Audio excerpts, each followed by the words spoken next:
ticket for two persons that have been following me back to back to back. So he wanted to give out a ticket for someone in Abuja here. Oh, okay. Yes. But then he has left the studio where imagine now that after he left, that's when the call is now clear. It's fine, okay, good. you see, that's the primary aim for the call initially was just to encourage you and just tell you we're here watching and being proud of what you're doing. We hope we trust that it's going to fly, and then we'll have some records to look out for in the totality of the book and all of that. A great one. However, you said something we laughed about, but hey, that's how this thing actually comes. You say, let's look for one record that has smaller time, we'll also do like more time to that we laugh. She said, you're laughing. Then, of course, like what record we go and check and all of that. But we look for one need to, and then we'll now have people waiting for it and all of that. So it's nice one. We'll probably will get to. Thank you very much. But you're in Abuja now, right? Yeah, we're in Abuja. Okay. In Abuja, from Zaria, she never went anywhere else. All right. Thank you very much, sir. Yeah. Okay, sir. All right, so try and see how far we can remain online until we keep off. Yes, I'm still online. All right, cool. Yeah. We're online till morning. Okay. Yes, we'll be online till but this call now is not online like the other one. It's online. Oh, see, but nobody's. We are live as we're speaking now. We're live. Oh, okay, fine. Like everyone has gone to sleep now. I didn't enjoy one time here. Nobody. No. Wow, nice one. Thank you. Okay, so how does it work? Are you interviewing me or am I interviewing you? Anyone you want to interview me, go ahead now. Oh, okay, that's fine. Okay, so what informed what informed this very project? What informed the decision to run this project? What informed it? Yeah. Hello? Yeah, I can hear you. Yeah, what informed it? Okay. If you Nigerian youths, right? Yeah. Outside this country, they see us as people who are bad. Yes, and the narrative out there is not a good one. But then, unfortunately, it's just 1 out of a million. So, that's true. So the essence is to discredit that narrative, to tell the world that we are very industrious people. We are hardworking, we are smart, and then we are resilient in everything we do. Word. Yes. We're people of vision. Whatever we set our mind to do, we do it and we do it well, regardless of the economy. We try to just make our own mark in our various fields. Wow. Awesome. That's nice. Yeah, you're right. You know, it's a misconception. Somehow, when nothing is done to counter it, it continues to look and sound like that's it. You know, but when things like this pop up, I mean, the other guy did the running thing, the other guy did cycling, another one did cooking. So we're a versatile group of people. We're energetic. We have what it takes to compete anywhere in the world. But until we start with little strides like this, we'll probably keep making it look like what we've been tagged as to be true. So it's a nice one. Thank you very much. I'm glad to be a part of this little stride. One day it will be like, oh, this way all started. I was driving to work the other day and I drove behind an innocent vehicle and I couldn't believe my eyes. Like, so this is Nigerian. and I looked at it compared to other cars. They're cool, but then they're not our thing, you know. But then seeing something that is from one of us here actually felt cool, you know. Yes, it's more like a modification of what you have out there, but it's something we've modified and we can call our own, you know. It's our thing. It felt really, really cool. And who knows, with time, we'll also take our own automobiles to them to buy also, because they'll have need for some of these automobiles from here that they don't make, and that will just be a revolution of having to trade what we've been buying, what we've been importing, and have it also exported and all of that. But it has to start somewhere, you know. It's fine. I'm really glad that um, I'm happy to be a part of a project like this. The next one that will come up, I hope I'll also be able to be a part of it. Like the one that did, I heard that the one that the lady did, what's her name, but the Basti lady, like there was free food where she was, of course, she was cooking for that number of hours. Who is eating the food on my knee? I could be a foodie sometimes, so it's fine. I'm glad that this one has a propelling force that has to do with trying to counter a wrong conception of who we are, how we operate, and what would not be expected of us. Now, when this record starts pulling all the strings that you can imagine, I'm sure it will draw attention, and some of these will not be revisited, because I can just imagine how people believe some of these things. I mean, most of the people I've heard to be sharing high positions of knowledge outside the world are majorly from Africa, most of them from Nigeria. So you have a doctor, you have a surgeon, you have a scientist who is from Nigeria, engineers, and then you see these people are illiterate, people don't know anything. Like, how do you even draw the line to get to that conclusion, you know? But it's not surprising, because these people will do anything and get to any extent to try and discredit anything they want to have power and control over, you know. But it's time. The time has come for us to counter it. So I'm really, really happy that you're doing this. When my wife said, I have friends, a friend that, I said, I don't have friends who are doing stuff like this, you know, don't mind me. But hey, when you see or hear people doing stuff, it's just nice to just tag along if you can, when you can, all of that. So, nice one, nice one. I pray this moves your aspirations to the very next big thing for you, and that it actually would make these starting points something to actually reckon with, and look back and like, okay, this is where it started, and this is how far it's going. I'd really love to see bigger things, bigger projects to after this, and I'm glad that I'm a part of how this turned out this very part of the morning. I'm really excited about it. It's something I ordinarily would jump into doing, you know. And, so great one, nice one. I'm really, really proud of the you I never got to meet, but just be my wife's classmate for not push for me to do this, and I'm really glad that I did. Thank you. Gracias. Thank you. You're welcome. You're welcome. Well, our grand finale is on Sunday. Thank you. Sunday. Okay. What time on Sunday? Guys, what time? Yes. Just follow up. Just follow, okay?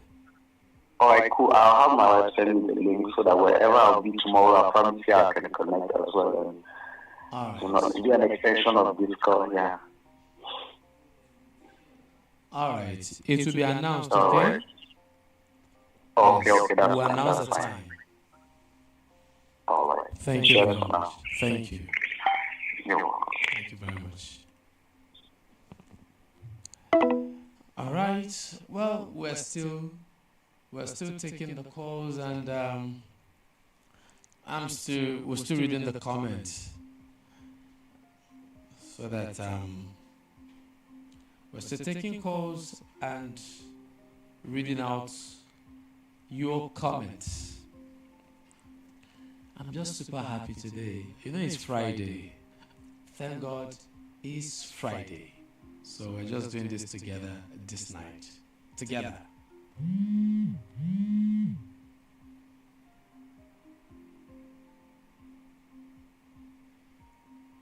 Oh, okay.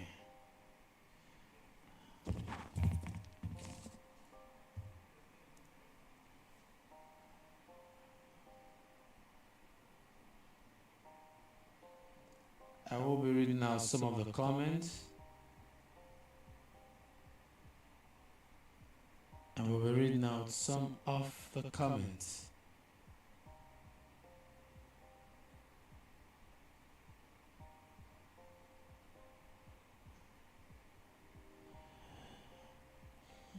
The comments are much. Okay.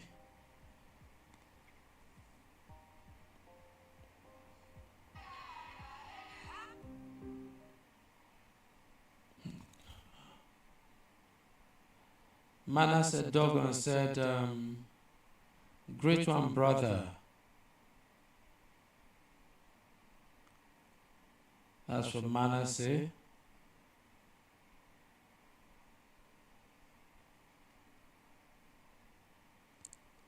I'm sorry, I had to laugh this one out, okay? But I say, Peniel, you're doing great. I saw you talking about, I heard you talking about. I'm sad to laugh. Yes, I love chicken breast. I heard you talking about chicken breast. Mercy. Thank you very much, Mercy. Yes, I love chicken breast.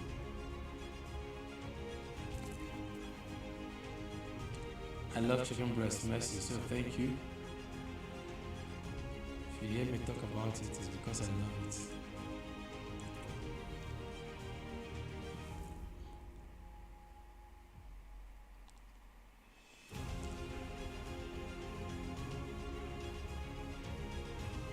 Good evening, Peniel. More grace, and more grace. Love it. Thank you very much, love it. Thank you very much. The messages are so much. I need to. Messages are much. Let me see how I can be rushing them.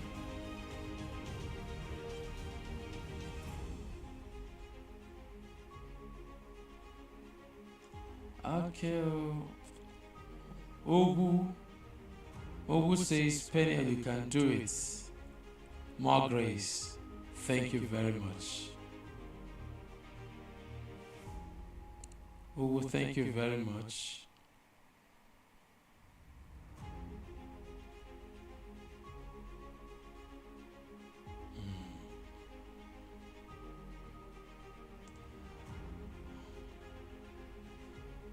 These videos.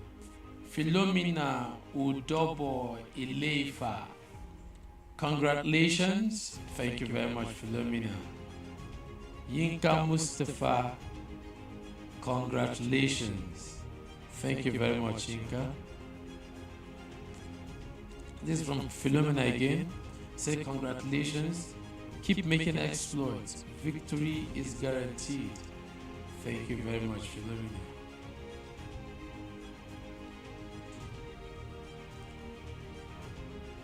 Thank you so much.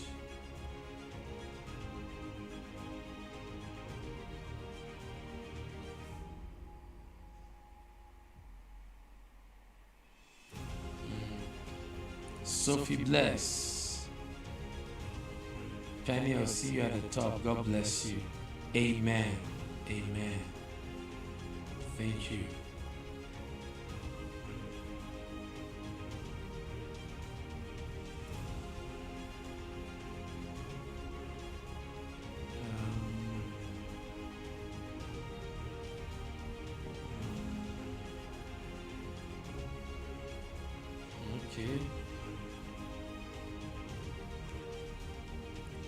Okay, James, they say you should tag GM on this. Somebody say, James, I beg, tag Mama. She can't get this. May God bless. May God increase your strength in Jesus' name. Joseph Obong, amen. Thank you very much.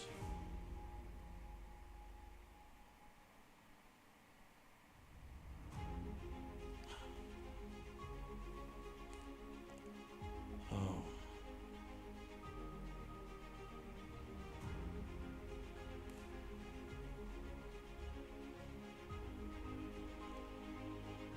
Oh.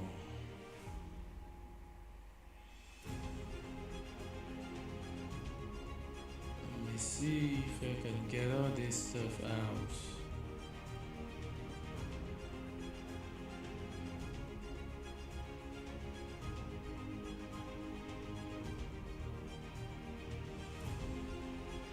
Okay.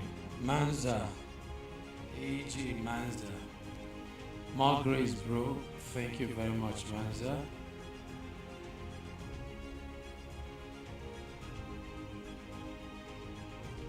Thank you very much, Manza.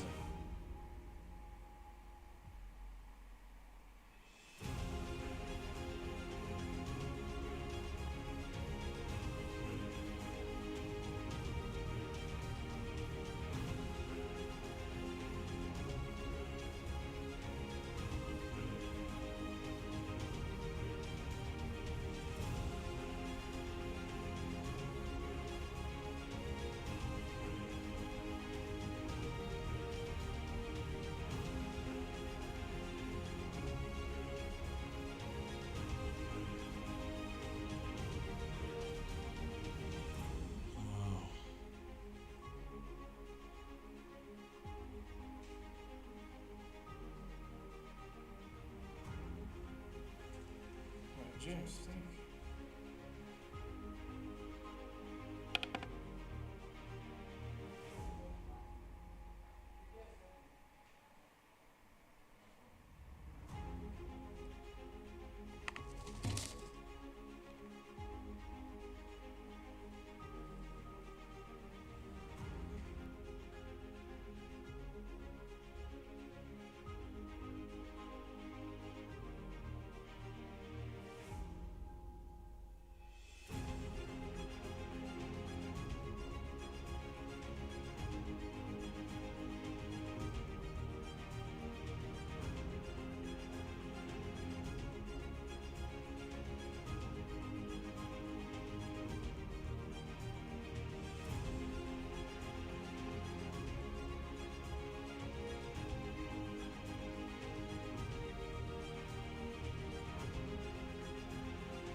Morning, sir. Good morning, sir. Happy New Year to you too. Thank you very much. Can you hear me? Loud and clear. Okay. Well, my name is Peniel Diala. Okay. My name is Peniel Diala. Okay. Nice meeting you, Mr. Peniel. My pleasure. My name is Precious Ivy Kelly. Okay, Precious Isley Kelly. Yeah.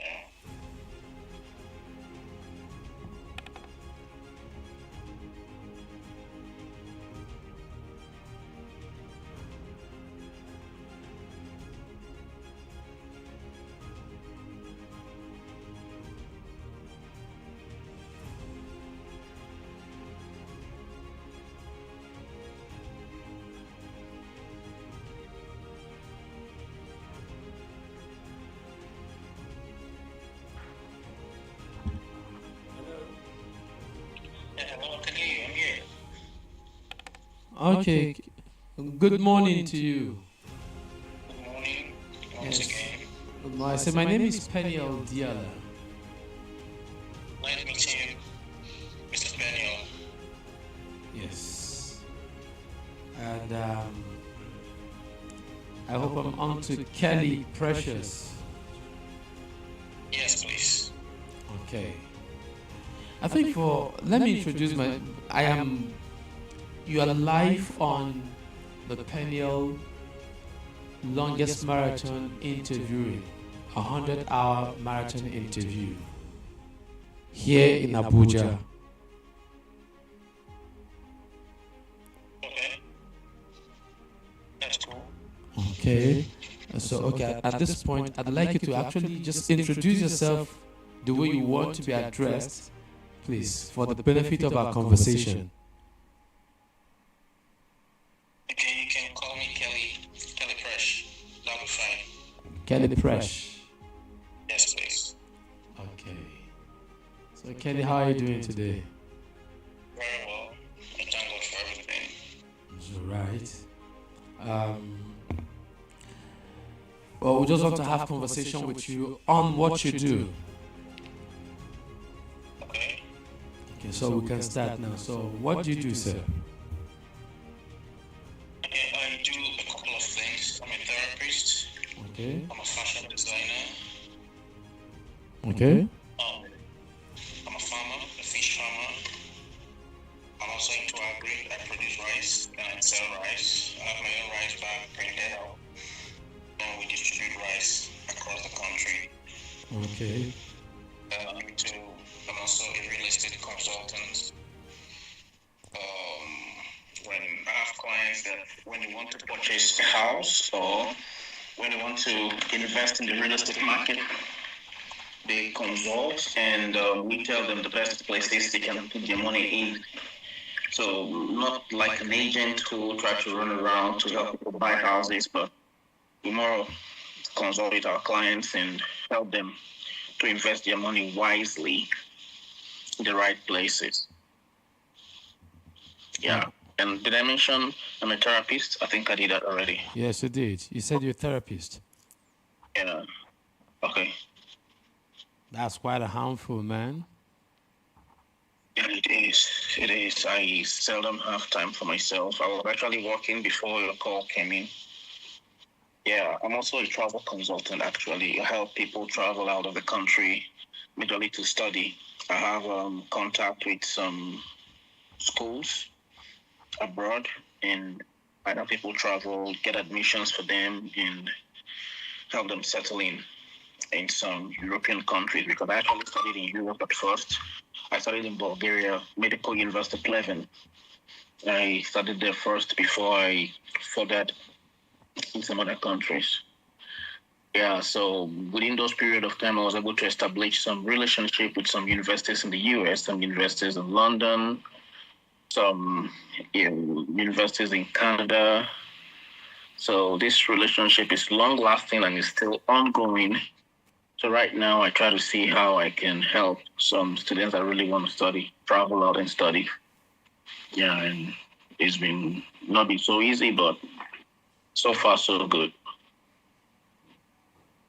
So, Kelly, how do you cope in all of this, and how do you manage your time? Well,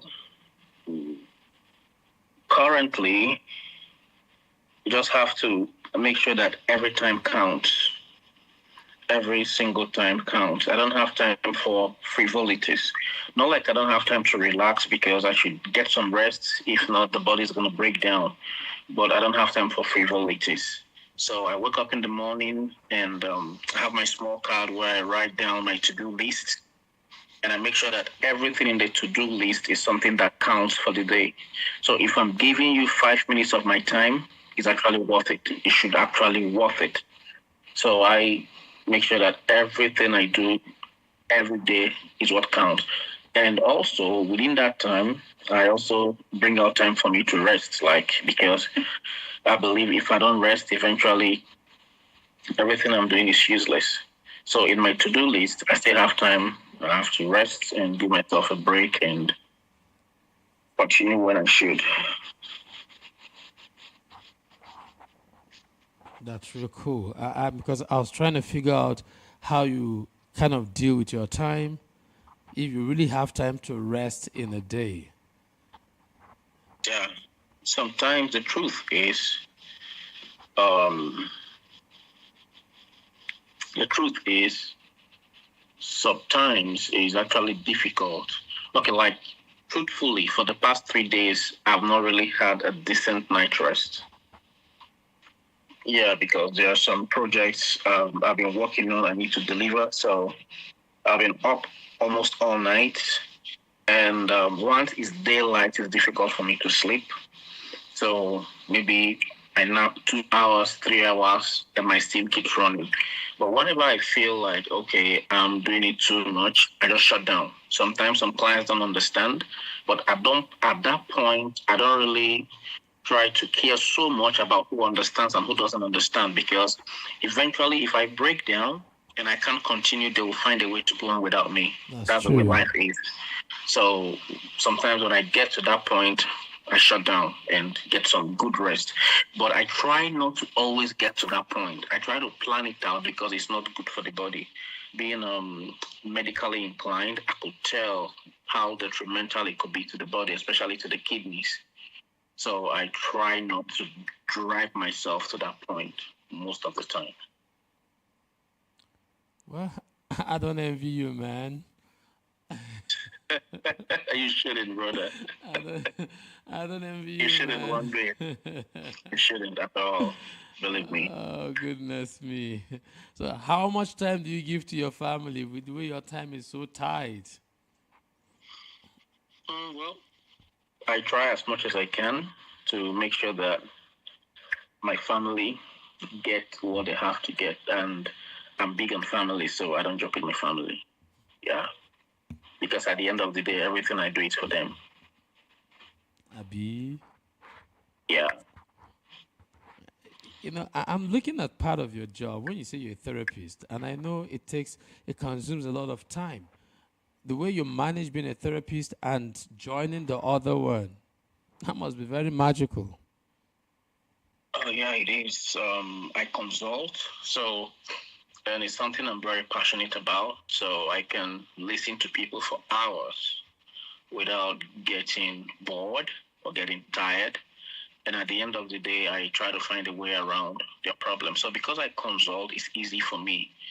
I don't work with a hospital right now because no hospital would want to stay with someone who works the way I do. Yeah, not just that. Something happened, but I'm not going to talk about it because it's a live program and I don't know who is listening and who is not listening. But It's when I okay. came into Abuja, something happened in the hospital area and they actually told me that they can't pay me. Yeah, when they saw my credentials, they said, "No, we can't pay you because what you have." So I'm like, "Okay, fine. I need to set up something for myself."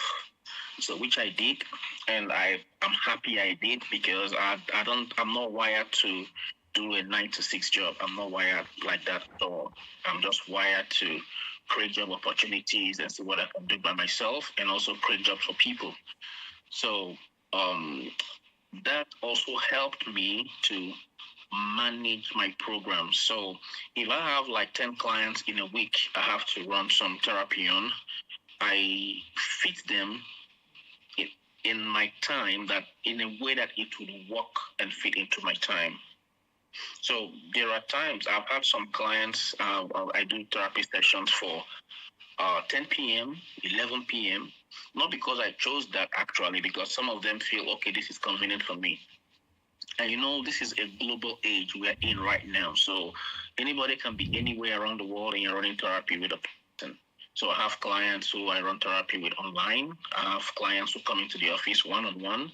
But because of my time, most of my clients, we do online therapy sessions. And it yields very good results because I'm not trying to blow my trumpet, but I think I'm good at whatever I lay my hand on to do because I give it my best and I throw all my passion into it. So I always come out on top of it. So most of my clients, when you sit in my therapy session, most time 3, 4 sessions, you're fine. Yeah. So this is how I'm able to put everything together, even as a therapist. Wow. I actually said if it was possible, I would have dragged you to where we're having this conversation. Yeah, the thing is this. When people tell me you have a lot of things doing, and I think you should just concentrate on one thing. I think you should. I tell them I've never really seen any successful rich man currently. Let me not use rich. Let me say wealthy, who has only one thing he's doing. Not one. From Dangote to Zuckerberg to all of them. Count them to Bill Gates. They have multiple things they are doing at the same time. But that's not what actually drives me. I'm a Christian, I'm a believer, and I strongly believe in the scriptures. Ecclesiastes chapter 11, verse 2 said something. He said you should have at least 7 investments. He said you can add one more to it. So if you count what I have, I don't really think I have up to 7 investments already. He said because this is the way you can become rich or you can become wealthy. So when I see people who are walking towards being wealthy or being, let me use the word financially stable or being free from debt, and all they do is go to work in the morning by 9 and come home at 6, and they try to complain, they blame the government, they blame their uncle, they try to look for whom to blame. And I look at them, I said the blame should start from you, because first of all, you should try to create other things. There are so many things you can create every day. It doesn't have to run in millions. I just did a very simple breakdown. If you have something that can give you, let's say, like 20,000 naira every day. You have something as small as that. I can give you 20,000 naira every day. In 5 days, you're making 100,000 naira. Okay, you don't want to work as hard as I do, but you want to rest the other 2 days. In 1 month, you're making 400,000 naira. So I feel that one of the ways to find your financial bliss is to create more doors. And the problem I notice people have with this, why I can cope with all of this, is because I am not doing these things mostly for money. So when money is your drive, you deplete yourself easily. Because when you come up against obstacles and come up against things that is difficult for you to surmount, the first thing that comes into your mind is to quit. But when you're powered and fired by 2 things, number 1, passion, but that's not just enough. Number 2, the problem you can solve. You want to solve a problem because money is actually what you get in exchange for a problem you solved. So when what is powering you is the problem you can solve, there is no way money won't come out of it. And any problem that comes out of it, any mountain you meet, because you're a problem solver, you don't see that mountain as an obstacle. You see the mountain as another problem that you can also solve because you're a problem solver. So having this motivation, I take all of this in my hands and they look almost like nothing to me. This is how I can push without breaking down. I wake up every day and it's my drive and it's my motivation. Wow, this is great. This is really, really great. I must commend you honestly. Thank you very much, sir. I must commend you honestly. You said you're into farming too, right? Yes, I am. I'm into farming. For the farming, how do you combine it? You go to the farm yourself? Okay, no. At first, I started going there. There was a time I went to Benue State. I was in Benue State for almost 1 month. And the part of Benue State I went to, I've even forgotten what it's called. It's a very remote part of Benue State, but I went there because of rice. And I had to stay there. It was so interesting that I couldn't even find what I could eat. Not like there was no food there, but I wasn't very used to the kind of meals I saw there. I don't select food. I've been to countries and places where the foods were very weird and I actually ate them. Like, for example, I was in Mongolia for a period of time. I lectured in Mongolia, and during winter period, you have to eat donkey. you have to eat the camel for you to stay warm because the cold there is crazy. And I ate all those without complaining. So, but when I found myself in this part of Benue State, it was a little bit difficult to feed. But I went there because of this rice stuff. I was there for about almost a month. And for that 1 month, I was just eating fruits. Now, I didn't give up. It wasn't difficult for me because of the passion of what I was doing. And at the end of the day, I had some good breakthrough. So, but when I came out from there, I now created a kind of a network there. When I was there, I was creating the network. I met a couple of people. I interacted with them. I realized that I could trust them. I met a particular lady. She should be about in her 50s or in her late 50s or early 60s.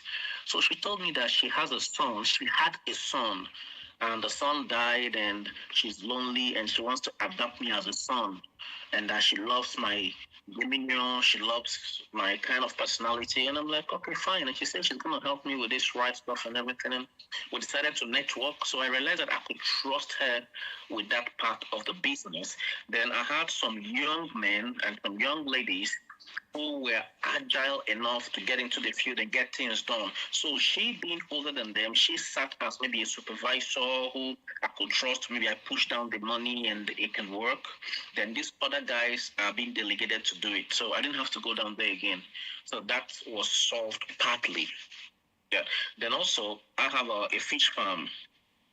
I have a fish farm in Port Harcourt, River State, but I'm here in Abuja, and it's functioning like 100% optimum level.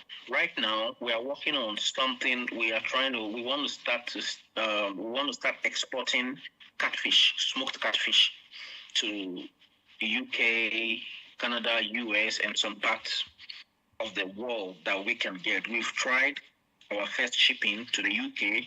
It went perfectly well. So as of today, I was discussing with some people and on how we can spread our tentacles together. But I'm here in Abuja. So I think if you want to run a good business, if you want to if you want to multitask like some of us do, the first thing you have to deal with is trust issue, number one. Number two, that you should be able to have a good network. Number three, the business should not revolve around you. God forbid, if anything happens to me now, all these things will still go on without me. Because there are networks, there are plans on ground that is flowing seamlessly. There are some things I'm still doing that are not flowing like that, but this rice part and the fish farm, they are flowing seamlessly without me. So this is how I'm able to do this part. So yeah, I'm a farmer, and I'm proud to say it. I'm a farmer. I go to farm. I have my hands dirty. Starting from when I was a boy, my mom used to take me to the farm. Then we farmed cassava, I farmed granite. Then it got to a point in my life when I was in primary 5.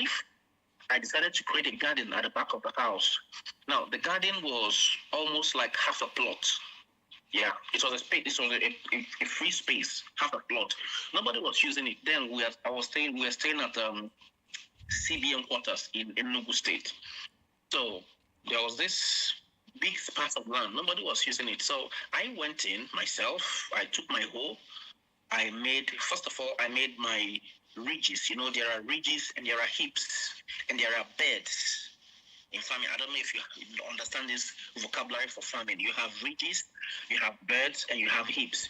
So I make my beds. I sprinkle my, this vegetable they call green.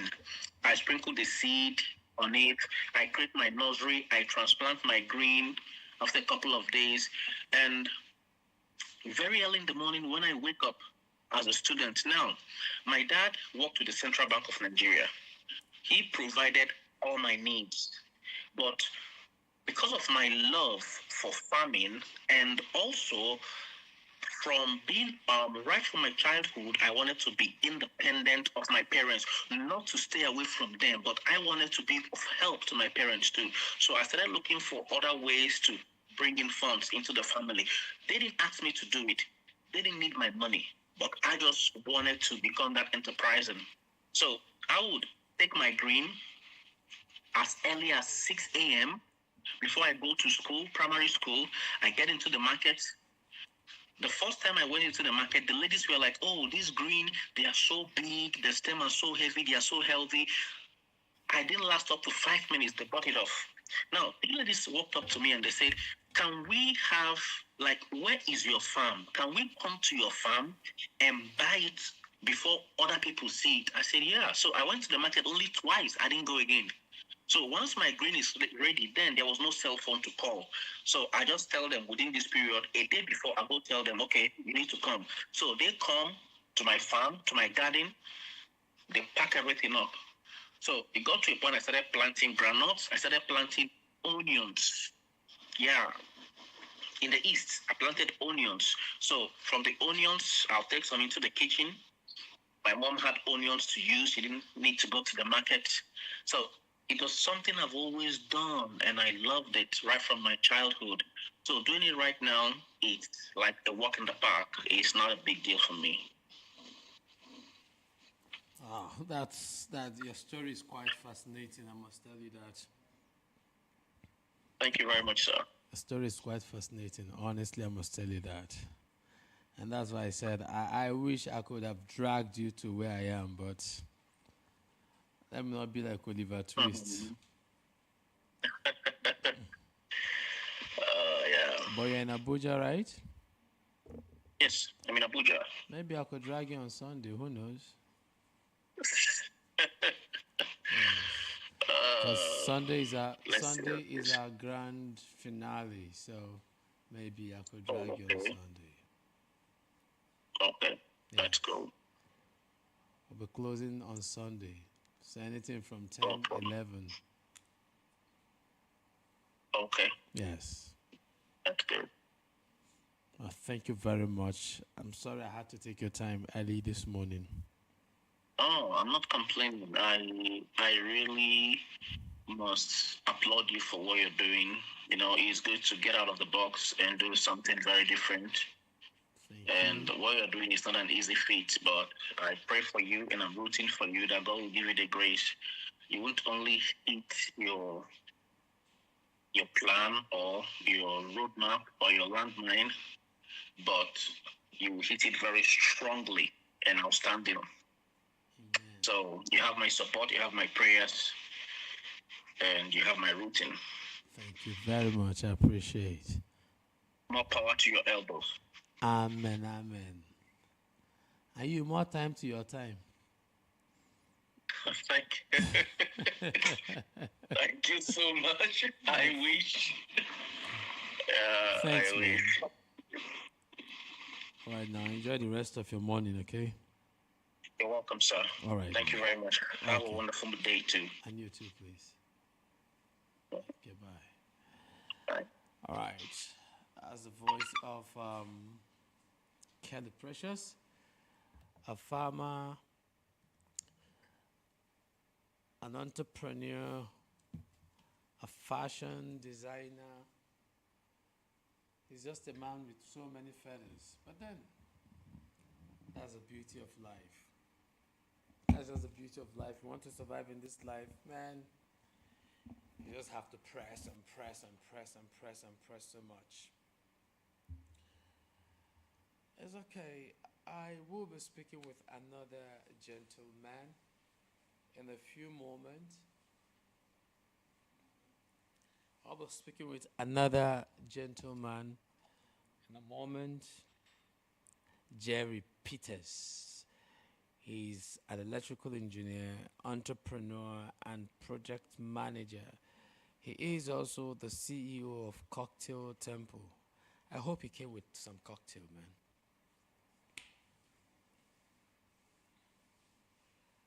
I hope he came with some cocktail. Hey, Jerry, good morning.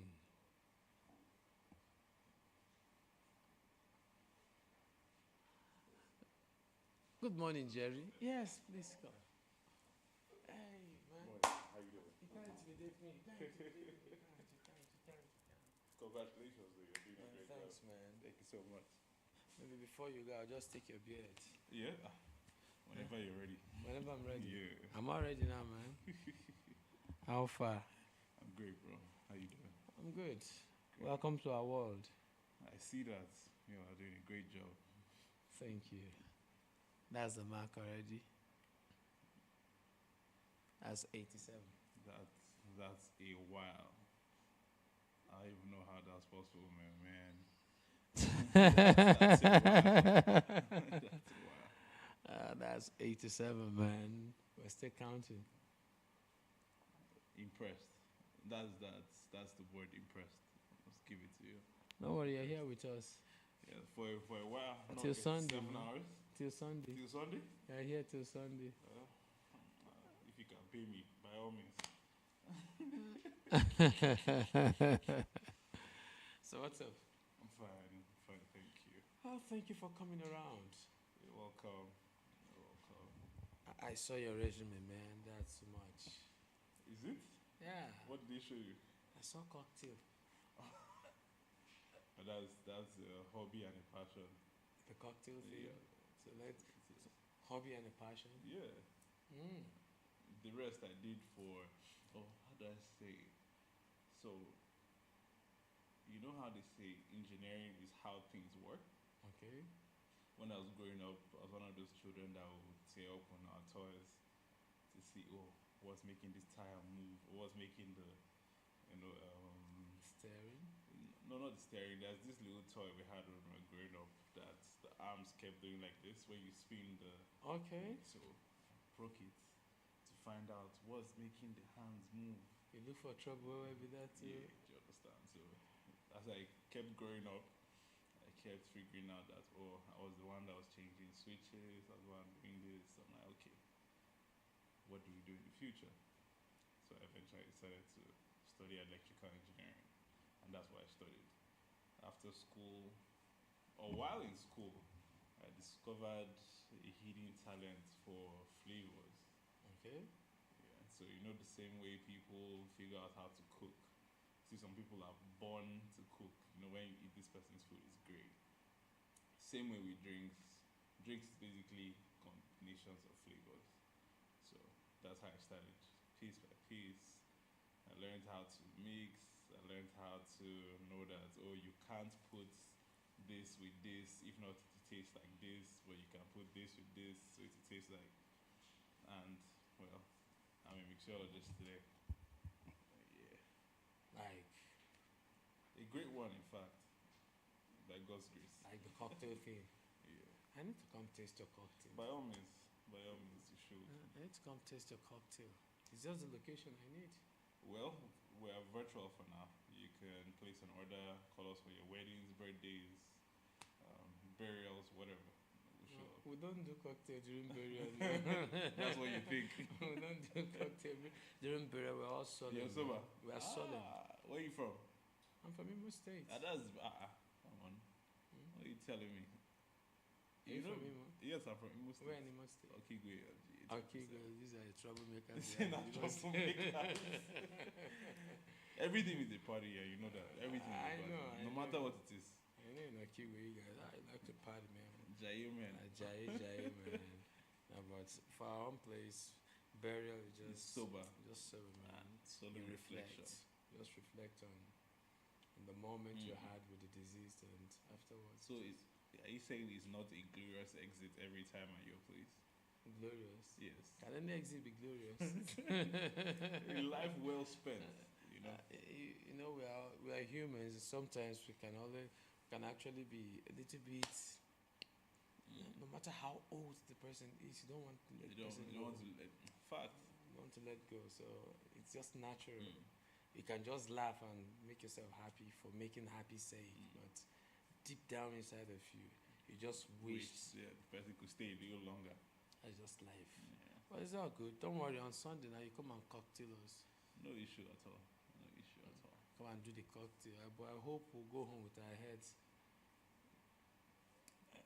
Talking. Wow. That's a big ask for a cocktail. But you're also an entrepreneur and a project manager. Yes. So when I left school, I had this whole phase where I had to think about what's next. And the idea of a project manager came to me. Well, I had help from a bunch of people. When they throw you in the deep end, you're trying to grasp on the nearest thing to keep you afloat. So I was pushed into a line of work that I fell in love with, and I'm like, oh great, I'm a good leader in quotes because leaders keep learning, and that's what a project manager is. Is your job to see a project, understand the project, and see the project through. Like, let's take you for example. You're a client of mine. You come to me and tell me, "Oh, Jerry, I want this water to, I want packaged water per se." Then you tell me about your dream of how you dreamt that your water was the best-selling water on the planet, and the bottle was fascinating and all that. Now it's now my job to go back and draw a list of people, from the people that supply the plastic to the people that print out this label to the people that bring the filters for the water to the people that market it to the people that deliver it. So I make a list of these people and then sit down with all of them, including the designers, and figure out how to make your dreams come true. So you sit back and we do the rest of the work. Make sure that when I'm offering you a product, some people say MVP, minimum viable product, like once it's ready to go, you're impressed. And then over time, from when I was growing up, while in school, it was always a thing that excited me to be able to see a project through. You come up with an idea, and you put together a bunch of people and say, "Oh, let's do this. You do this. You do this. You talk to this person," and basically, I'm like, "Oh, there's something like that called project management. Well, let's do it." And by God's grace, now I have at least 4 certificates in project management. I'm also a chartered member in Nigeria. That's CIPM in Nigeria. So I guess that's also one of the things. You also said entrepreneur. I mean, serial businessman. Serial, I must say. I don't think you can call me today and say you need anything and I'll say I can't do it. From cars to houses to planes to whatever. Once you tell me, "Oh, Jerry, I need this," I got it. You'll find it. Don't worry about it. You'll find it. There's no in your dictionary. No for what? You in Igbo now. You're an Igbo man, of course. You know how it works. Sharp. Anything at all. No, anything at all, my bro. As long as it's legit. You can turn off the camera for this part. Yeah.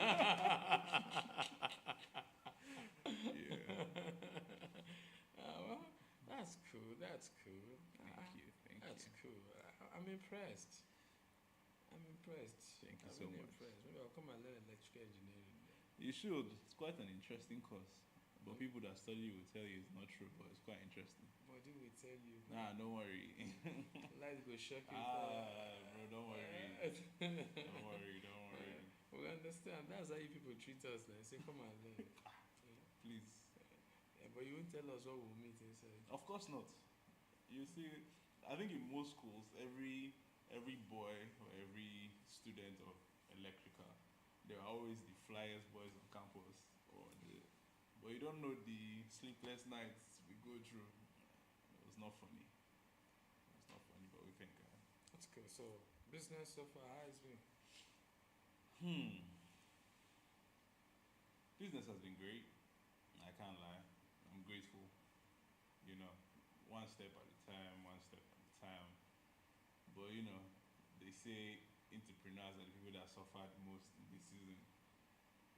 But my leader is the let me not talk plenty on that, but this season has been tough for entrepreneurs. I can't even lie.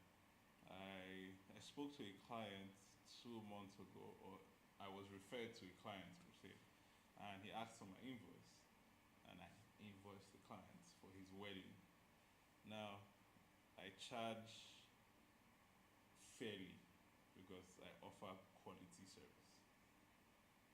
saw it. It's like, oh, it's too much. Oh, is this? Or I saw somebody that was offering less.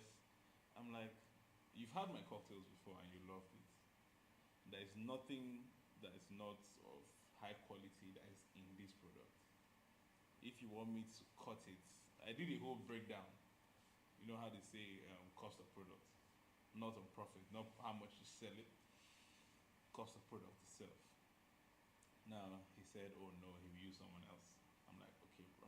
Thank you so much for your time." His wedding was 2 weeks ago.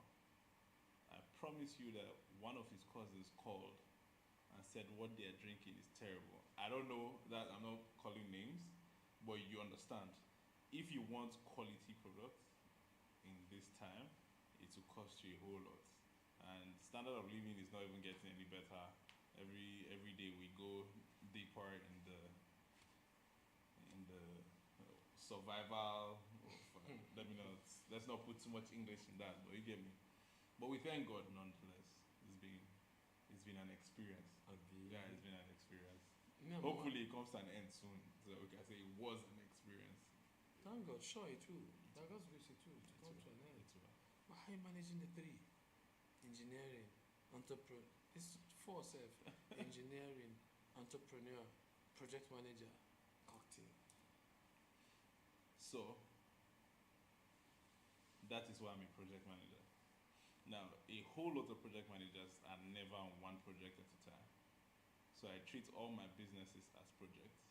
So I wake up in the morning, do a couple of push-ups, open my laptop. I have different tabs for different things. If I have a new client that I'm managing a product for, I open their tab and see, oh, how far have we gone? Are there any deliverables to be met? Am I supposed to do stakeholder engagement today? Am I supposed to give anybody feedback? Cancel that. That goes. Move to cocktails. Do I have an ad to shoot? Do I have new products to try? Do I have new garnish styles to try? Move that. Do I have any new business venture? So that's basically my 9 to 11 in the morning, making sure that all my projects are taken care of basically. So nothing, I'm not dropping the ball randomly. So that's why I also became a project manager to make sure that it's not too much. I think that's one of the things you learn when you're becoming a project manager, how to manage projects. That's one of the things you learn. So compartmentalize, make sure that everything is set in a way that is not overwhelming for you. You can handle it. So that's how I can manage all that. So you're using yourself. At least it starts from yourself. So you're using yourself. That's cool. That's cool. That's really cool. That's cool, man. That's cool. That's cool. Welcome to a small world. Thank you so much for having me. I Welcome to a appreciate small that. world. Welcome to a small world. Not so small after all. Is that small world? No. Just a small world. The two cameras.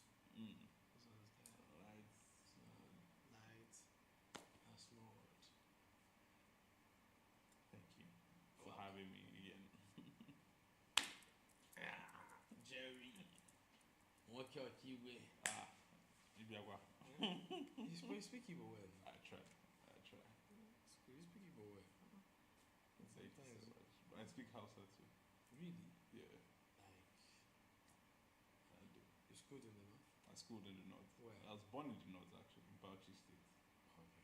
Watch this thing. Yeah. Just, you know, as a serial entrepreneur, I had to learn. I think the first time I made money was when I was in JS2. You will not believe how. Mm-hmm. How much did you make? 500 naira. Yeah, it was something. I mean, it was legitimate business. I know a lot of people played GTA. Now, I had a computer at the time, so I went to the market and bought empty CDs. Then burnt those CDs, burnt the game onto those CDs, and took it to church. And sold it to the kids in church.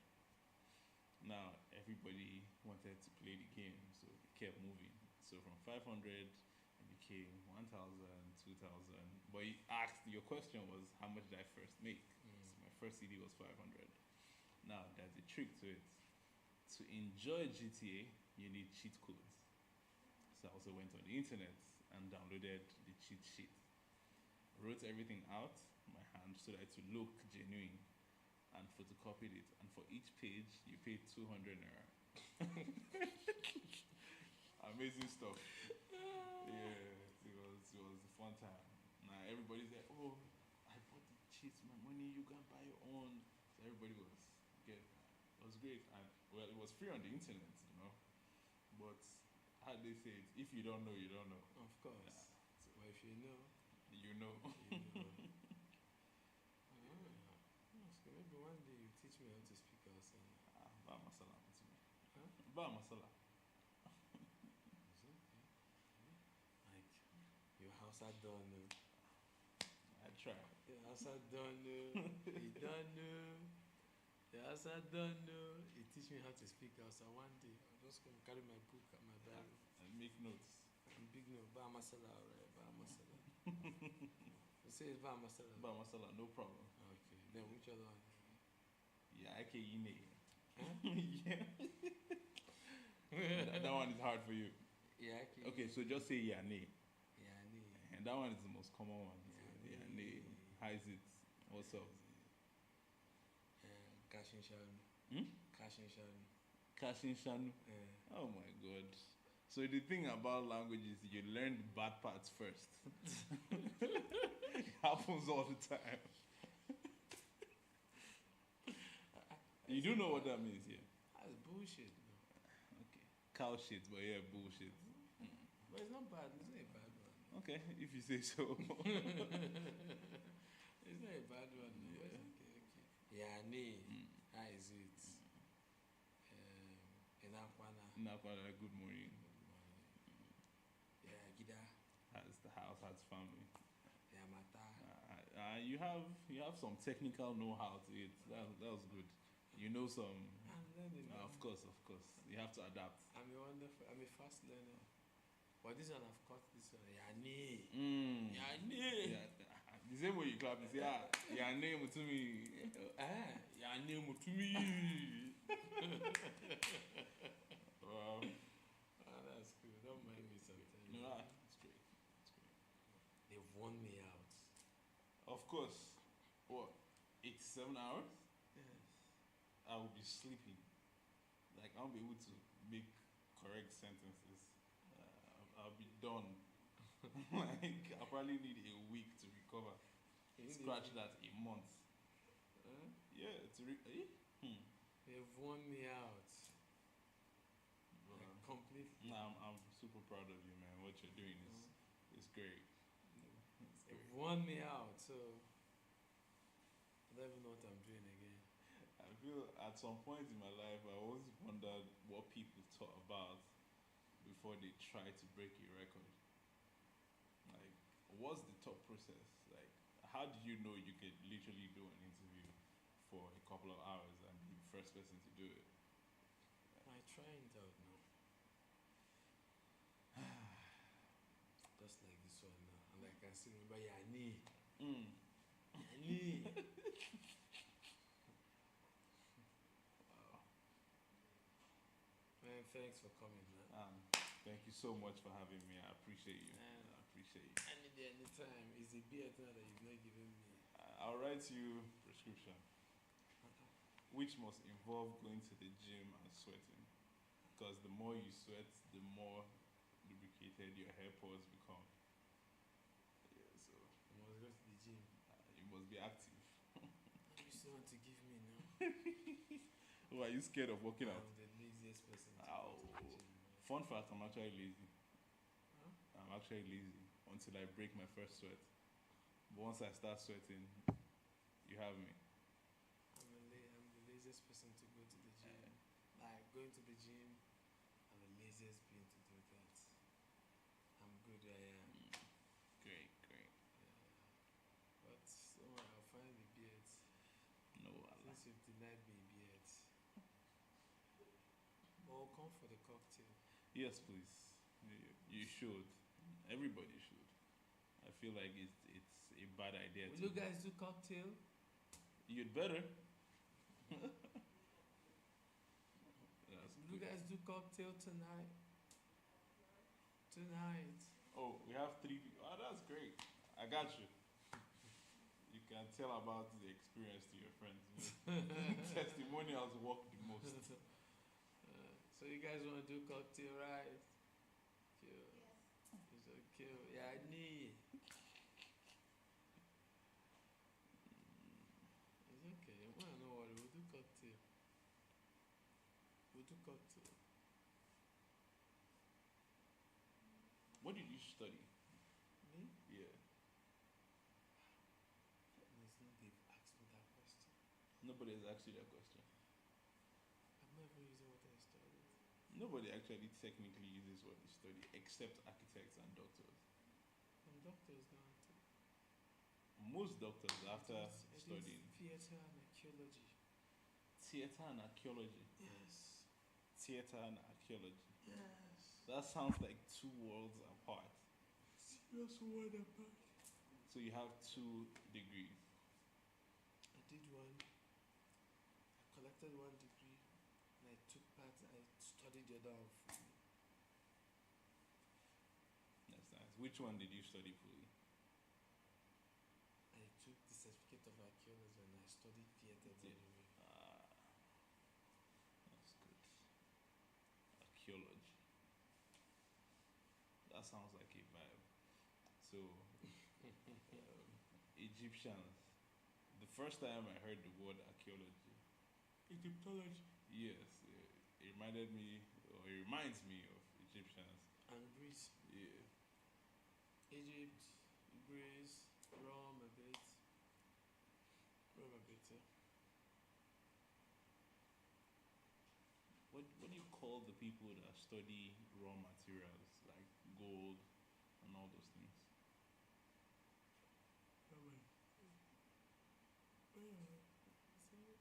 And how to find them?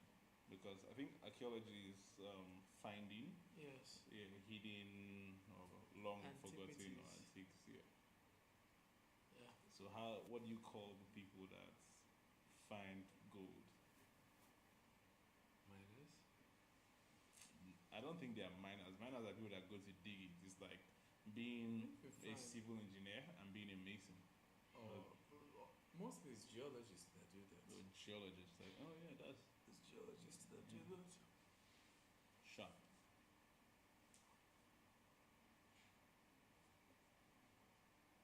This has been fun. Is it? I said this has been fun. I don't remember the last time I sat and had an interview. Like this. I think the last interview I had was recently, but I was at the bar working and Waka Waka and then I was interviewing me. They get to know the face behind the brand. So I think that's the last interview I've done. But I was standing at my workshop where I was getting my hands in things I like. In your electrical engineering. Doing my mixologist work. Do your mixology. Yeah.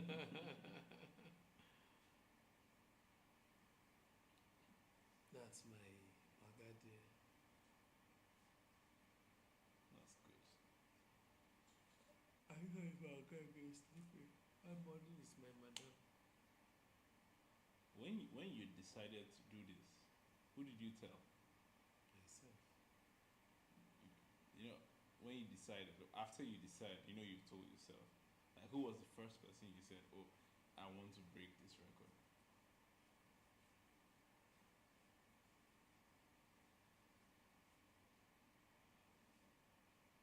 Oh, wonder.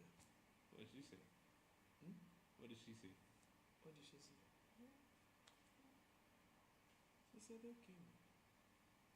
Did the okay now sound enthusiastic, or was it a? I didn't say for affirmation. You didn't say it for affirmation. It was like, "Oh, we're going to get this done." Because already I've affirmed it to myself already. That's great. So I just said it. Then I now summoned them to them. That's good. That's good. And I told them we need to get to work. Probably someday I'll try and break your record. Why not? Okay. Longest hours at the bar. At the bar. At the bar. Doing what? For? Mixing. The most cocktails made Uh, standing, or most cocktails made, I don't know, something. you do it for how many? You do it for 2 weeks. So I feel like this is not so much of a chore for you because it's something you like. I know your body might be giving in at some point, but mentally, you still, you can still go probably 200 hours.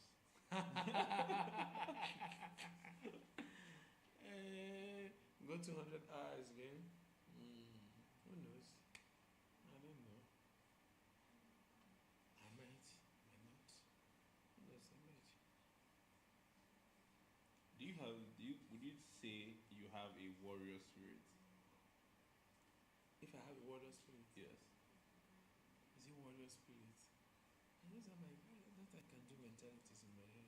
Well, that can-do mentality can be termed as a warrior spirit because as a warrior, you have to get things done. You need to go and win wars and Okay. battles and all that. So, would you say you have a warrior spirit? For what I want to do, yes. So let's say, for example, you break this record tomorrow, and some other person comes and breaks it next week. Would you take it back? It's not a competition. No. It's not? It's not a competition. Okay. Someone did it. Someone had already done it. Yeah. But hers was 55 hours. So I just raised my own. Raise the bar.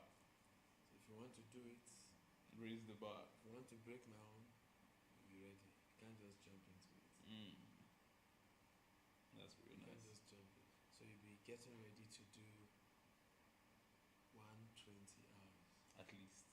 at least. So if you're done with 5 days, you now add 1 day, 1.5 days.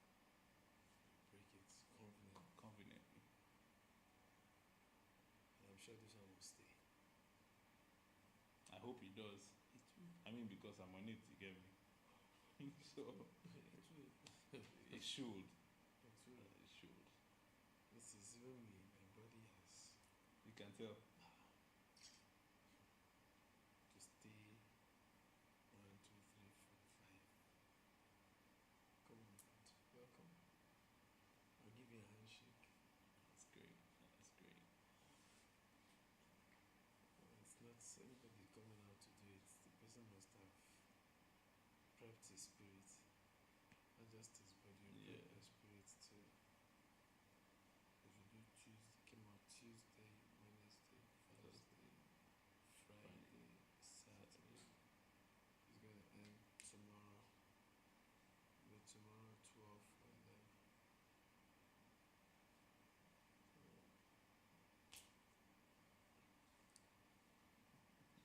12 tomorrow. Yeah, like this. That's great. That's absolutely great. Hopefully, I'll be here at the end with some cocktails That's tomorrow. to elevate your spirit. That's tomorrow now. So, hey guys, they've promised you guys cocktail tomorrow, not me again. See that one did they clap He's there. excited.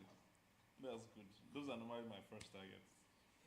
Yes, anytime I'm at the bar, because I have staff, anytime at the bar, people that are excited to drink are my first targets. So me, I'm not your first target.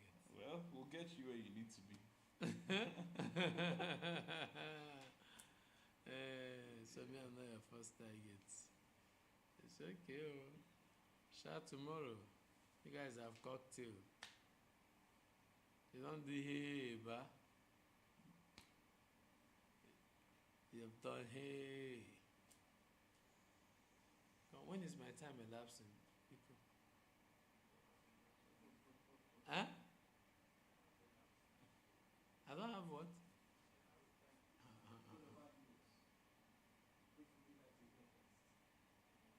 Don't try yourself. Oh. Just try yourself. So my time should be up by 3. It shouldn't. It's not even up to 3. I'm supposed to get to 3. I started with Emmanuel Obeche now.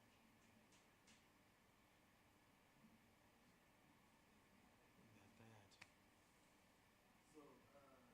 Very good support system. Right now? Well, hello, 2 million people.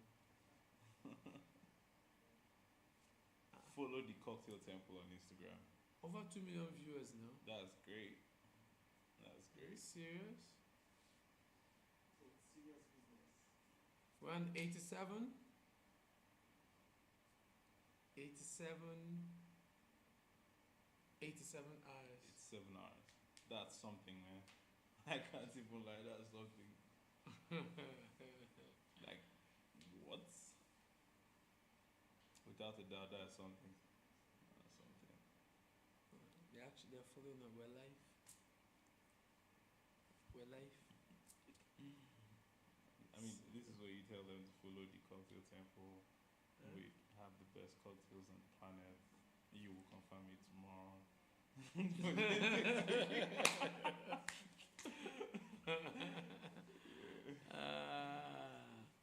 Yeah, so you guys will be wondering where we are at, right? Mm? Somebody said, where is the venue? It's in the capital city of Nigeria. It's in Abuja. So, Spirit, can we not let a cat out of the bag?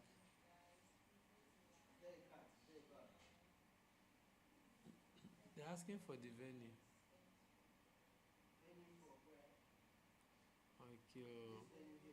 Okay. Yes. Ah, how? How? Admin, why are you up? Why are you up?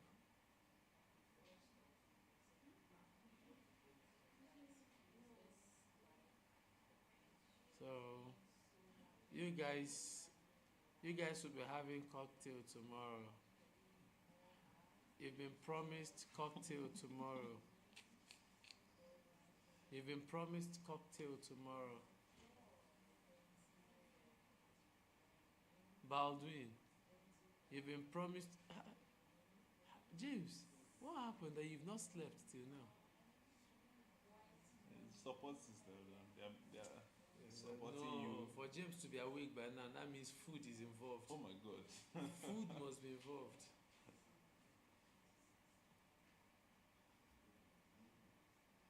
I told you. I told you guys. Precious. Why is James still awake?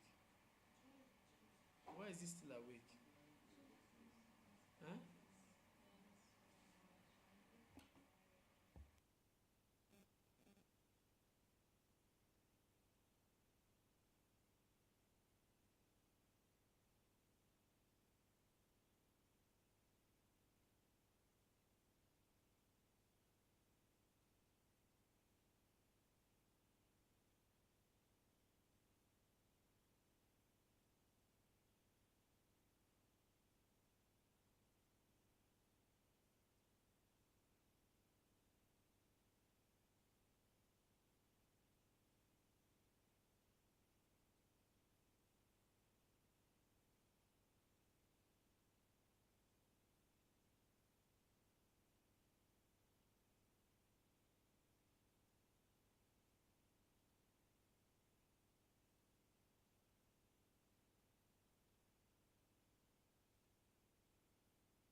We're still here live,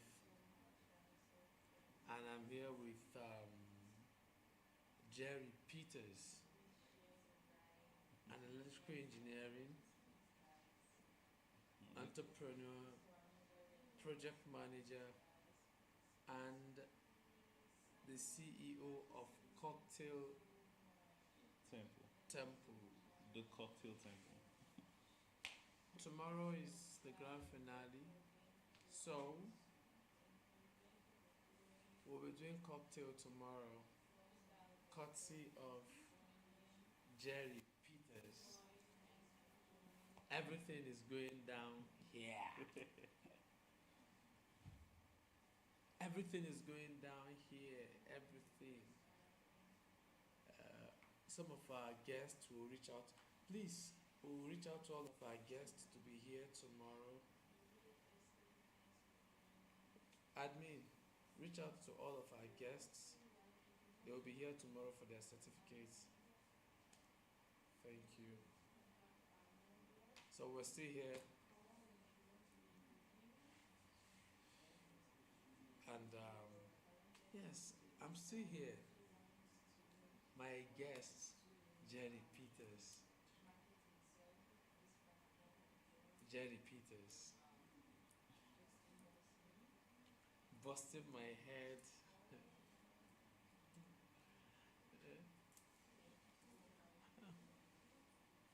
Jerry Peters busted my head, and then at the end of the day, he will be giving us. We'll be doing cocktail. So I've told my guys to keep their heads straight. That's one way to see it. Huh? That's one way to see it. But you prep mentally for an experience.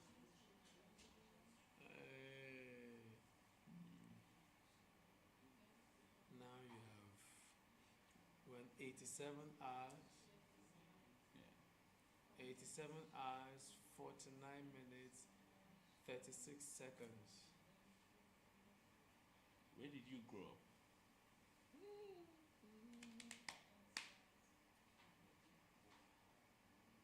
North What part of the north? Bobotibo. Okay, so where were you born? North What part of the north? Sokoto. Oh, nice. I've been to Sokoto one time. Yeah, so Sokoto is close to a lot of states. So you can literally wake up and drive and drive. Which state? Where Sokoto is close to. Sokoto is close to Bauchi State. Is it not? Never. Yes, it is now. No. So just Bauchi. After Bauchi is where? After Bauchi, we're going to Gombe. Okay, Gombe then. We're going to Meduguri, Adamo. What part of that is Sokoto? Sokoto is backwards. So if you're going to Sokoto from Bauchi, how do you get there? Sokoto, that's like Siapare Road. No. Sokoto shares border with Niger. Yeah, so the map, Says Bauchi is somewhere up back. here. So Bauchi. we're looking at, so Bauchi you cut is it this way. Bauchi is this way. Sokoto, Sokoto is is back. Sokoto is bordered Who around did that drive? Zamfara. Mhm. Zamfara. Kebbi State. Zamfara. Mainly Zamfara. Is Kebbi. Yeah, Zamfara and Kebbi. They are the states that border around Sokoto. Then before Zamfara, you have Funtua, that's Katsina State. If you were born in Sokoto, why can't you speak Hausa? You are not going out. Whenever we get speak Abia, You are not the going out type. my very self. So from house to school, back, church. Triangle. Yeah, I get that. House, school, church, back. Yeah, so you want to know how I know that's what you were doing? Because my siblings too can't speak Hausa. Why? I can speak. Because they also leave that triangle that you leave. But me, on the other hand, I'm the explorer. I'll say, oh, I want to go and cut my hair. And I'll go to where they play snooker. You know, it was the north, so everybody that's playing could speak Hausa. So, That's around. That's where they had cinema. yeah, so you pay 20 naira to play snooker. This person will speak outside. I want number Akaji house. I say, what are you saying? So eventually, bit by bit, we got a hang of it. Yeah. But I've not been speaking a lot though, so I feel like my house is shaky now. Ah, okay, okay, okay,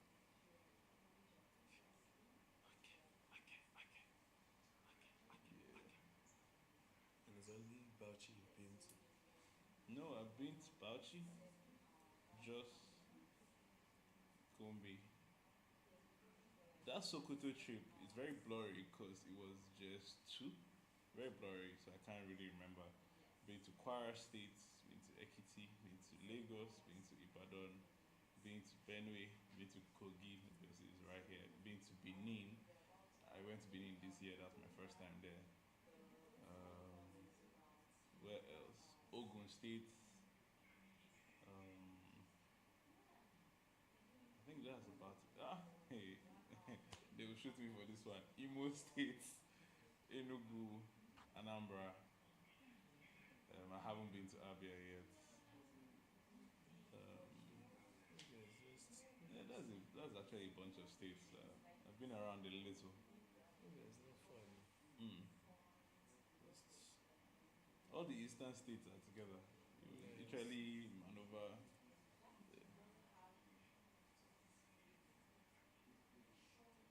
How many states have you been to? I've traveled around Nigeria. The 36 and capital. Travel. Wow. Probably someday, after I retire, I'll tour a little. But the roads are no longer what it used to be. The roads are not good. Yeah.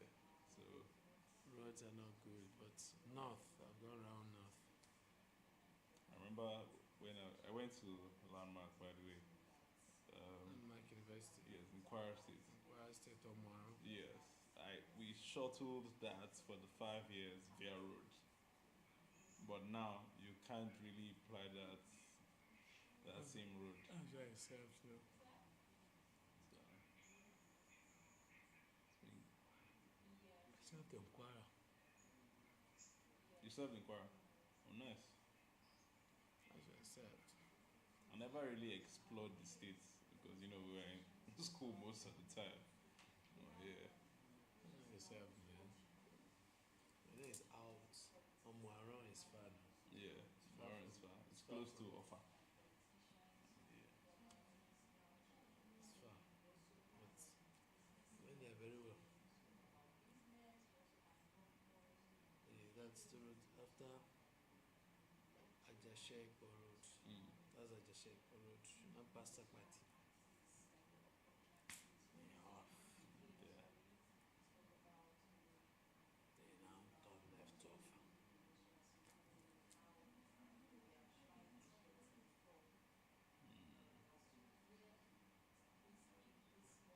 Oh, Would you say you were a sports person growing up?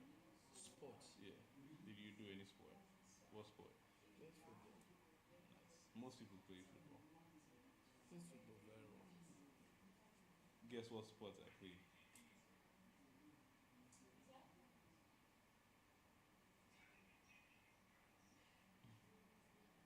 In the north. Basketball. Basketball. I played basketball. Started playing basketball in GS2. Played till SS1. Then I joined the school team. Played till SS3. Left school, came to Abuja, joined my first team.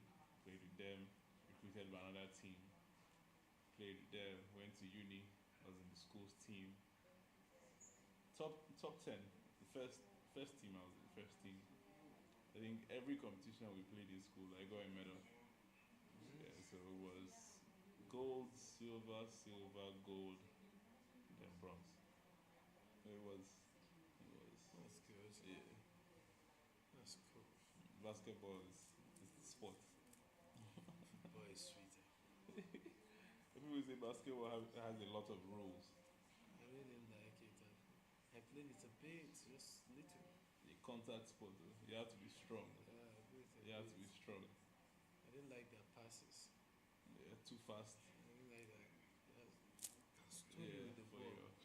And then I used to keep my nails. Oh, okay. So Yeah, I don't remember the last time I kept my nails. I used to keep nails. So the thing really dealt with me. I get I that. had to stop. But football, that's the best sport to keep. That's not an argument we're going to have tonight. If not, trust me, you're going to get to that 200 hours. Football and table tennis.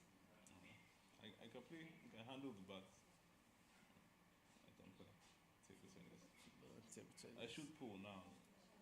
Ah. Yeah, snooker. Then I wanted to learn. Wanted to go for what's it called? Lawn tennis. No, Badminton. no. Play badminton, golf. Golf. Oh, I'll learn that in a couple of years. I'll Go learn for that. golf. I wanted to learn golf, but man, it's quite expensive. Yeah, it's for big men. It's for big men. For big man. I went to price a golf stick. Club. Man, It's pricey. Have you heard of paintball? The one where they shoot with little pellets okay, that are paint. I know Do you. you think you classify that as a sport? Game sport is sport, man. Like I shoot paintball. Ah, Yeah, I would say professionally, but we're in Nigeria, so professionally have a team. oh, you have a team already. Yeah, That's pretty good. Ah, I Yeah. would like to do it. I mean, I can comfortably say we can play any team in Nigeria. Comfortably. Outside Nigeria. Outside Nigeria, people take things a little too personal. Alright. People following me, you can just keep following. Follow and follow and follow and follow And follow and the follow time. and follow and follow This is what you tell them again. and follow and follow and follow.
785 hash to link your NIN to your line. Please do this for each of your MTN lines. To check your NIN, dial *346 hash. Thank you.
Hello.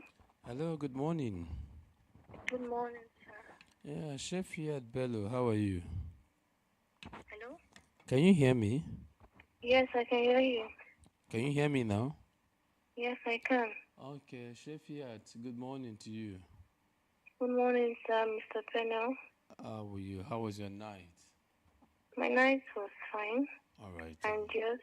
Well, I'm working. Okay, sir. Yes, I'm working. Congratulations. Thank you very much. We're still on it. Okay, sir. We're still on it. Yeah, I know you're into agriculture, right? Yes. All right. You I can need you call to me an just. agripreneur. Mr. What?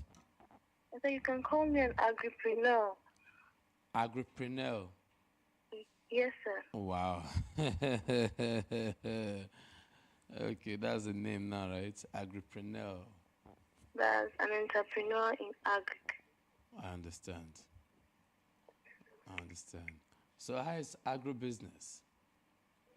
Agribusiness is fine. The market is large. Interesting. I'd like to know what exactly took you into agribusiness. Okay. Looking at our environment, there's one thing that every human has to get, must get, which is food. Okay. And food, the method of producing food is agriculture. Many of our youth these days do not see the opportunities in agriculture. But growing up, we see that people now tend to prefer white-collar jobs to agricultural business. And they don't see the importance, the opportunities there.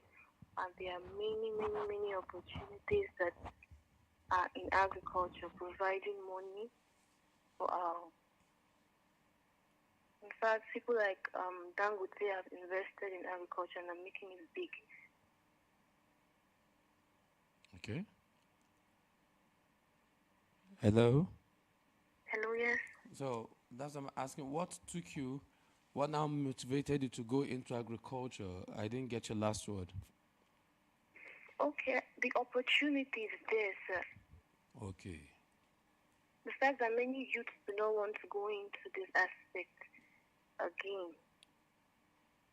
again. I'm actually surprised that I think you're the third person now, as a young person, that is into agriculture. That's why I had to ask you what motivated you into going to agriculture. Okay, sir. And the market is large, while those who are providing the service is small.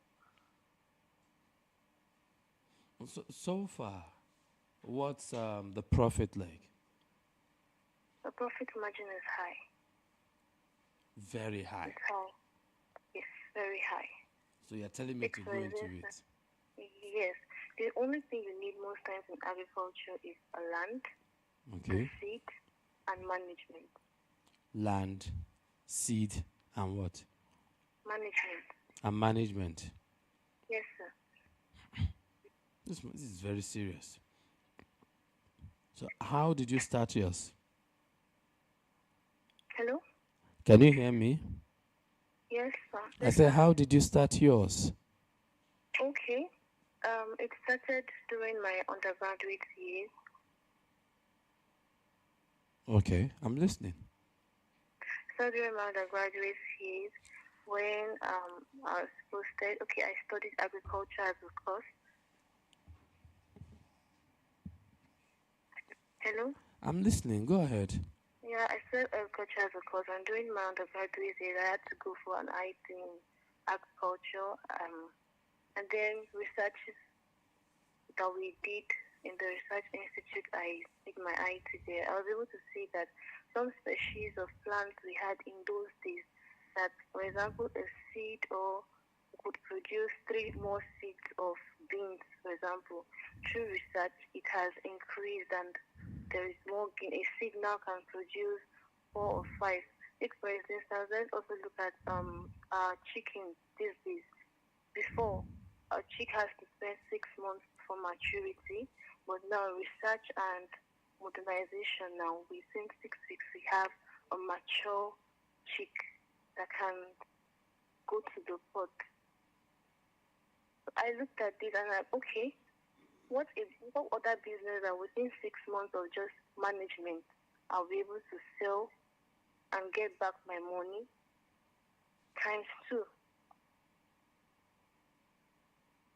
So from there, I started keeping some, started from 10, and today we are doing well in the business. This sounds fascinating, honestly. Well done. Hello? Hello, sir. I said this sounds fascinating. Yes, sir. Well done, no. You're tempting me to go into this business, so Actually, you should. I should. Into Yes, sir. agripreneur. Into agriculture. Okay, that's cool. I think I will think about it. This is really lovely. Yes. It's really Okay. lovely. You can But consult us when you're ready. okay, no challenge. I'll do that. What has been your challenges so far? Our challenge is infrastructure and too many middlemen. Too many middlemen. Yes. Sometimes they don't involve in the production, but they go to these farmers, the rural farmers, to buy this product at cheap rates. And then by the time it follows different middlemen, the prices of these goods are so high. We are providing these services for a cheaper rate, but by the time different middlemen, Mr. A buys from the farmer, Mr. B buys from Mr. A, adds his profit, Mr. Mr. B buys from Mr. A, adds his profit, and then before you know, a product that would have cost, for example, 1,000 naira, when 3 or 4 middlemen add their price, it's expensive. And then that's when you hear statements like, this is expensive in the market at this time. And then some agricultural goods come with season. So Okay. if we don't have enough infrastructure to store them, to be able to store them, Nigeria is not like some developed countries where they have put things in place to store products. We see tomatoes that get spoiled on the road because a car had an accident due to poor road on transit. So infrastructure is actually one of the challenges of agriculture. But then for you, what are some of the gains you've enjoyed?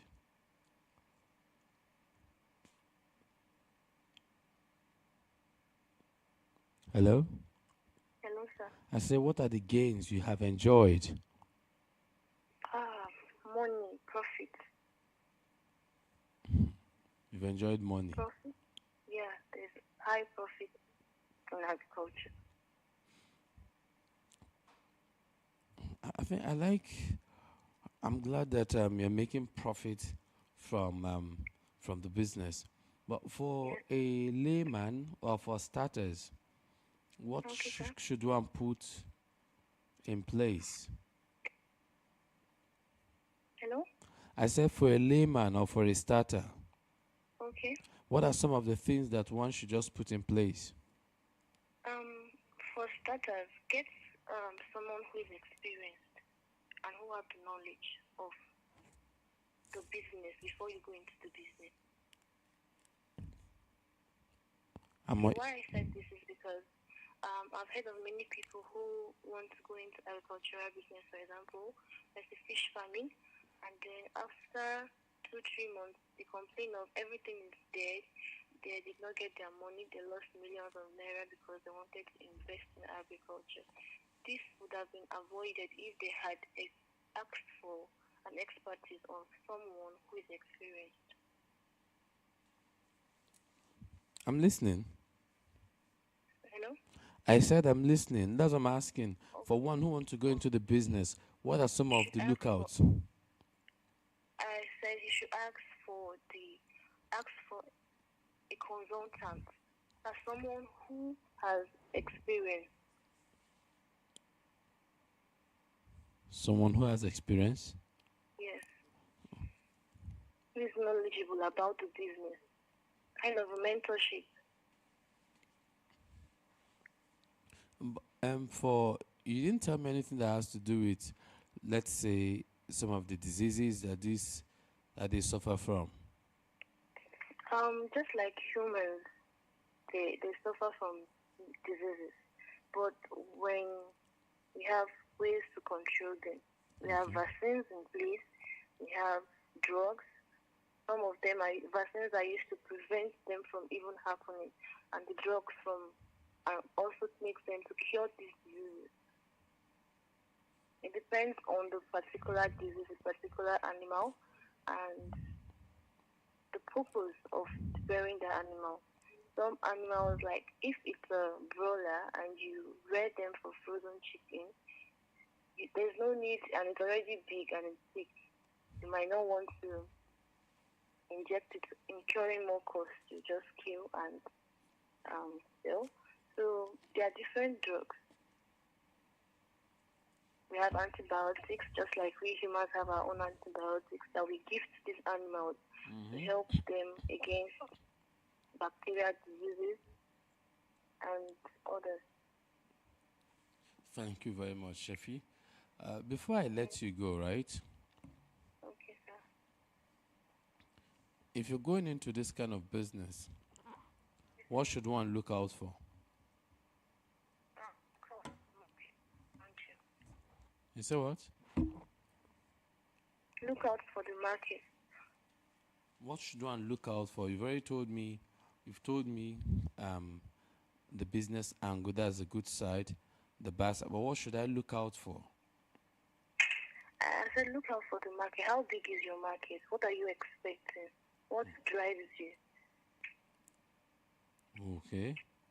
Yes, sir. Okay. All right. Thank you very much, Shefi Bello. Thank you, sir. All right. Enjoy the rest of your day. Okay. Well, I just spoke with Shefi Bello. She says she's an agro,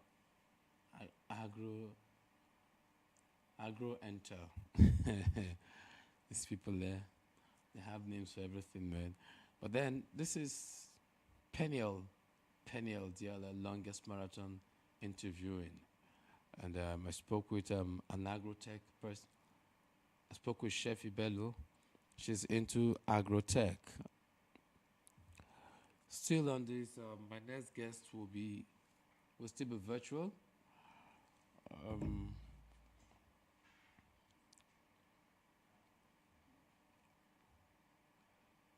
my next guest will still be virtual while I try to connect with her.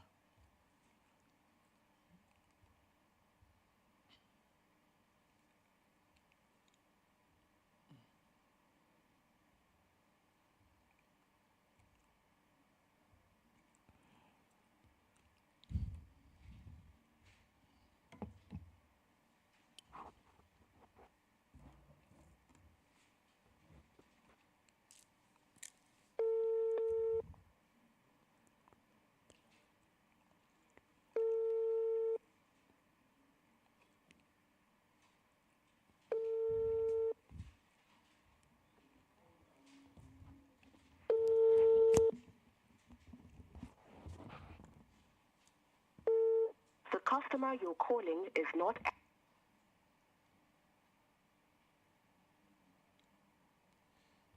Okay.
Hello, Jave Emmanuel. Good morning. Hello, good morning.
Well, we're going back again. Like I told us, I will be speaking.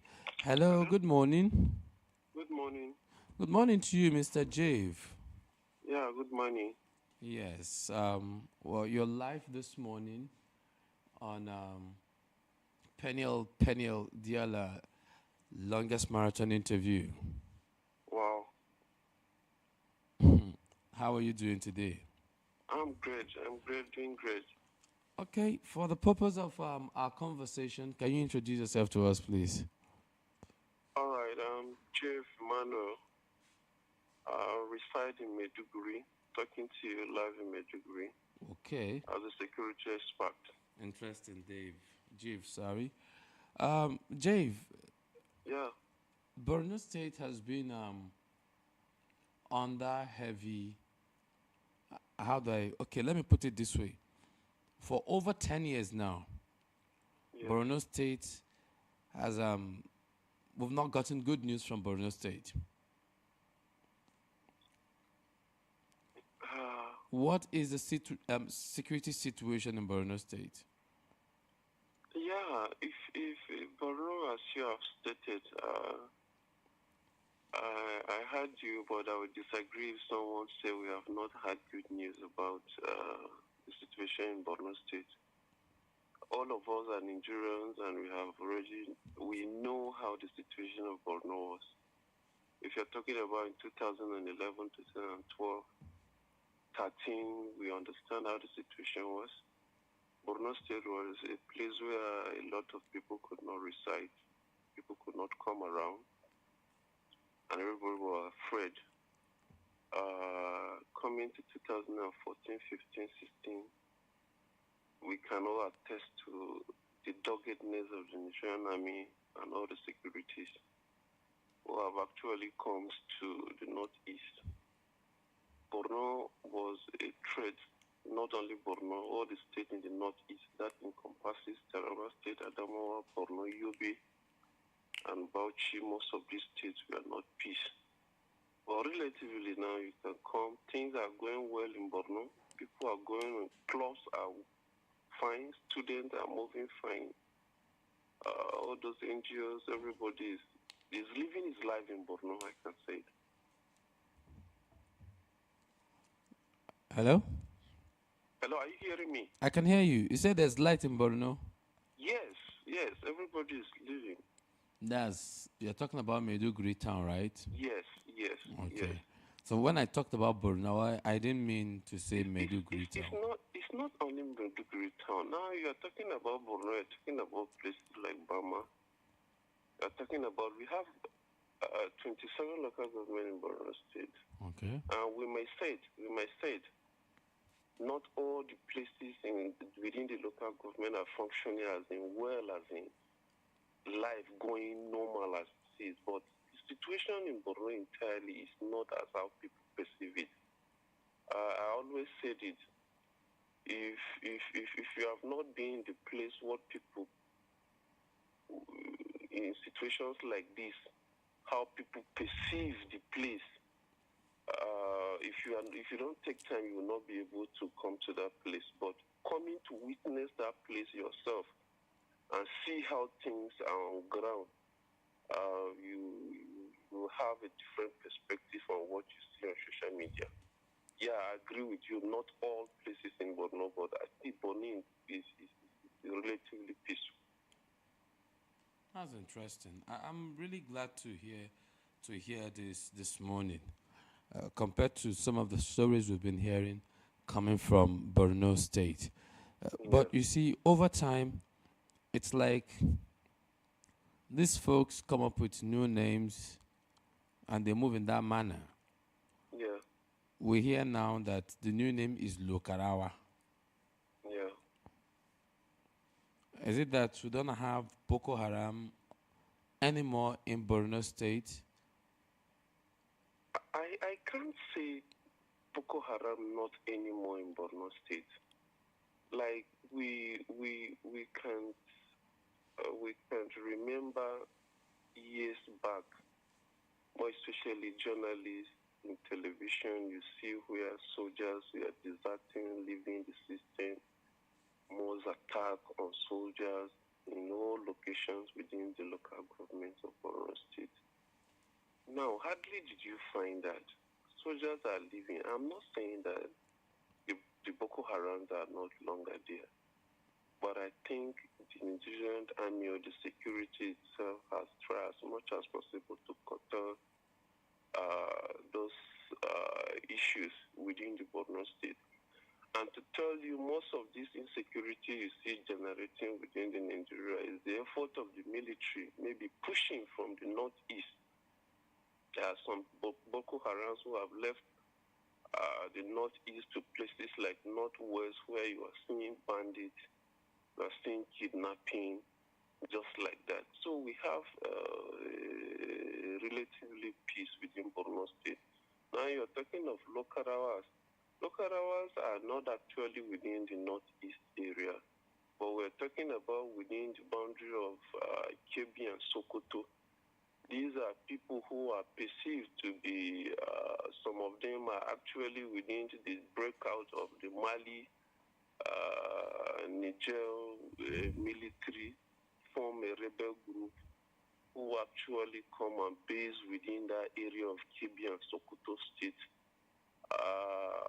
Sometimes they come to rehab, possibly re-equip themselves, re-strategize, and go back to Mali to attack.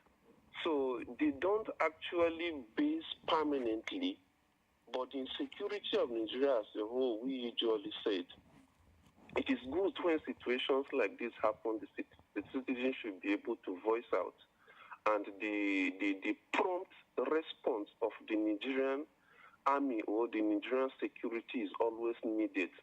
And we can't say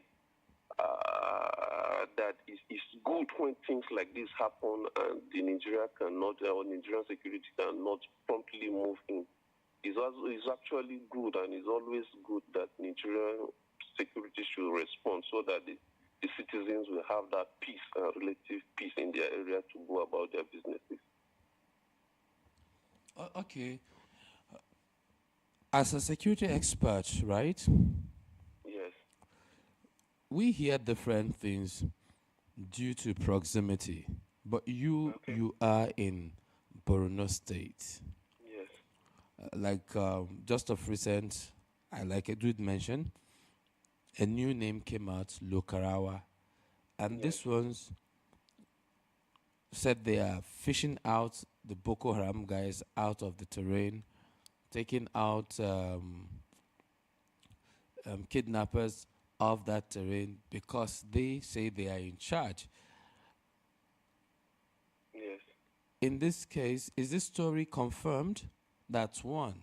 Secondly, how can these folks be dealing in broad daylight with citizens, and there's nothing done about it to flush them out?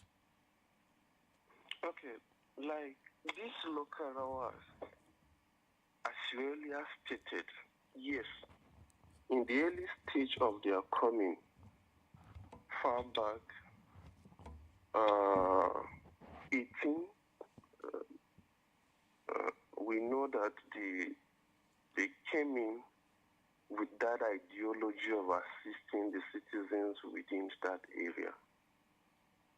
Now, the help, as you said, is confirmed. They help the locals by protecting them from the bandits. And they buy in their trust of the locals, believing that they are to help them. Now, as time goes on, they establish their rules and how they want to govern the area. But we knew that at the time there was an alarm raised, and the security, that is the Nigerian army, moving and send them back to Chad. But they later came in, and they have been living relatively peacefully with the people in the name of their protecting, but doing their shady businesses.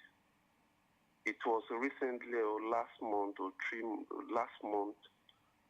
ago, and an incident happened where 15 persons were killed, and they moved away with some cattle. And in the process of the citizens or the locals organizing to pursue them in rescue of their life or their cattle,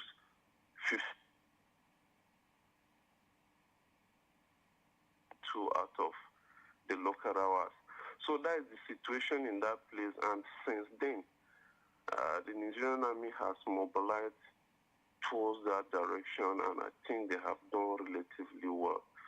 But in situations like this, it's always good for citizens to give out information, because without information, there is no way security can work effectively. So the citizen must be able to give out information, right information, so that the security too will be able to move in swiftly. What is life like for you people in Borno State? As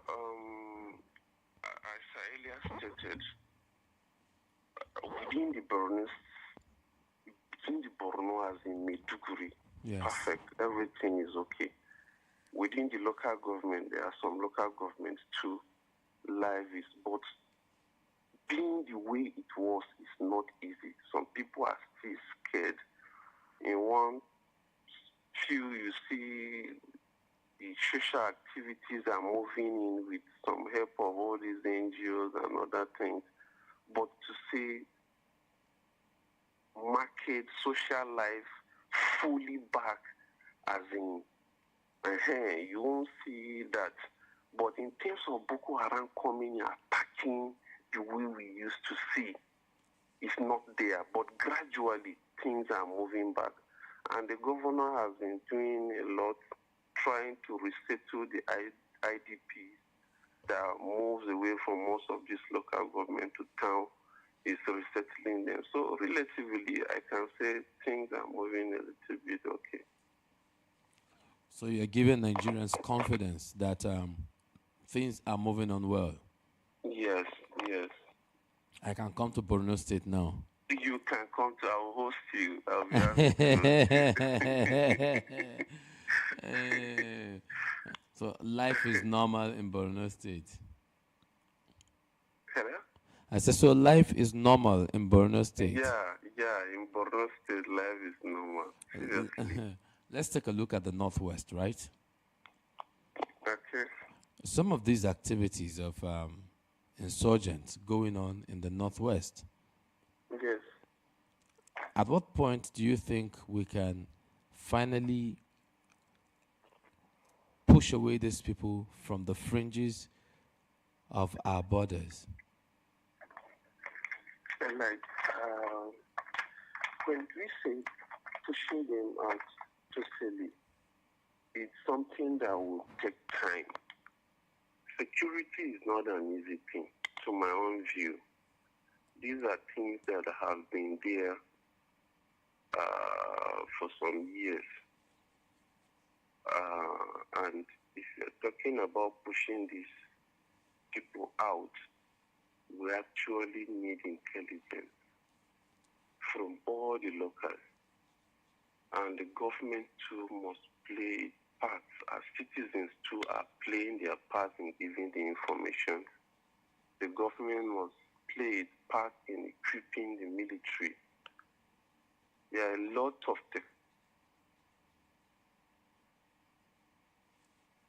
Hello? Hello? Hello? Hello? Okay. I have to get back to him again. Sometimes network can really be wonderful. But then we get back to him.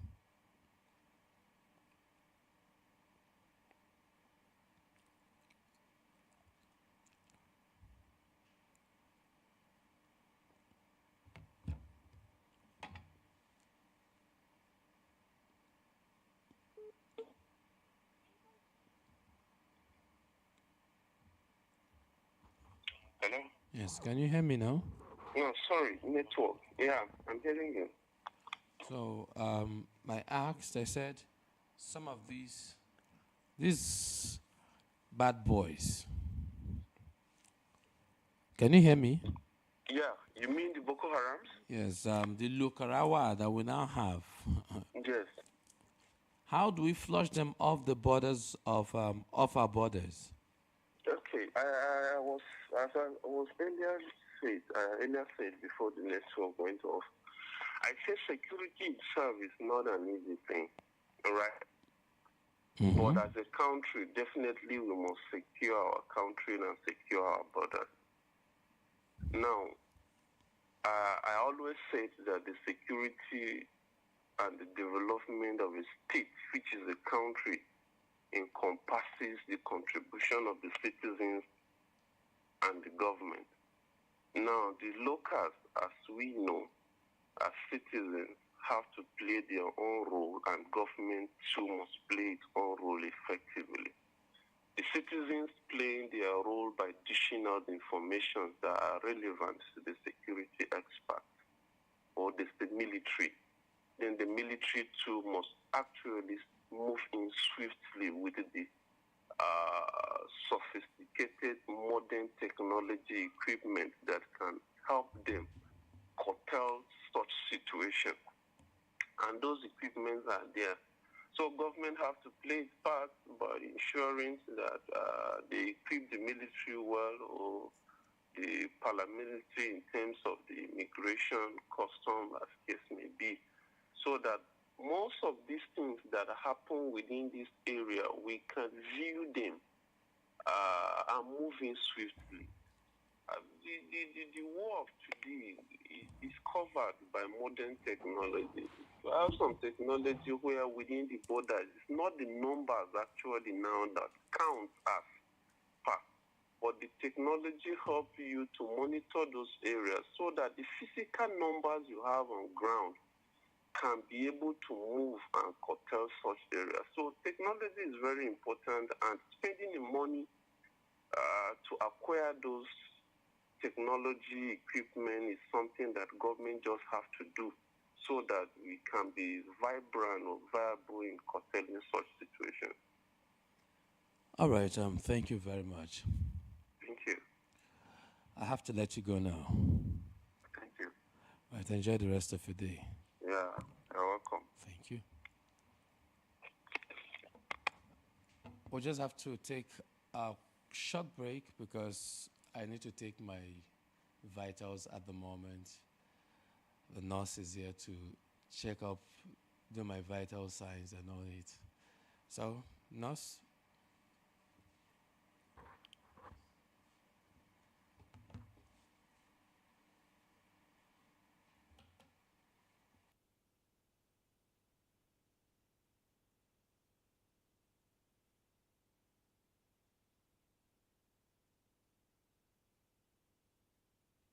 very good.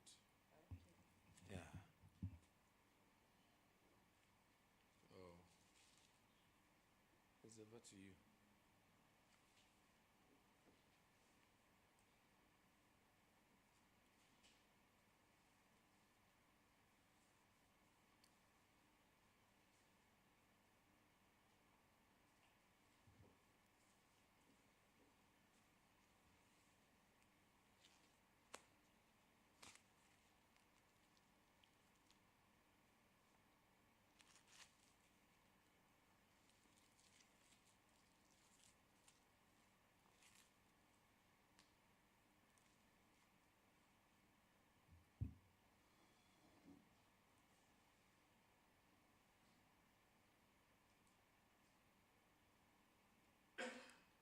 Please remain seated and refrain from talking during measurement, and keep cuff at the heart level.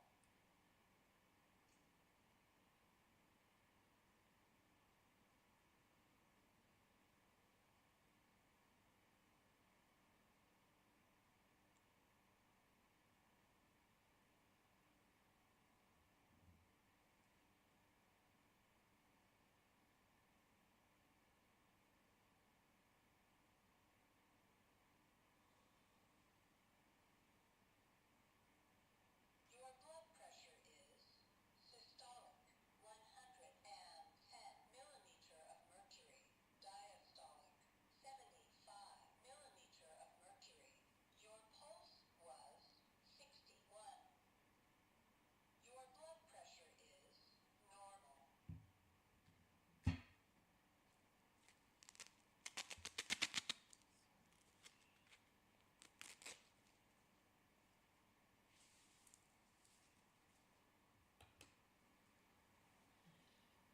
Good morning, everyone. My name is Nurse Charity Benjamin. The blood pressure this morning is 110/75. The pulse is 61. It's normal and it's good to go. Okay, thank you very much, nurse. So I'm 100% fit. Very, very well. I'm good to go. Yeah. Okay. Thank you very much. Okay. But you need to take the ORS for more strength. I need to take ORS Yeah, for more strength. Yeah. Oh, okay.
Yes. I'm sorry. I needed to take my vitals. That's why I had to go.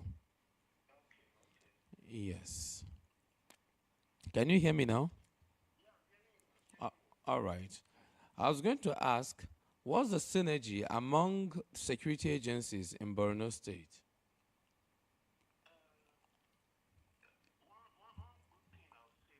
There is synergy. You know, we I would say for very long time, we have not had this kind of synergy we have among our security forces for very long time. You know, in the past years, we do see misunderstanding between the police and the army, the navy, immigration, air force, navy here and there. But under the leadership of CG Musa as the Chief of Defense Staff, he has played a vital role as the Chief of Defense Staff to coordinating the Navy, the Air Force, the police, the immigration, and all of them are working with the same synergy. And that is what we want to see. And that is what we need to have in us to help us control this situation of insecurity. Because if there is no synergy among the forces, there is no way we can succeed. So just imagine a situation possibly like you have an issue and you're calling police to come and intervene and they are not moving swiftly. Maybe within the army, the patient is an attack, which the ground army is fighting from the Air Force and is not responding on time because of logistics or other things or other issues. But the mobilization of the armed forces now with the police and other paramilitary is perfect. And that's why we have been seeing this peace situation in the Northeast as I earlier stated. Northeast actually for now is okay. Everybody is moving about his business, doing the best you can do. In a situation like this, which we have disorder for a very long time, is always the coming back of social life is always a gradual process. It will take time before we see those areas like those government I've mentioned earlier building back to what it is, and the rehabilitation are traumatized. I've seen certain things that their mouth say, and I always feel that too through journalism too they should come and a lot of people in camp that have stories that if they tell you will be touched, and these are untold stories that persons the world needs to hear. Try to ensure that these people are rehabbed psychologically and return back to their government is doing an effort. That should not be the responsibility of government alone. And I understand that yes, the non-governmental organizations to an extent are doing their best to. So definitely we'll have that peace.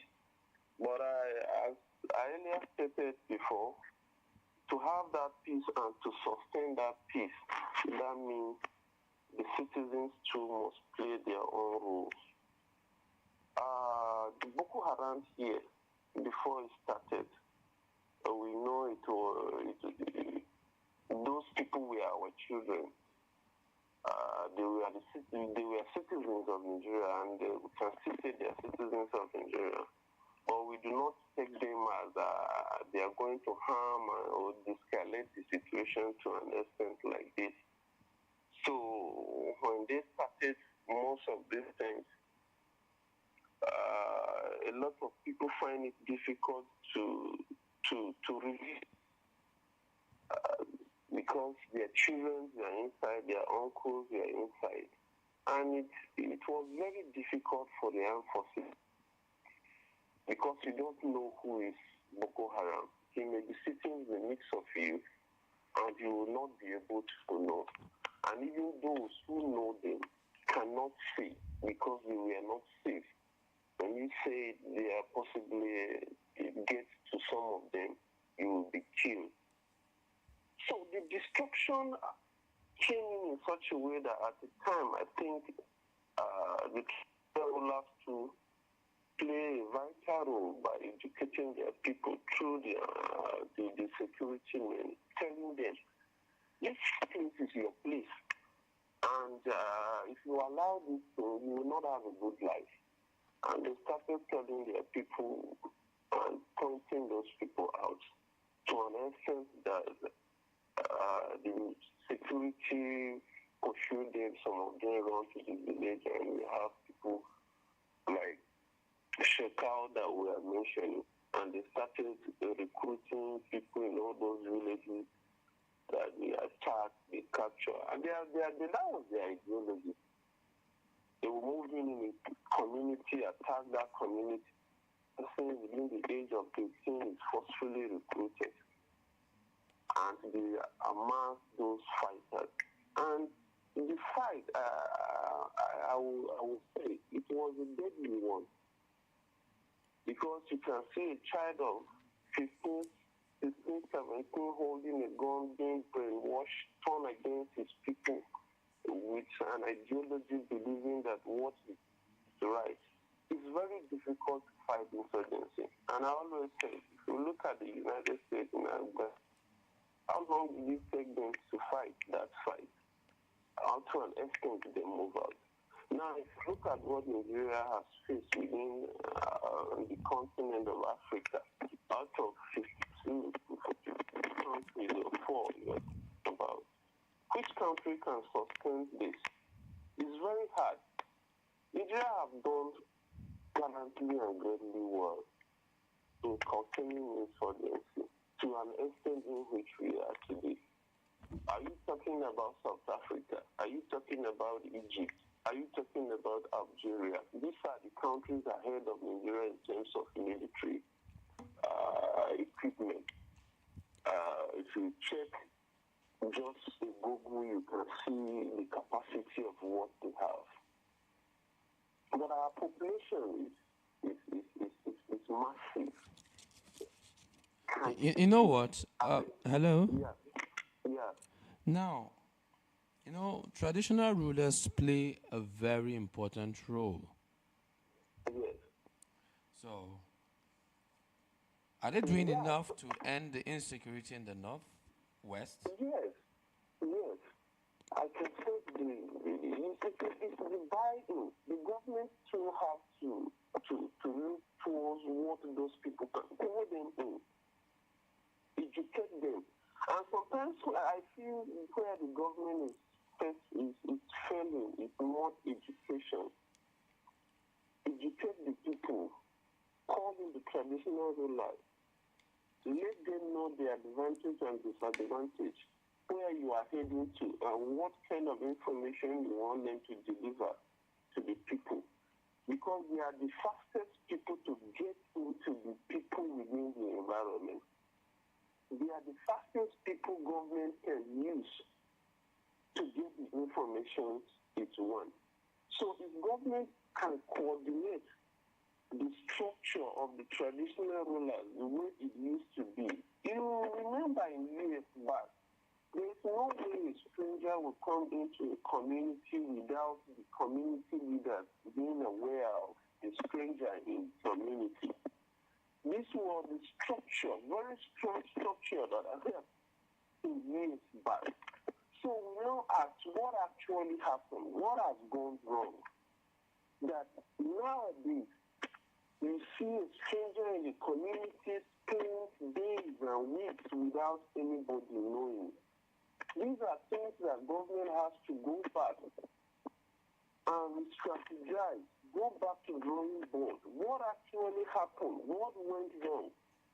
So we go back to those giving that value to the traditional system in which we usually have years back. Security will be very difficult. because it has to do with the locals. These people based there, and anybody that comes, it's not every society or every community that government is there. There are communities that if you go in, you will not see any single structure of governance in terms of police station. You understand? So it is the community that organizes itself, and the organization is made by the traditional rulers. We have the Hachimis and all those people, structures in the society, in the way how families call it, that information that delivered to them. So then they get back to the government. This is what is happening.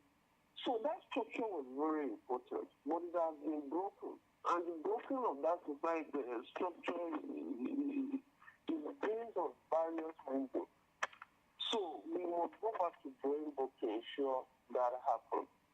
The community at large should have a security structure itself. The citizens should report what is bad that is happening within the society. Before somebody stole something in the community leaders know. And even if they don't know, they can get out there and give some days that within 3 days, so person should return that thing. And that thing will come back. If something happens, the society knows that likely this thing will be from somebody. Now, if you come to a community, you see a lot of churches, you see a lot of mosques here and there. The structure we noticed was that in a society, sometimes you have a one single central mosque, or you have a very big church, whereby the moment a stranger comes in with a different faith, everybody knows that we have a stranger in the community. But comes here, every house has a church, every house has a mosque. Where if somebody can bring a bad person and come in his house and he pray within the mosque in his house and pray within the church in his house without other persons knowing, and he can plan whatever he wants to plan for money and execute it successfully and go without anybody knowing. So traditional rulers are very important in ensuring the security of our community and our state. Okay. Hello? Hello, I'm hearing you. Okay. You know, from Buhari's administration, right, Yes. we saw how some Boko Haram repentants were treated. At some point, we saw them take to the streets to protest for non-payment, no food, and the likes. Hmm? Can you hear me? Yes, I'm hearing you. I said, if you under former President Muhammadu Buhari, Yes. we saw how some Boko Haram members, they call them repentant Boko Haram, Yes. and they are being kept, trained, and all of that. Yes. In this issue now, right? Yes. What do you make of it? No. As bad as people may perceive, I will still say we have to understand that Nigeria is signatory to many treaties, and those treaties must be obeyed. Now, in normal security situations, we know is that when someone surrenders himself, he has given up and we cannot kill him. Now, some people will say, someone who has been in the bush, who has killed a lot of people, surrendered and you take him back home, you say you rehab him and you release him back to the society. Yes, we perceive it bad, but it is what it is because of most of the treaties we have tied ourselves to. We are talking about democracy. Democracy comes with those things. Now, Boko Haram is surrendered himself. First of all, the security wants to get information from him, extract information from him. Now, in extracting information from him, he surrendered. You can't just kill him. You cannot just shoot him. Now, when you get him, trying to extract information from him, remember there are lots of human rights activists, organizations here and there. They are aware of their surrendering. And the moment they do that, they are documented. Now you try to get those information. Which group did you belong? Who was your leader? Where did you attack? Where did you be? How many treatment did you have? How many numbers are you? All these informations are very important to have the military keep the security of the state. Now, some people will be of the view that after you have collected this information, you go and kill them because they have done a lot of bad things. But if you do that, I think within the bounds of the treaties you have signed, being a democratic state, no, you have violated that treaty. That is why all of those guys who have surrendered in Maiduguri, possibly some transfer to Abuja, because we have the military have a place they keep them. Now, keeping them there, if they tell you the amount of money federal government spends in feeding these people, you will be surprised. Now, what will you do? As you bring them, surrendering themselves, will you keep them in the prison, spending money? For how long? So sometimes it has to be that, okay, this person surrendering himself, does it mean he actually repents? Okay, let's take him somewhere. We have him and see his situation psychologically and to release him back to society so that he will have a normal life. So there are many reasons to certain things government does. But I know in our own situation as a country, they may not actually do it perfectly the way it's supposed to be. But we are a country in progress. And most of us citizens compare Nigeria to countries like United States of America, UK. And I always ask, America itself was colonized by Britain. And if you're actually talking about America, America is 240-something years now. Now, if you remove 63 years out of 200-something, how many years remain? So we have a long way to go. We are a country in progress. And we have faced a lot of challenges. We know most of our leaders have done lots of bad things in terms of governance. We are not actually where we are supposed to be. But I would bet you that America was once in our situation before it becomes what it is today. So we are moving head on. You look at what is happening in the military area. We have about 63 years now. Out of 60-something years, the military take a chunk of 30 years, complete 30 years out of 63.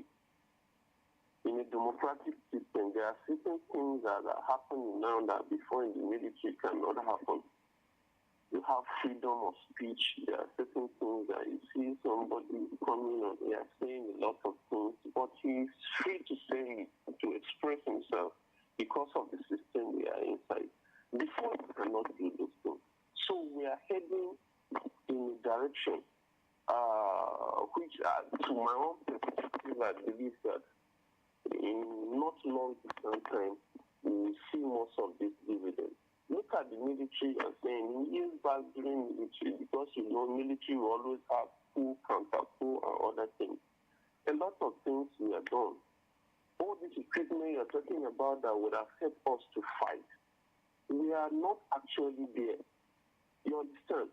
We have a critical situation where we feel those sophisticated equipment are not actually necessary. And if you bring them, you need to fight against someone to come and take over power from you. And also those things we are redundant. But in years back, we have begun to equip ourselves, to spend a lot of money. But is the money actually enough? You see people complaining that yes, the military has taken a chunk money in budget, the highest money allocated to them. But if you look at it, we are fourth in the standard of military, both in personnel and equipment. Egypt is up there, Algeria second, South Africa third, and Nigeria fourth, both in terms of population and sophisticated weapons. So we still have a long way to go. Okay. Before I let you go, right? She said? I said before I let you go. Yes. The Almajiri school that former President Goodluck Jonathan inaugurated. Yes. Are the northern governors taking care of it, or it has been abandoned? Yes, very nice question. Most of these schools are abandoned, but I think they are beginning to do something about it. I think the northern governors too have come to realize that the situation and the system of Almajiri itself is not actually helping anymore. And most of them, I think the governors are helping them to ensure that they're in a better shape for the Almajiri systems to be, should I say, to reduce to barest minimum. Now, that thing is the right decision at the right time, because we have seen what these Almajiris have cost. Most of these, I would say most of these Boko Harams are part of the Almajiris who do not have that parental love and guides, who are misled and brainwashed to indulge into those situations we are facing today. And it's the responsibility of the state to ensure that those people have a better life, have a better education, and have a better standard of living. In the north here, sometimes, here I'm from north, but sometimes I feel most of the politicians within the north are very happy to know that the citizens are ignorant of their rights, and the leverage on that to do whatever they want to do. The issue of Almajiri and education system in the northern entirely, you look at it as we need awareness. And how much of this awareness do we have? Even among the ones who have attended the four corners schools, we understand that governance is shared responsibility, and that shared responsibility is within the three organs of government. So we have the federal, we have the state, and we have the local government. Recently, we are talking about local government autonomy. Even the ones in the north, I will not say even in the north alone, but in Nigeria entirely, even the ones who attended school, who knows, how many people knows that federal government has its rules? How many people know that the state government has its rules? How many people know that federal government has its hospitals? How many people know that state has and local government has? All these things are shared responsibility within the exclusive leave, concurrent leave, and residual leave. Now, if you look at the life entirely, the most of the chunk of what a citizen needs is within the concurrent list, which is the shared responsibility between the federal, state, and the local. The basic life, we are talking about education or hospital and shelter. Now, many people, even the ones that Hello? Hello? Hello?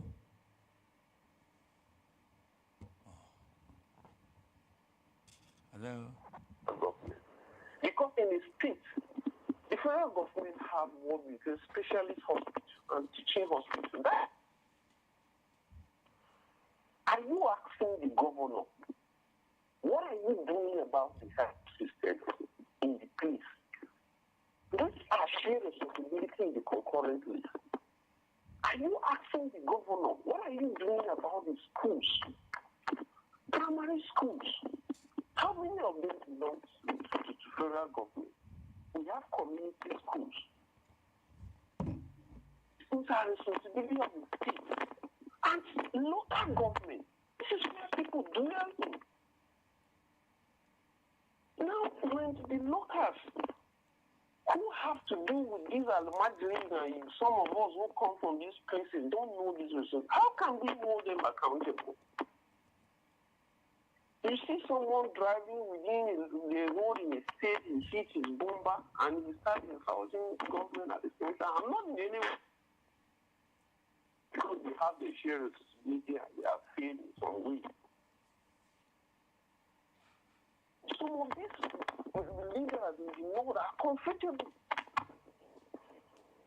to know that, yes, these people is like they don't know their rights. They don't know what is obtainable in the system. So let's keep them in the dark and keep on investing in what they deserve or what's supposed to have.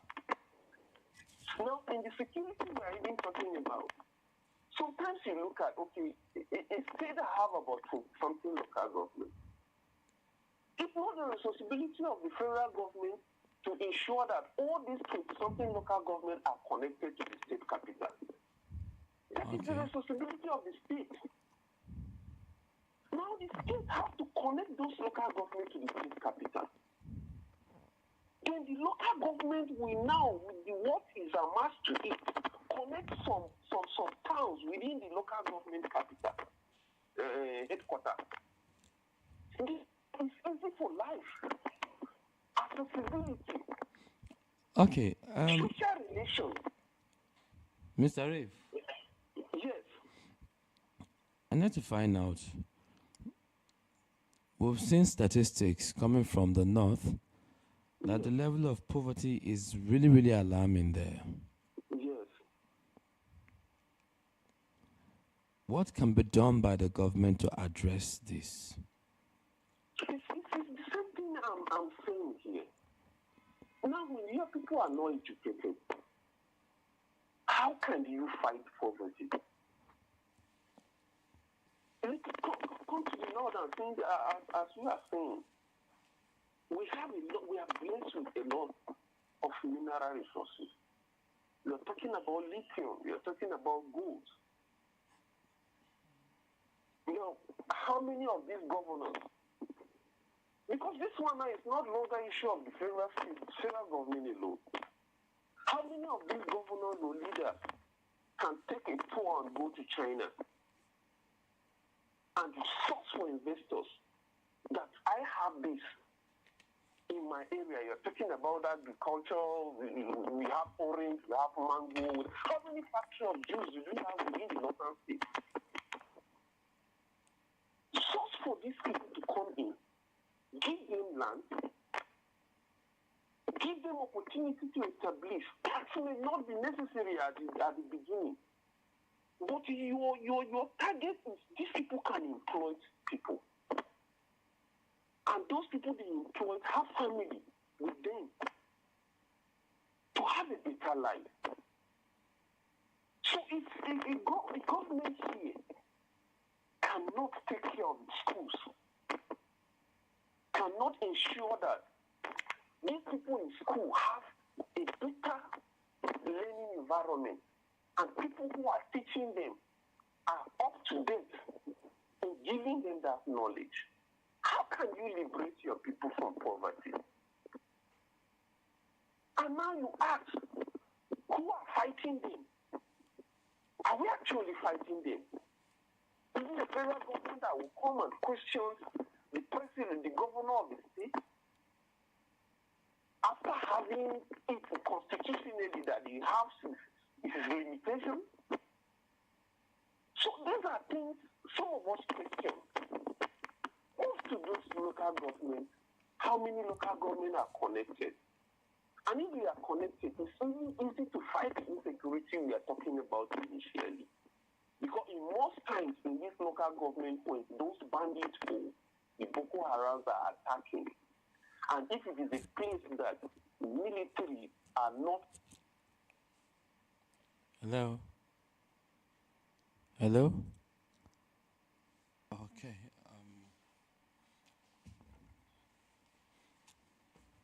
Can you hear me, sir? Okay, it's gone off. We need to call him while we'll prepare for our next program. We'll try and see if we can get across to him again.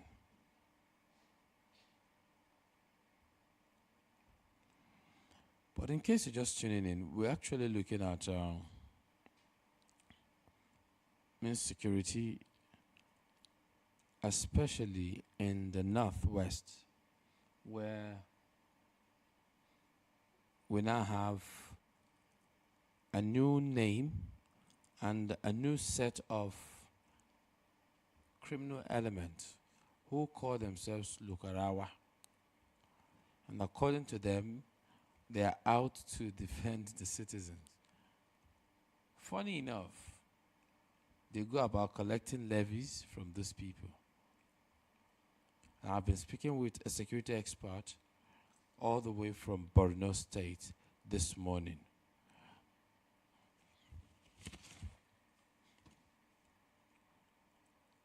Let's try and get back to him and hope it connects this time around.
So it's like that. How many of these students are connected to the state sector? And these are the situations we are facing in the north. You look at the local government and you most of these local government have not have good access to state capital. Now, this escalates to the security concerns you're talking about. What have been stated. Now something happened in a particular local government, and you want to see or you receive a call, and is moving your troops from the location you are to the place that the incident will happen. If not that you have a stationary troops in that place, sometimes it becomes a problem. Because sometimes you don't have the road that the car will not be affected, the car will affect. And if cars go there to watch speed, the car can be, the vehicle can convey the troops in that place. And sometimes before you even reach there, possibly the bandit has done what the damage to do within 1 hour or they have.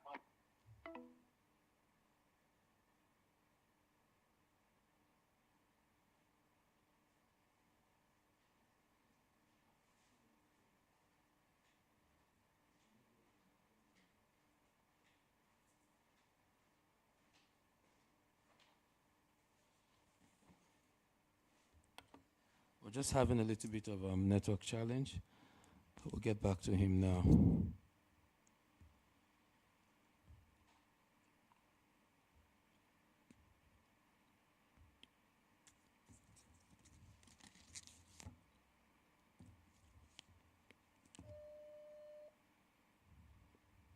Dear customer, you do not have sufficient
Okay. Go ahead, please. So, as I was saying, most of these are northern leaders. We have issues. Okay, it's most of these things, lack of good governance within the north-term political elite, that some of these issues are happening. The citizens being ignorant of their rights, the contribution of the Almajiris, I was saying. Now, as I was saying, we have this governments have shared responsibility within the federal, state, and local government. And if you come to the north and you see most of these local governments, there's been a state that have a 20-something local government. How many of these local governments have a good accessible road to the state capital? You can't find it. How much more from the local government to some communities within the local government? And all these are responsibility of the state. Sheer responsibility of the state and the local government. Now it goes down to the security we are even talking about, as I earlier stated. You have something in the community you call the security. There's no accessible road to that place. It takes time. Before the military, we get there. If at all the road is even accessible, it's accessible by a car. It wastes so much time. Before you reach there, possibly the bandits, Boko Haram, whatever you call, have operated on that. So, these are things we are lacking. The leaders within the north, the governors, the senators, politicians, they have to play their roles. We are talking about school. How good are these schools? If you have these schools, how well have you done as a leader to ensure that people teaching the students within the school are up to date? These are responsibility of the state government. These are responsibility that our leaders as politicians have. How many of them are not happy seeing children outside school at the time of school that feel, no, I have to do something about this? Some of them just are happy to see crowd begging when they come around. And all those things we talk about government at the center are if the states are not having their share part of the finances to develop their people. So now, we look at the school, okay? In the local government, we are supposed to have primary health care. Did the local government have them? As a state, we are talking about secondary health care. How good are those health cares? And how well are they equipped? Now, these are things that are lacking among the people. Lack of visionary leadership in most of these things. And what did it take for you to do these things? You are not thinking of bringing investors in. If the community has a fertile land, or the community is known in producing a particular crop,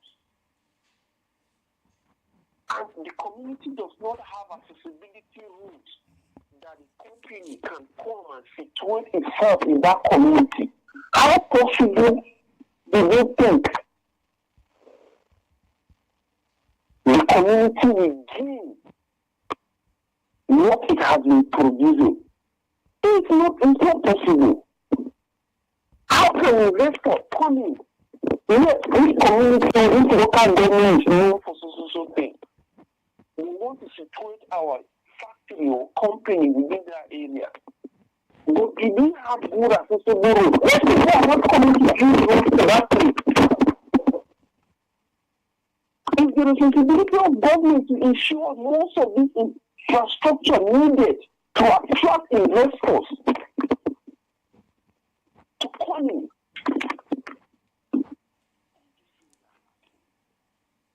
are lacking. What did you expect? We find ourselves having grown-up children, youth who are not educated. On the street, a blank check that can really convince.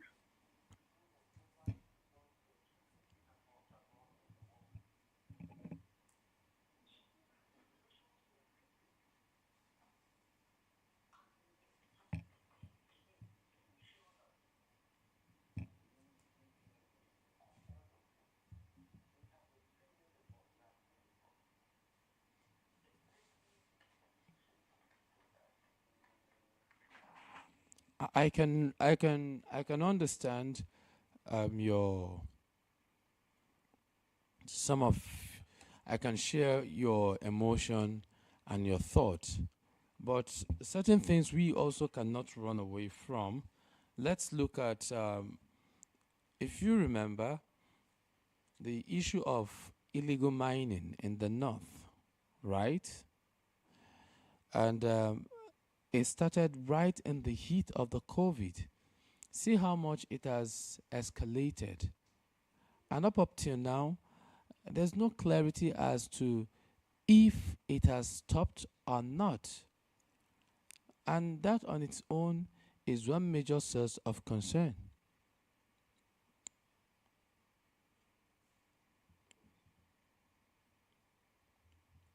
Hello? Yeah, that I'm saying. And that on its own is one major source of concern.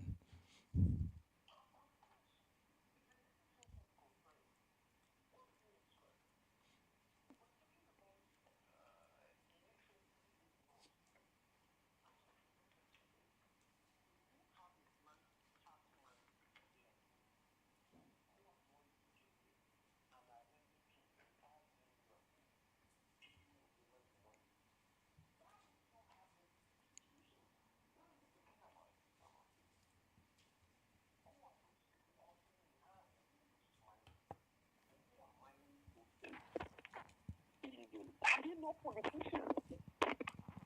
These are people who possibly give equipment or weapons to young, vibrant, illiterate boys to help them do fishy things. And after they have succeeded, possibly without even retrieving the weapons, the weapons are in hands of those people. And why won't they find survival with these things? And you see situations we are seeing. And even in the mining, like the people say they are not people doing those mining, illegal mining. Everybody gather his boys, sit them, go to site, do whatever he wants to do, carry all those great natural resources that government has to be, they would have made good money out of it and fly it out. So we continue to have this situation in as much as our political leaders, our politicians are very comfortable, contented to see that the citizens are not aware of their rights. They can leverage on that to do whatever they want to do and continue to amass wealth that generation of them cannot finish. It's kind of a selfish life. So,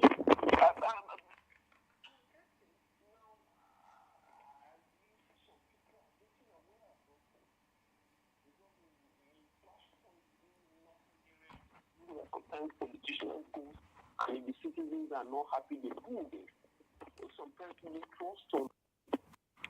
So awareness gradually is coming and everybody is getting tired of the standard in which they have been in for a very long time. So our politicians need to gear up too. What we are doing here is part of education. And some of them have seen, some have had. Now, some of them who want to learn are conscious. they are beginning to be aware that these people are pushed to the wall. And definitely, if something is not done, reaction definitely must come in. But I see a chunk of what we are facing in the north. It goes down to our politicians and our leaders who are reckless in what power they have acquired and not using it well to ensure that the north is developed and developed well. Now, when you are even talking about the leadership of the country, leadership of Nigeria as per se, how many leaders did they not have? We occupied that seat for years, from the military regimes to the civilian regime. What do you have to say? What have they done? What are those things that they can pinpoint and say, yes, these people have done well for the north? But every day you see them fighting here and there to see acquire that.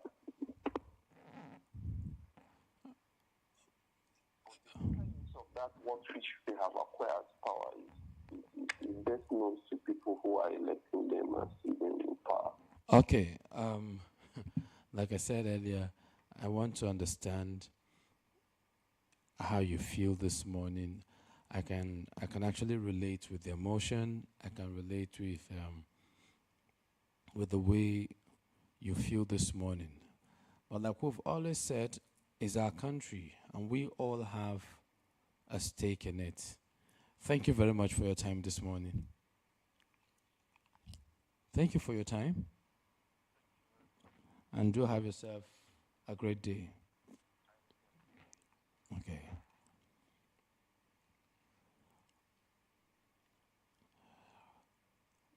Well, I really can understand how he feels this morning with what is going on in Borno State, not just Borno State, the North as a whole. How we have allowed this to fester for too long. Now we're looking for how to deal with it. And it's acting like a monster, and it's acting like a monster that have come to stay with us. We just hope that someday our military will wipe off these criminals so we can go back to our normal lives. As it stands now, we'll get back again with the conversation while I connect with my next guest.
Morning, Peniel.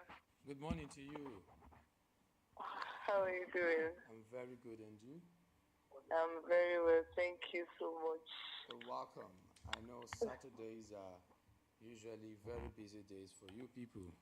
Oh, well, I've been following in on the program, so I had to make time for this. Okay. So that, Yes, Grace, how are you? I'm glad.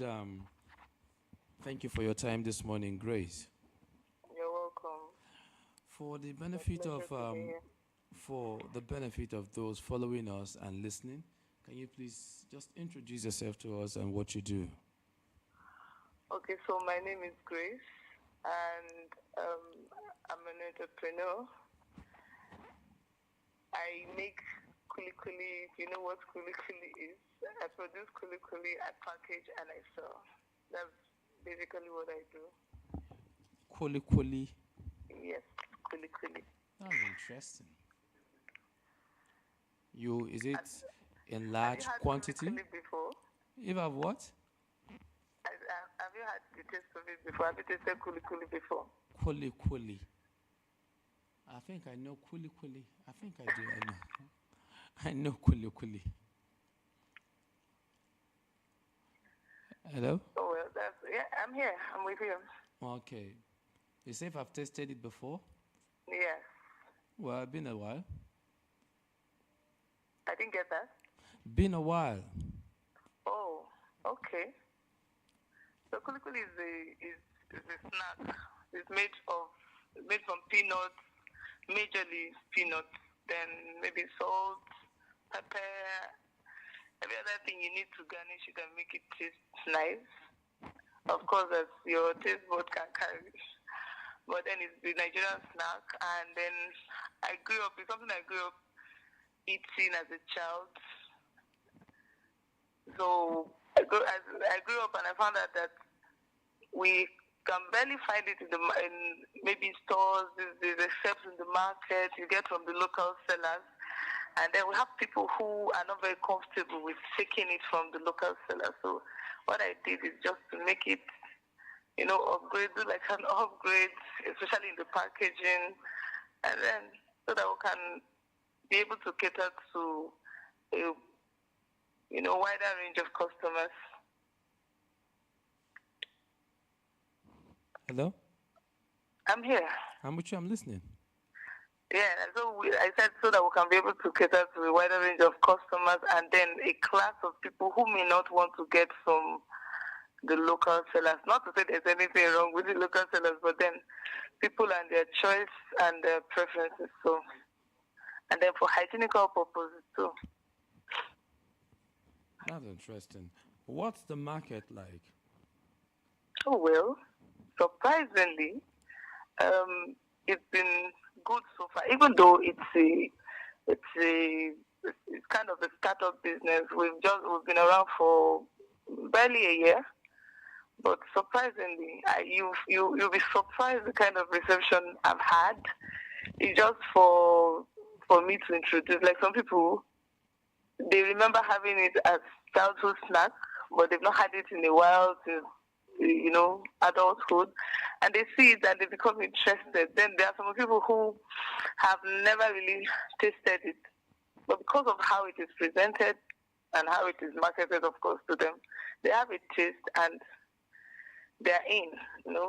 So far so good. We're making progress. So, what are the challenges? I would say one of the major challenges is having to gather products for production, the raw materials for production, the prices in the market, how they fluctuate, and then it kind of affects not the sales but the turnover. So because when you buy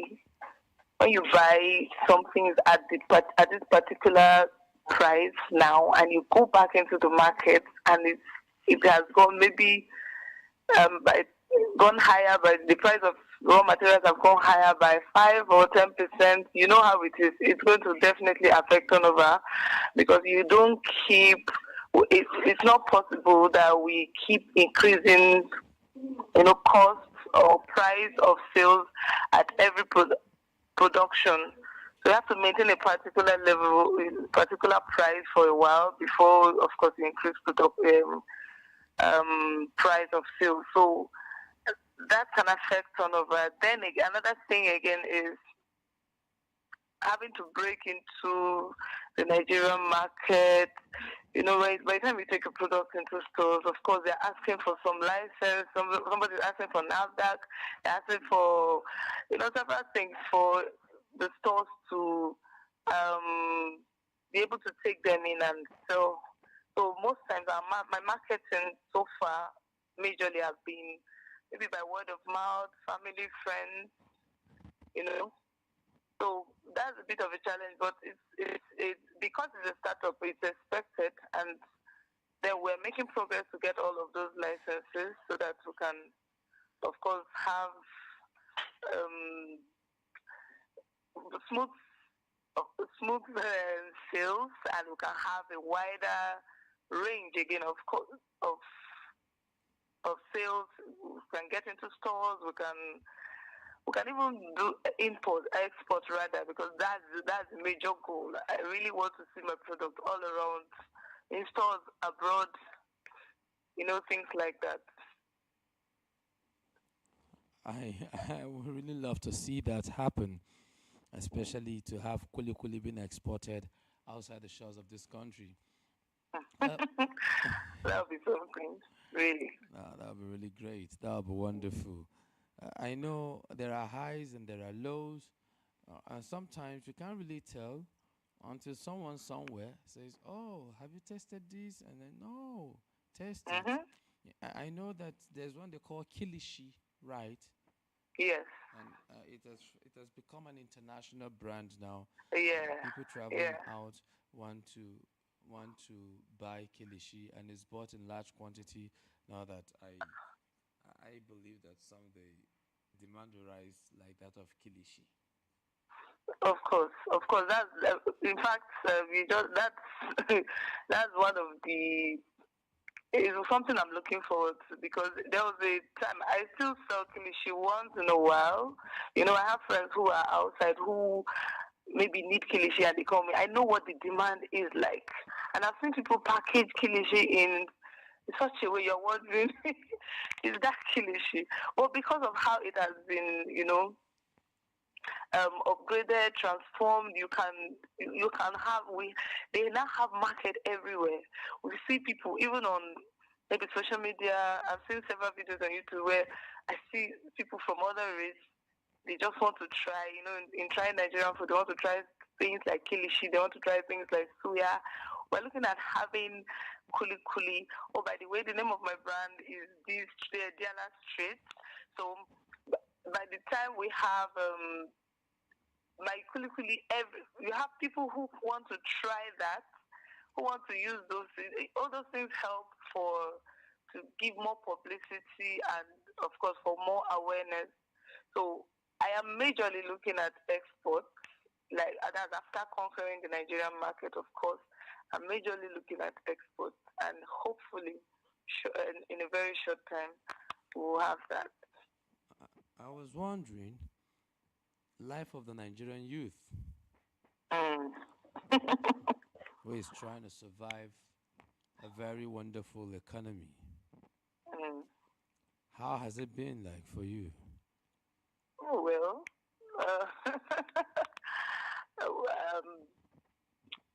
how do I put this now? So, I naturally, from time, I never saw myself, in the in the um, in the market, in the corporate market or corporate world. I never have been that kind of person. So coming out of school, going through school and coming out, I had done business, different kind of business in school, and coming out, I looked for um, like a place. There are several things. The music world is dense. With people, the fashion world, even the social media world. Even though those um these fields may never be, you may never ever have too many people in them because there is always need for them. But I needed something that I am. We're not so many in it, and then I kind of can thrive in it without having to fight, of course, without having to press in. And then quickly, I got to growing up. My mom made kulikuli. My mom used to be a very she's what you call DIY woman, DIY, do it yourself kind of person. So she did a lot of things by herself. Kuli, we had kunu, we had. If my mom saw you do a thing, trust me, she can replicate it. So she was that kind of person, and I kind of followed her in that line. So we made kuli growing up, and I thought, why not monetize it? You don't have plenty competition here. So I started it, and of course I tested with my family and my friends, and it wasn't the best of Kulikuli when I started, but then it was appreciated, and then I continued and I became better, and then that's how we're here. I found out that there's market for it. There's market for it because there's no. I've been into stores. Of course, there's Kulikuli in stores, but we don't have so much of it, and then we don't have the kind of kulikuli I make. You need to taste the kulikuli I make, by the way. I tell people I have the best kulikuli you have ever tasted in the world, and I mean that. So yeah, like I said, they don't have the kind of kulikuli I make. So and like I said earlier, also so far so good. I've had a good reception. It's been a good run so far. And then it's helping to beat the Nigerian, the kind of economy. It's helping. It's helping. It has gone a long way in curbing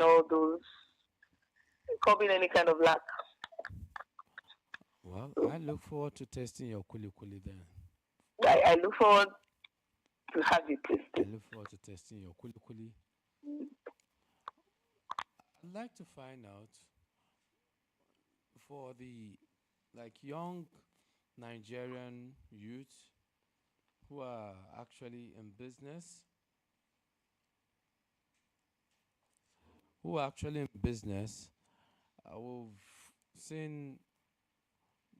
we've seen government promises being made. Like recently, government promised to support small businesses like yours with fund. Have you reached out to them?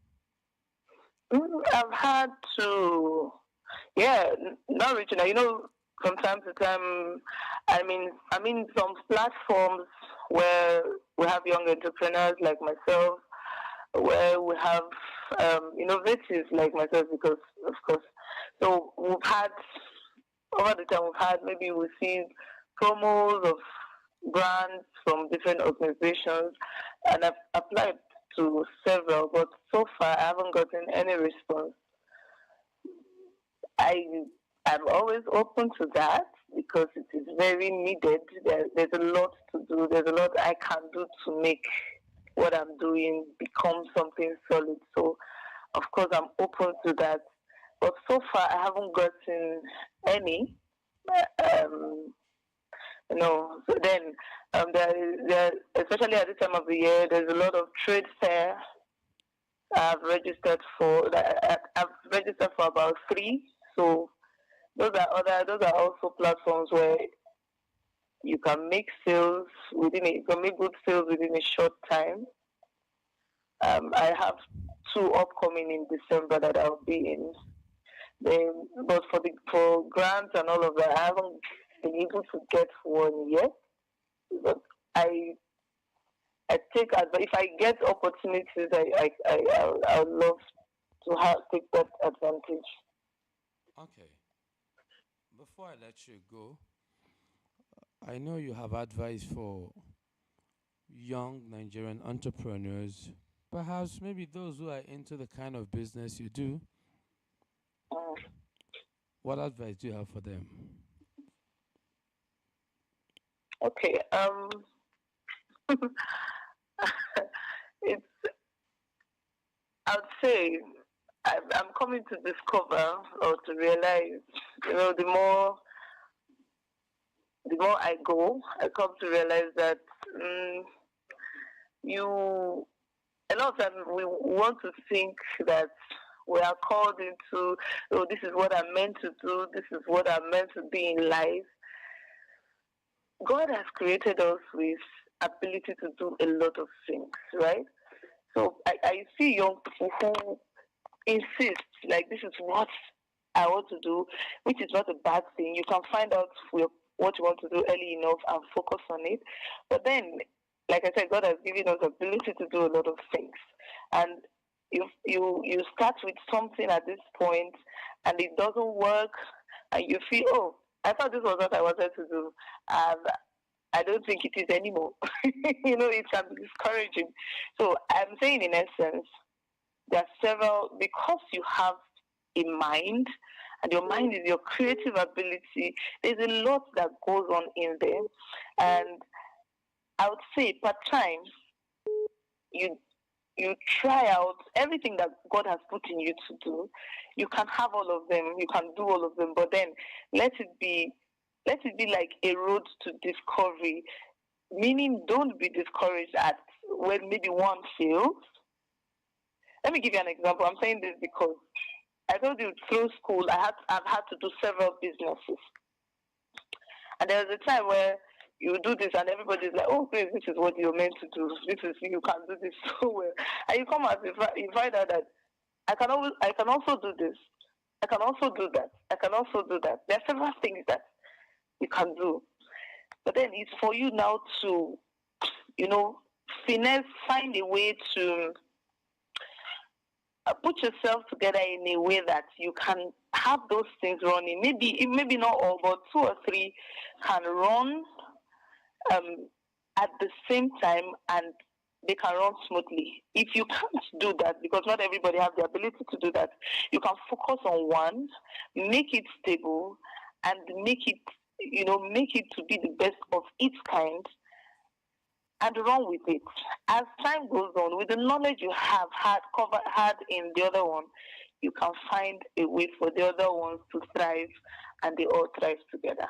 That is one. Then, secondly, um, I always say, I always tell myself that my kids or anyone who happen to grow up around me, we whether besides formal education will have a skill.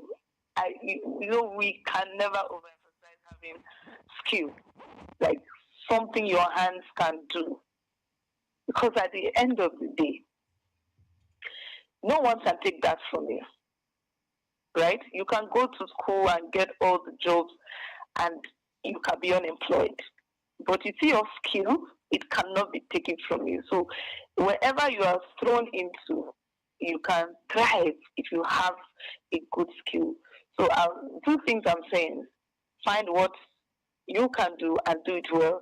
Secondly, if you find out that there is, which is almost impossible, then if you find out that you don't have like that that kind of calling, let me put it the Nigerian way. If you find out you don't have that kind of calling, learn a skill, learn something that is enduring, that can put you out in any way you find yourself, in any circumstance you find yourself. You can thrive with that. Okay. That's what I have to say. All right. Thank you very much, Grace. I wish you all the best. Thank you so much, Peniel. I wish you all the best And as I well. rate you that Well you're done. equally.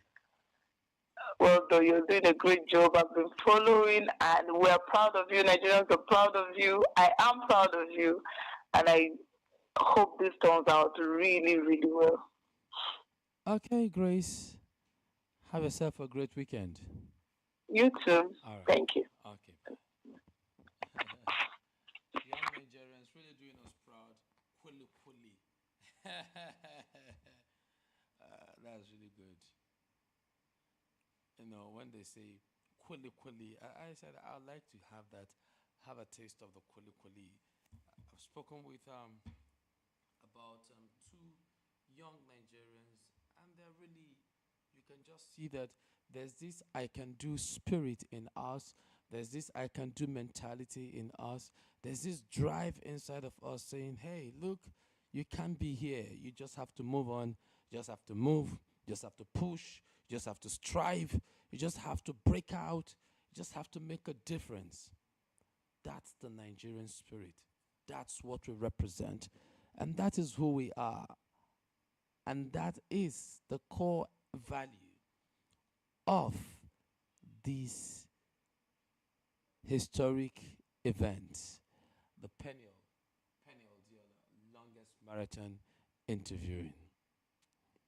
Just a moment, and I'll be back.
Okay, like I said, I told us we have great Nigerians who are doing great and who are doing wonderfully well in their various fields of endeavor.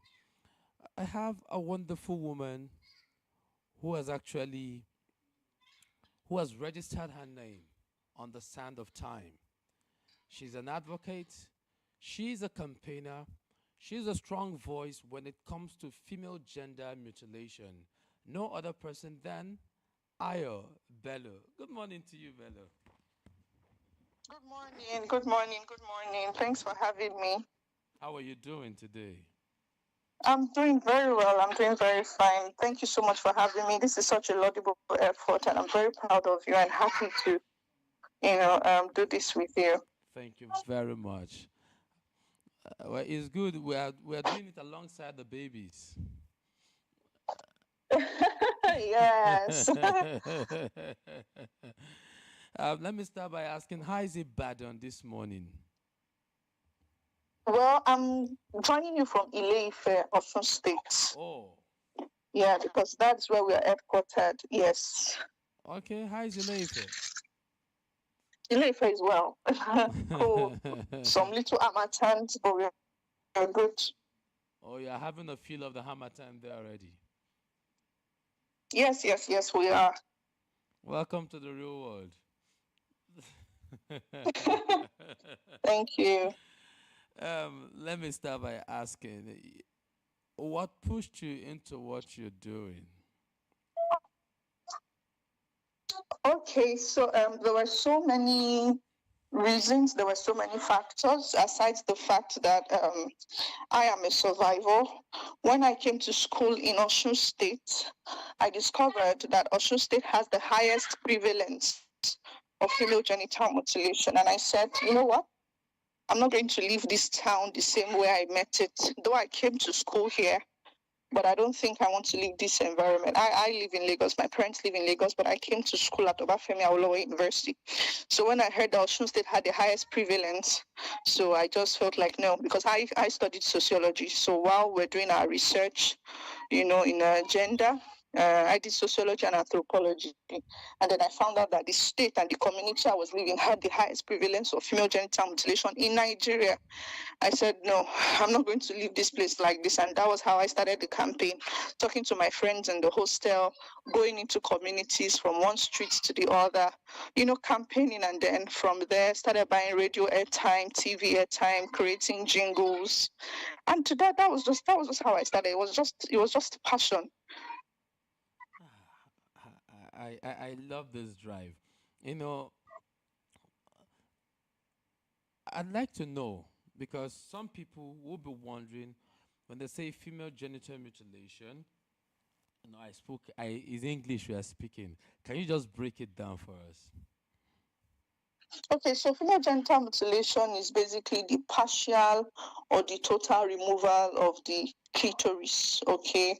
And it is highly rooted in gender inequality, trying to restrain sexual pleasure on the part of women. It is done to make sure that girls are not promiscuous, so they cut off the clitoris. So, but there are different types of female genital mutilation. There are 4 types. The first one is clitoridectomy, where they just, chop off the tip of the clitoris. Then the second one is excision, where they remove a very good portion. Then the third one is infibulation, where they stitch the labia majora and the labia minora together and leaving a tiny opening for urine and menstruation. So they stitch it together. And the thing about infibulation is that when the woman wants to get married, she has to now go through an operation, okay, to make it open. So the idea is to preserve virginity, to preserve chastity, to promote chastity and cleanliness on the part of the woman. Then the fourth one is actually unclassified, and it involves any form of piercing, pricking, massaging, deadening the nerves around the clitoris.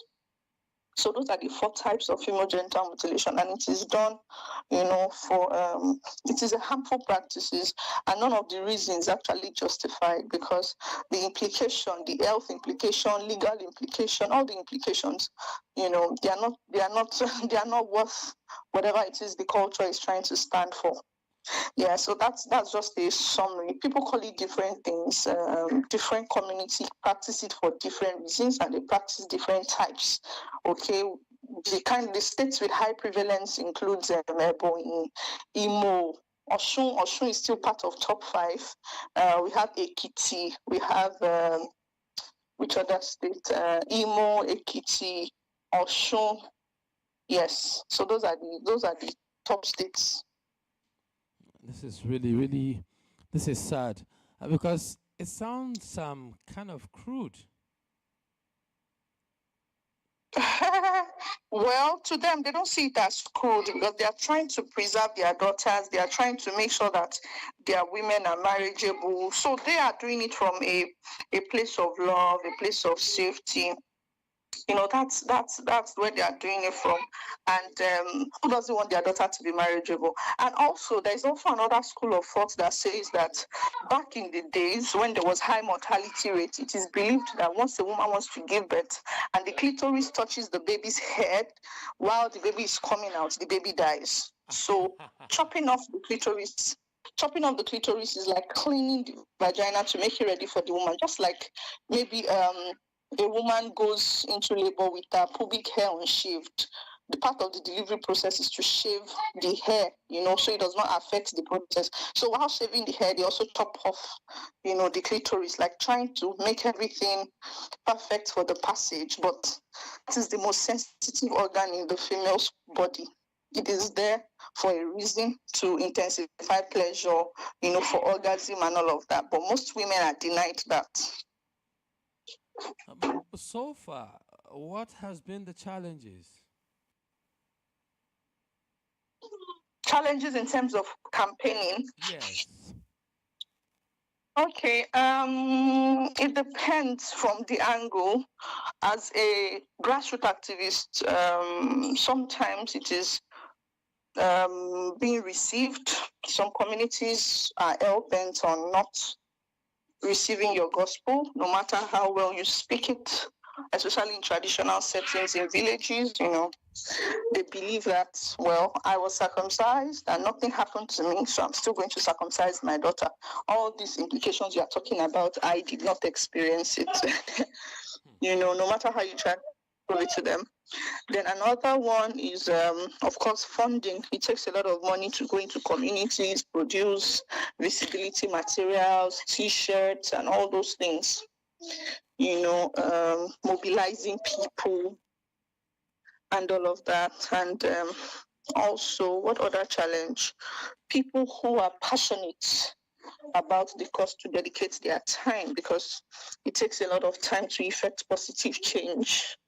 Okay, so most people, know how Nigeria is now. Most people are particular about feeding and getting their lives together rather than standing for a cause. Even when you see people like that are very passionate, it's either they've left the country or they are now more focused on other things, because this thing requires time. It's not something you just do one off. It is like day-to-day investment. Day to day, it's like you're starting a business or starting a ministry, so it needs time. So the manpower for those working to make sure that this practice ends is actually very few. So those are the basic challenges so far. I was actually surprised that you could headquarter this in Ileife. Projects like this, you see. Well, that's true now.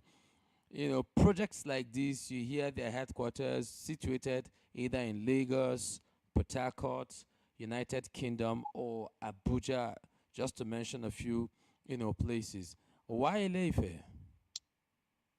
Yeah, like I said, because this is where the real work is. Okay, I'm not saying that they don't practice it in urban areas, but I told you that Osun State had the highest prevalence. Okay, so this was where it started from. Though we have branches in Lagos, in Oyo, we carry out activities across different states, but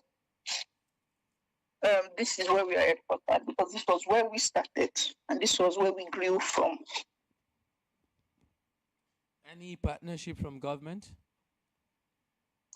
Yeah, well, the Osun State government is gender sensitive. They've been kind and supportive. We implement projects with the State Ministry of Women, Children and Social Affairs, and it's really been good from the state government. They've been receptive. I mean, when we have trainings and we call them, they come. Okay, and we also had a partnership in We had a partnership in March at the United Nations in New York, where we had a side event uh, during the UN Women Conference, UN Women Commission on the Status of Women in New York. And, they were well represented, and we were able to talk about how far we've come. And they made lots of promises, which we are still anticipating. But of all the states that we've been working, Osun State is very progressive. Governor Adeleke is really trying in that regard, not because of anything, but that's my own personal experience with them. They are very receptive. At least I can always walk up to them to say, oh, this is what we need, this is what we decide. They are trying. I don't know about other states though. And then also, the VAP Act has been domesticated here in Osun State, and we have laws against FGM in the state. So that makes it a criminal offense. So that's a good one for us.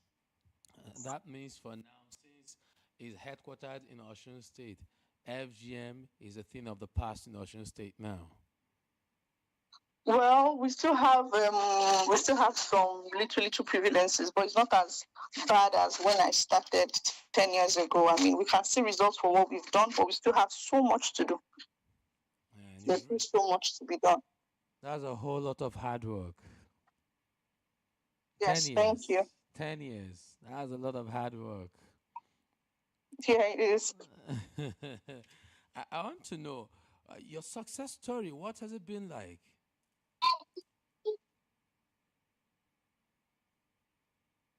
Prioritize. Hello? That's what makes a campaign. So the success story is not mine. It is basically seeing people that could have been mutilated, but they are no longer mutilated. Seeing baby girls that, their lives could have been thrown into a life of no sexual pleasure or a life of health complication. And then you save those girls by sensitizing their mothers. When you go into a community and they publicly declare to say, you know what, we accept what you are saying. We will not hurt our girls anymore. I think that is the peak of the success for me. And then also having a platform to train other people. I've had student volunteers go from my organization, young interns that are very interested in community development work. And I've seen them grow. Some of them from volunteering, they've been able to get big job opportunities from the certificates we give them during trainings. They've been able to explore different countries, working with British Council, studying in Harvard, getting scholarships, just because they volunteered in my organization. I think that is another success story I can't really quantify or wrap my head around. The fact that me just following my passion has opened more doors to other young people, because in Ile-Ife we have about this environment. We cannot just Ile-Ife, Osun State, because Ile-Ife is like the center. We have Ede, we have Oshogbo, so our office is surrounded with about 6 high institutions. So young people are the ones driving the change. And so when we have young people come volunteer, they stay maybe while they're in school, maybe when they're in part 2 and they volunteer part 3, part 4, they graduate, they leave the community and they go back to wherever they came back from. And I am hearing good news, or they continue the campaign wherever they go. I think that is success for me. That's just it for me, basically. I'm happy for you on that. Thank you very much. On FGM, is there any health implication to it? Yes, there are lots of health implications. Urinary tract infections,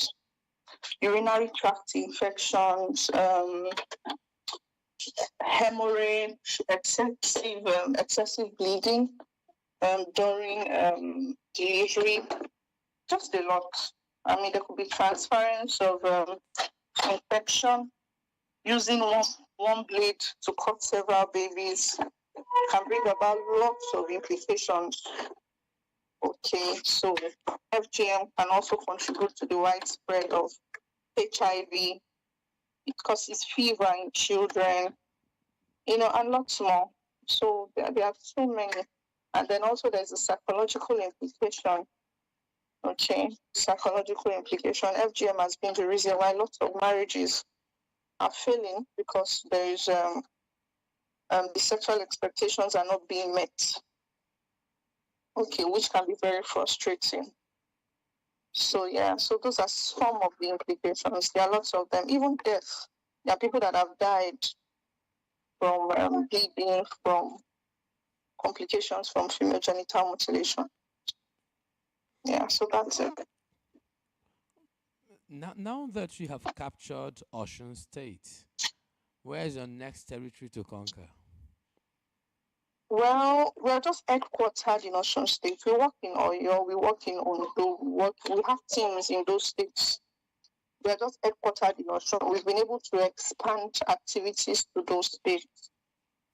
And we are now that the 16 days of activism is on, we try to go to schools, we try to catch them young. So aside community dialogues, we go to secondary schools, we have a curriculum, we have a project that creates awareness that we title She Must Know Project.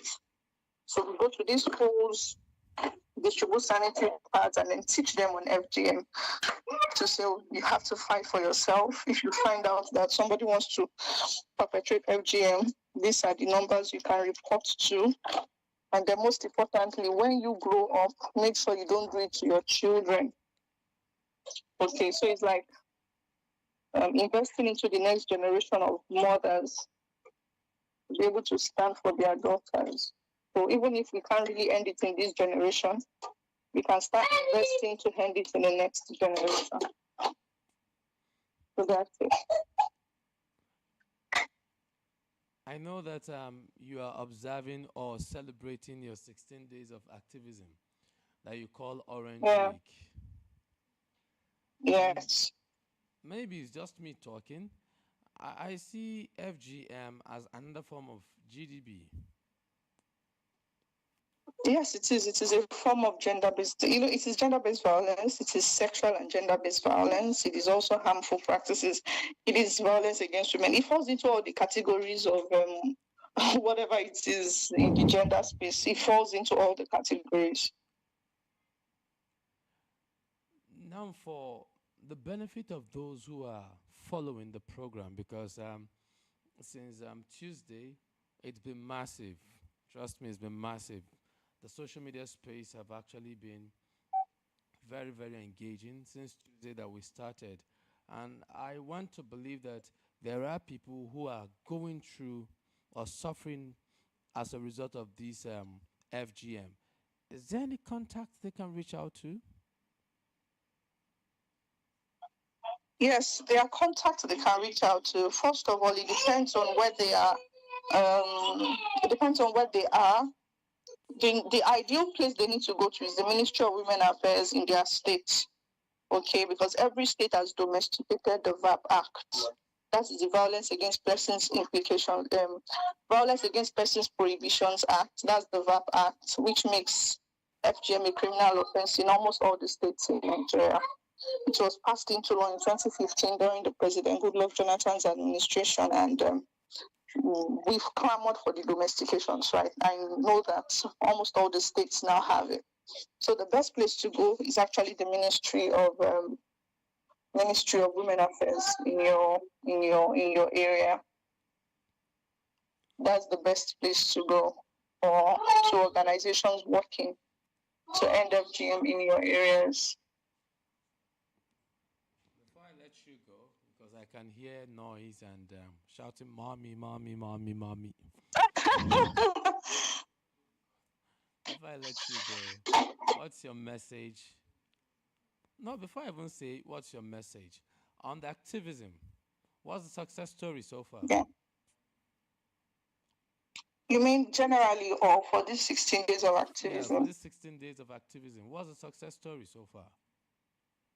Well, the success story is that there's been a wide range of acceptance. I mean, almost everybody knows that there's 16 days of activism. People are now aware. There's a level of awareness creation. Hardly will you go into a community and you talk about FGM and they're like, what is this? I've never heard it before. So even if you don't know it, you have an idea. Even on social media, there are times I've been tagged, where somebody talks on FGM, and I go to the comment section and I'm like, wow, people are being informed. You see random people saying, no to FGM, stop FGM is bad and all. And these are just random people. That wasn't the case 10 years ago. 10 years ago, people can't even contribute to the discussion. In fact, in some communities, it's a taboo, to talk about things like that. But now we have people contributing. So the widespread of awareness creation is very acceptable and very inspiring. When I go into some places to talk about FGM, I don't have to explain myself as much as before. In fact, when I'm explaining myself too much, they're like, no, we understand you, we understand. It makes me happy. 10 years ago, it wasn't like that. You have to talk and show videos and show statistics and show. So the success story for me right now is that every 16 days of activism keeps getting better. Okay, there's the effort needed is not as much as many years ago. So what is we have the structure, we have the strategy just to get the right hands, get the funds, and then begin to implement. And there's also a global goal to end FGM by 2030. So we have about 8 years, less than 8 years to achieve this task. Okay, 6 years, this 2024, 6 years to achieve the task of zero FGM by 2030. So all hands must be on deck. So we're trying to look at what we can do in this last 6 years, get more partnerships, get more funds, get more people, and then move to work to make sure that in every community, FGM is no more perpetrated. Now your message to the girl child. Well, my message to the girl child out there is that you are worth more than the world can describe you. There will always be limitations. There will be stereotypes. People will not give you what you deserve most times. You need to fight for it, okay? You must know that there is a force behind your creation, and that is God. And He had great plans for you when He made you. He made you with so much investment. Okay, He made you in His image. He breathed His breath upon you, gave you His abilities, and brought you into this world to create a particular role. So don't let anybody stop you. Don't let anybody make you feel less of yourself. Whatever ideas that you have, that you believe is positive, don't let anybody stop you. I just came to Ife. I saw a need. I saw there was high prevalence of FGM, and I started. I never believed that is what I would do full time. My plan was to come to Ife, study, go back to Lagos, get a job, travel out. Okay, but here I am, 10 years later, still in this community, made a name for myself. From this community, from this local village, I've been to different countries. I've achieved a lot of things just following my passion and my dream. Even when it didn't look like it was viable, I didn't do it because of money, but while doing it, money found me. I didn't do it for opportunities, but while doing what I love, while staying on course, when my friends were, investing in relationships, investing in whatever, I was going into communities, talking to adults as a young girl, not letting my age or my stature or me just being a student. I didn't let it stop me. I went into the market, spoke with the mothers, with the market women. I was so proud. I knew what I wanted. I was bold about it. And I'm not advising you from a place of wishful thinking. I'm advising you from a place of what has worked for me. And if I could talk to my younger self, I would still encourage her to do the same things that she did. Okay? My parents wanted me to work, do 9 to 5 and all of that. But I told them this is my passion. At least for 1 year, let me do this. Okay, and then but it got better. It got better. The places I couldn't go, when they began to hear me on radio, they started looking for me to say, oh, come and talk to us, come and talk to us, come and talk to us. And that's it. And there's no other dream I want to achieve now that I cannot achieve. I can always climb on what I have built to get to the top. So I encourage you to do same. What did I have encouragement? No. Did I have money? No, it was from my pocket money. I was paying bike money to go to the market, go to different places. I didn't look like what I was talking about, but there was a passion. So it is while you're on the move, you will get the needed support. So just start.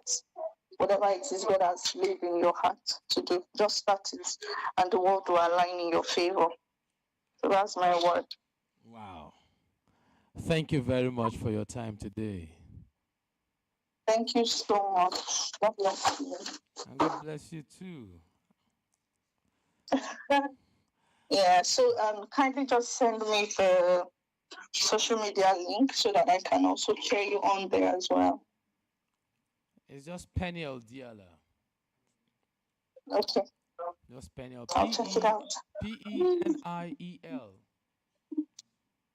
Yeah, I'll check it out. On Facebook, on YouTube, on Instagram, and Twitter.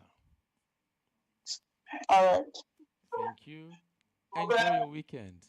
Thank you, sir. And Yeah, I my will. regards Thank to you. Take them. care. Bye. Sure. All Thank right. you. Take care. Bye. All right. Bye Bye. bye. Well, that was the voice of Ayo Bello, all the way from Osun State in Ilefe. And her passion is to see that FGM is brought to an end completely. And we hope that that happens, and that happens very quick. We'll be connecting with another guest.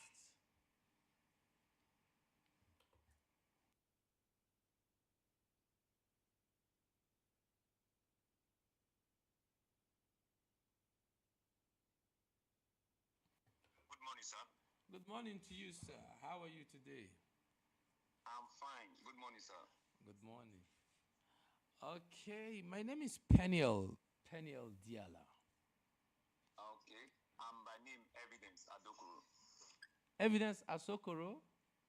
Evidence Adokuru. Okay, Adokoro, forgive me. Evidence, okay, for the benefit of what we're doing, we'd just love you to tell us where you are and then where we are communicating to you from. Okay. National States. Federal Polytechnic Natural States. That's where I am currently. Oh, okay. So, let's know you. Okay. Just as I've said earlier, I'm by name Evidence Adokuru. I'm a student of Mass Communication HND2 in my final year, and also a business person. I specialized on paid business and also factual designing jobs. So this is what I do. I'm from Edo State, Isako East Local Government, from Okwepe Village. But mainly I reside in Niger State. It is school that actually brought me to Nasarawa State. I am 25 years old, born in 1999, January. That's okay, Evidence, okay? But you see, I'm really impressed. I've had conversation with students, especially from Nasarawa State, about 4 or 5 of them who are heavily into business while being students. So for you, Evidence, what led you into business? Okay, what actually led me to business is because this is one of the reasons I go into this cafe business and factual design, because I'm the one that is pursuing myself right from ND. So I decided to create the business to be able to fetch me money so that I can finish up my education. So this is one of the reasons why that makes me to go into business as a student, but also to continue the business after I'm done with school.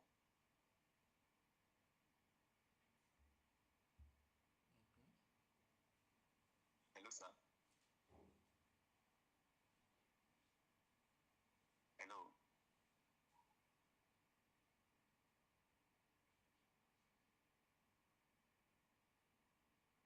Hello.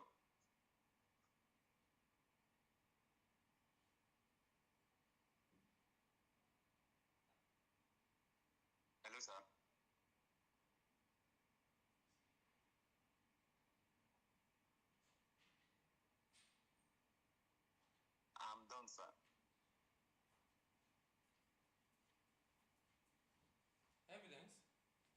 Yes, sir, I'm with you, sir.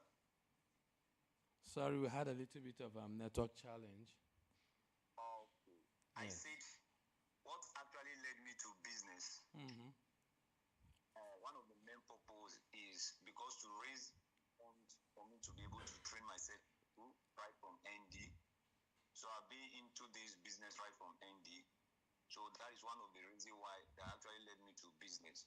But even after my school here, I'll still continue the business. So this is the reason that actually led me to business as a student. So Nasarawa has been favorable to you then? Yes, by the grace of God, it has been favorable. Interesting. The nature of business has been campus. Can you just share with us two sides, the success and the challenges you've been through? Okay, the challenge I scaled through the business or Yes, the challenges in the business and how you scale through it. Okay. There are so many challenges in the business I do currently, which is the cafe jobs.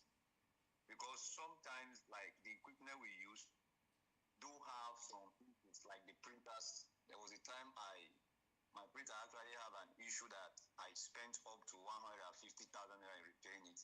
Now, one of the way that I skate through when I have that challenge is for me because my printer was multifunctional, different kinds. So I have to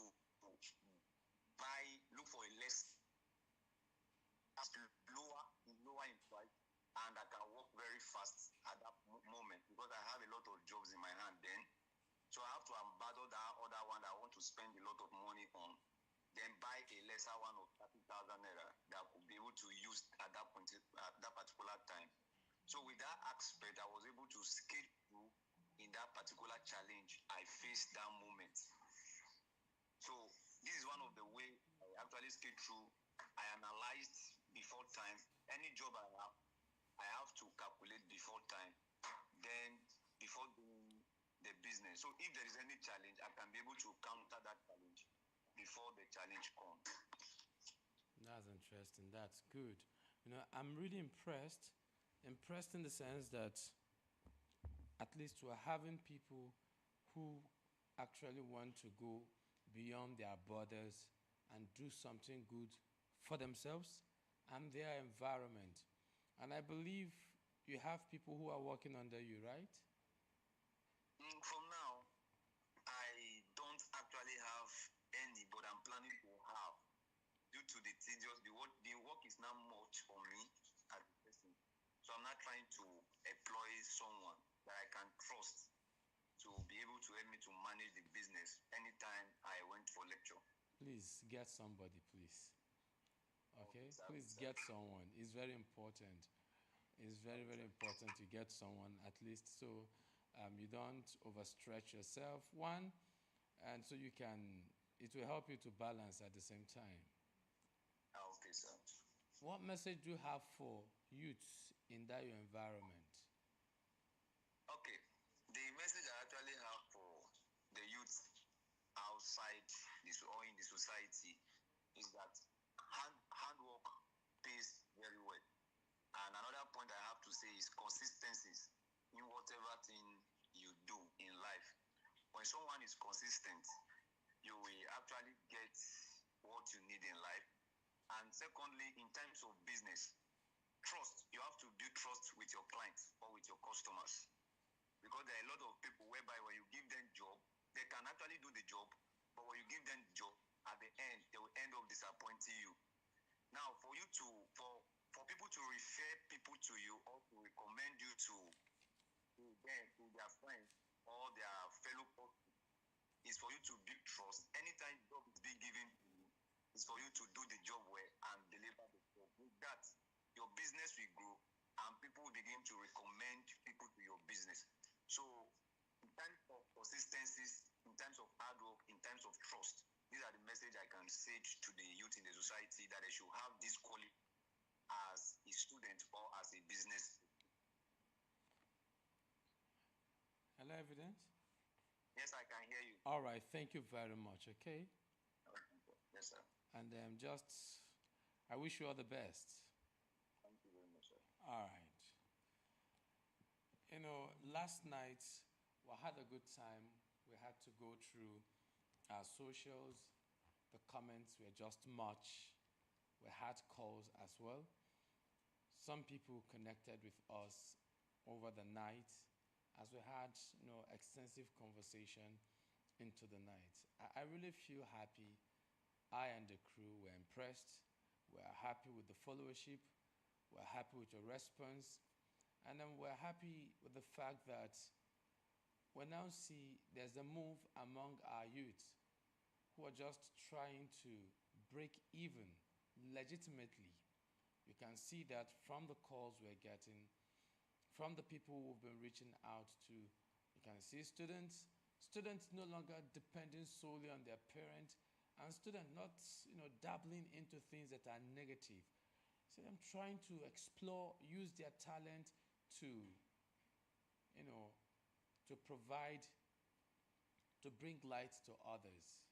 I'm really impressed. To be candid with you, I am really impressed. We'll be speaking with another guest, but before we speak with the guest, let's take this information, please. Advert.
Okay, you're welcome back. It's still the Peniel Diala longest marathon interviewing. Today is Saturday, and it is the 30th day in the month of November 2024.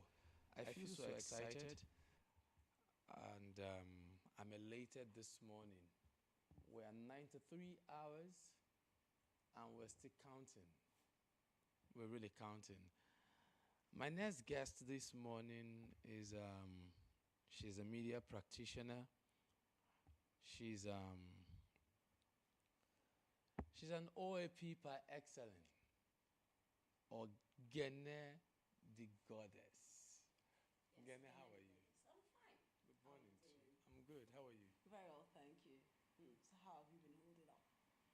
You can see me now. Well done. Thank you very much. You're welcome. Gene.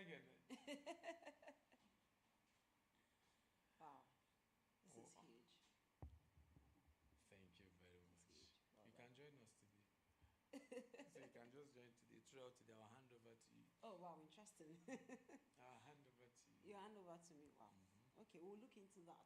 Look into it. No, I'll just hand over to you. No To problem. continue, right? You continue, finish everything up, and anything that comes out of it, no wahala. I think I like that part. The Igbo self in me is, look, it was that anything. Anything. Eh. Anything. Wow, well done. Good to have you this morning. The pleasure is mine. So I just saw it and then decided to, what happens to colleagues supporting colleagues, yeah? So I saw it and then I decided that, like, what happens to colleague supporting colleague? Let's go do this. I'm telling you. That's it now. Let's just do it, man. And bring it home. Let's do it, man. Do it, man. Yeah, Gene, let me start first. You know, you women, you can be very wonderful sometimes. 16 days of activism, right? For you people, you call it Orange Week. We try to do some touch of orange. And I can see some touch of orange on you. So this year, what is it like for your 16 days of activism? Well, for me, it's I think it's time to begin to understand the narrative, not just following what everyone is saying, but try to understand the narrative. The first question is, what is the 16 days of activism about? What are you trying to achieve with it? Who are the people you're trying to achieve this with?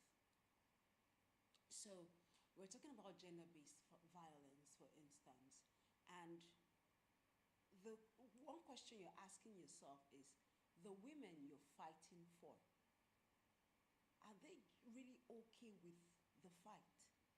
Are they really for the fight? Because like the popular adage, you can force someone to get to the river, you can force a horse to get to the river, but you cannot get the horse to drink that water if it doesn't want to drink. Even if you force the water down the mouth of the horse, to get it down the throat is something else. It can spew it out. I say this to say, we are in a community, we're in an environment where some of the vices, some of the violence we're talking about when it comes to women have been meted on women by women. So take for instance, the Igbo culture has this group called Umada.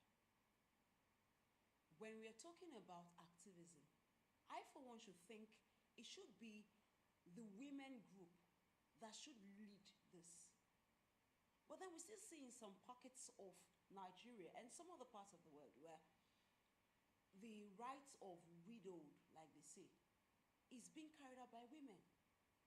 So a woman is the one telling or forcing this other woman that you must cut your hair, you must drink the water of your husband's body that has been washed.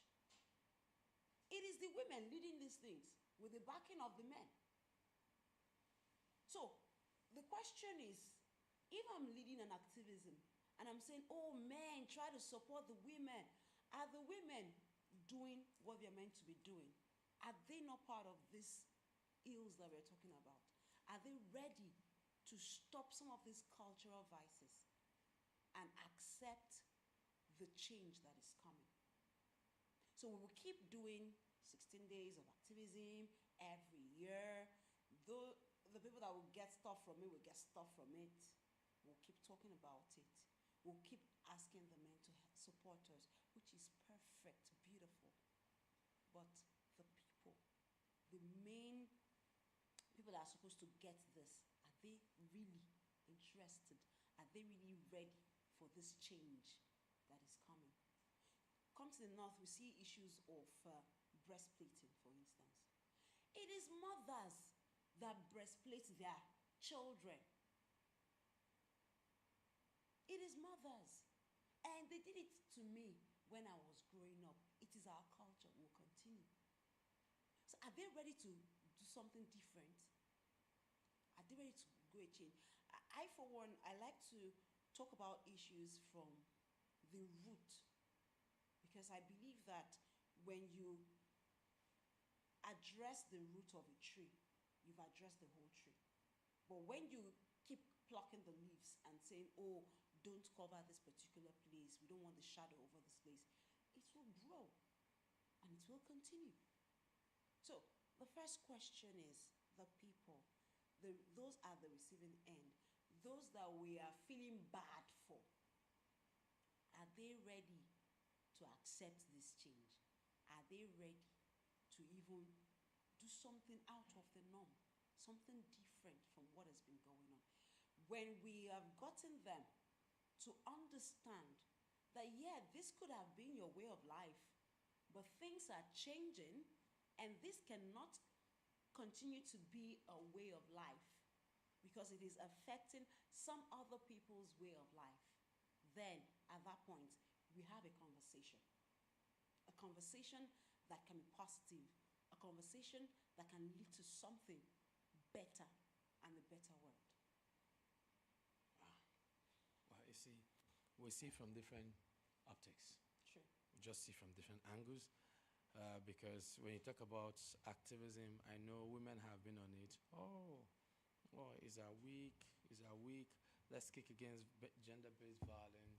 Let's kick against it. Let's say no to it. Let's say no to it. But then, like they say, it is the house rat that tells the bush rat.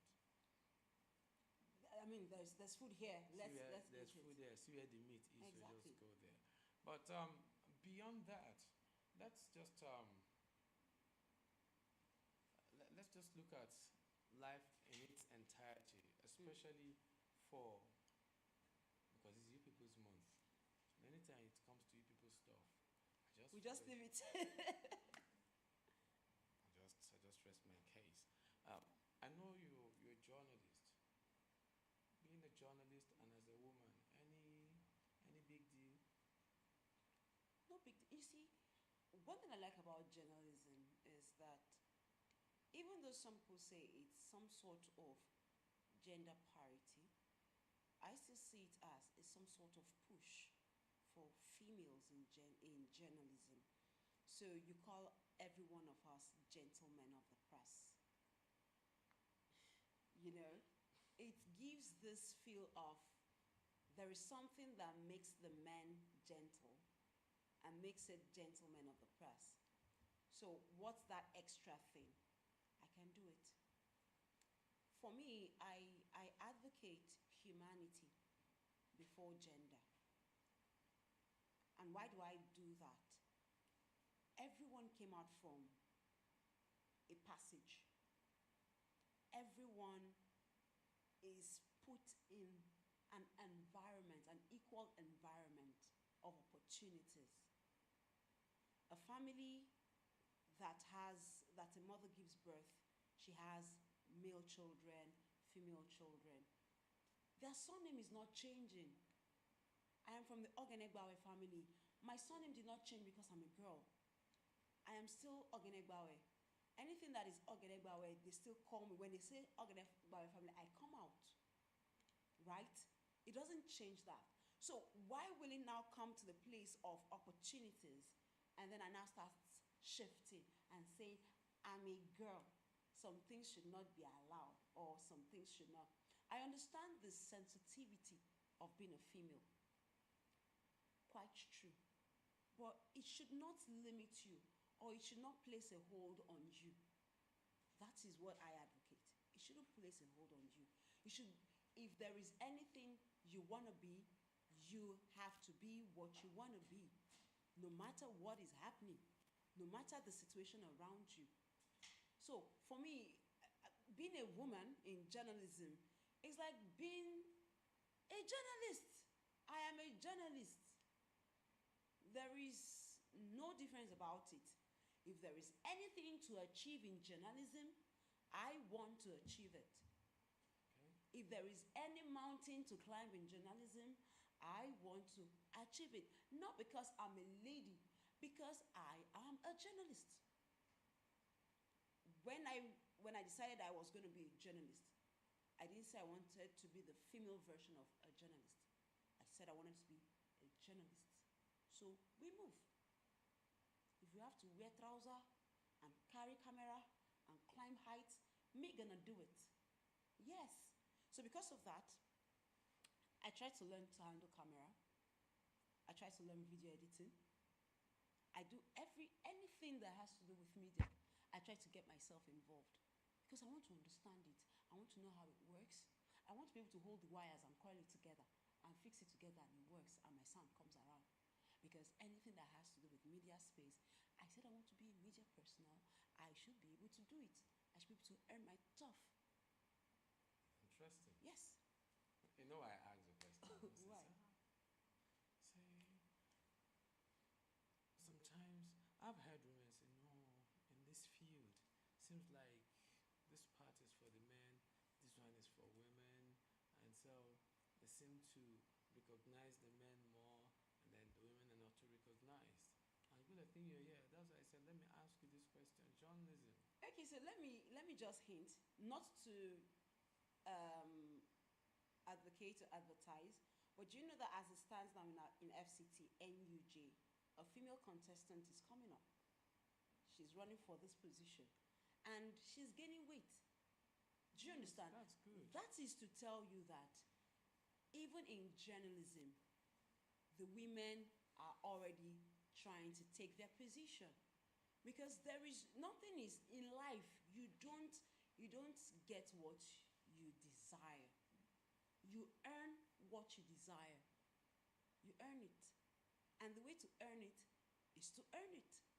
So whatever the word EARN means to you is the way to earn it. That's it. Nobody will give it to you on a platter, because people are not looking for sentiment when it comes to the corporate world. People are looking for competence. And competence differ than gender. He is good for the job, she is good for the job, let's do it. If I see a man that is not good at my job or at the job, I won't give it to him, even if he's a man. I don't care. Even if it's a child that can do that job better, I give it to the child. All I want is results. It doesn't matter who is doing it. So the first thing is, for you to be the results-giving person, you have to earn it. And the way to earn it is first to determine that you want to do this thing. So, as a journalist and as a lady in journalism, the sky is the starting point. Oh. It's the starting point. Soar as high as you can soar. That's it. Thank God in the 21st century we have tried as much as possible to forget about, oh, the trouser is for the man, the trouser is not for the man, that used to be in the 20th century and the rest, you know. So that gives you the space to say, okay, if the skirt is not letting me do the work, I wear the trouser and I get the job done, you know. Just get the job done and be happy with your life. For me, I just want to enjoy what I do. So whatever that's going to be, It's gonna be, man. that's the point, you know. We know that there are things that are peculiar with ladies that could be, okay, because of these peculiarities, handle the peculiarities. So I'm thinking of getting married one day, and I'm asking myself, I've always started asking myself, when I get married, how do I enjoy continue my job as a journalist? Having children, taking care of children, and I'm still putting plans in place. So I will not lose relevance as a media person. That's it. Put yourself in order. Men also have things that stop them. Take for instance, if a man have an health issue, will it stop him from fending for his family?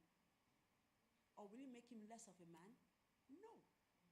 he will handle those things, even if it's a terminal issue, he will handle it and still fend for his family. So what makes the lady different? Wow, that's cool. That's great. I was gonna ask you, radio, TV. Okay, so I started this journey with newspaper. Okay. I moved from newspaper, I went into radio, and now I do TV. I miss radio. I miss radio, and I miss radio because, in as much as it is evolving, and the digital space is making it no longer a blind media, I miss the fact that I could just say everything I want to say on radio, and then I can go out and no one sees my face. No one knows that this is the face to the voice we heard. I always like the feel of, really, are you the one? And then the voice looks bigger than the person. I like that feel a lot. I like the fact that you always won't have to second guess, is she the one, is she not the one? I like that a lot. So I miss that about radio. But then television is a whole new experience, is a broad experience, and it's an interesting experience. Television is making me more careful, is making me more detailed, which I think is a good thing. Because, of course, you now have to be concerned about your looks, you have to be concerned about your composure, you have to be concerned about everything. So it's making me more detailed. It's making me pay attention to things, which I think is a good thing. So, radio, TV, beautiful experiences. If I can still do radio, I definitely will still do radio. I love the freedom that comes from radio. Father Lord, it is amazing. But then, with television, it opens you. And then it also opens you to more opportunities. Because people can see the face behind the voice and they can place a name to it. And so it's kind of like help your professionalism come out there, you know, and people can now see what you do and can say, okay, we can put this person to this person. So, all die and die. I actually wanted to hear that more like radio and TV, which goes for you. Now he's telling me, we've transited, so Oh, yeah. let's stay there, man. You've moved to TV, so let's remain there. Well, if there are other radio gigs that come around that I feel I could still do with my TV work, of course I can do that. You know, because like I said, radio is always going to be home. I just How long have you been on this? Okay, so I was on radio for 4 years. Hmm? I was on radio for 4 years. Okay. And then I just transited this year to No, I mean television. all put together. All put together. If I should talk of my media journey, all of them put together started in 2014. Okay. So this like 10 years. That's very far. Yes, 10 years. It's been 10 years. But professionally, I've done broadcast media for 5 years. Oh. Broadcast, that's radio and TV, 5 years now running.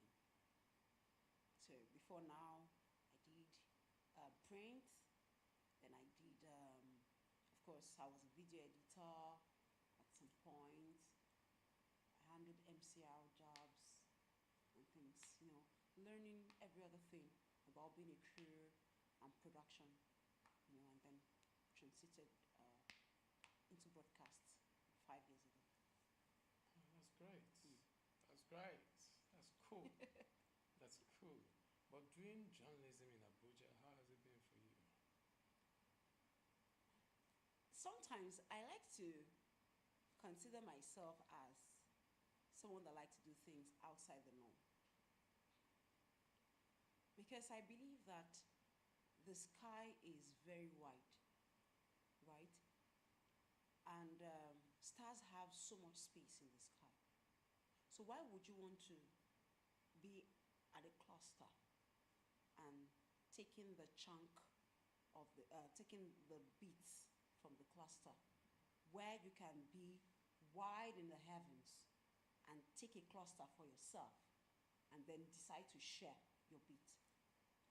That's to say, my family lived in Lagos, and Lagos would have been the place.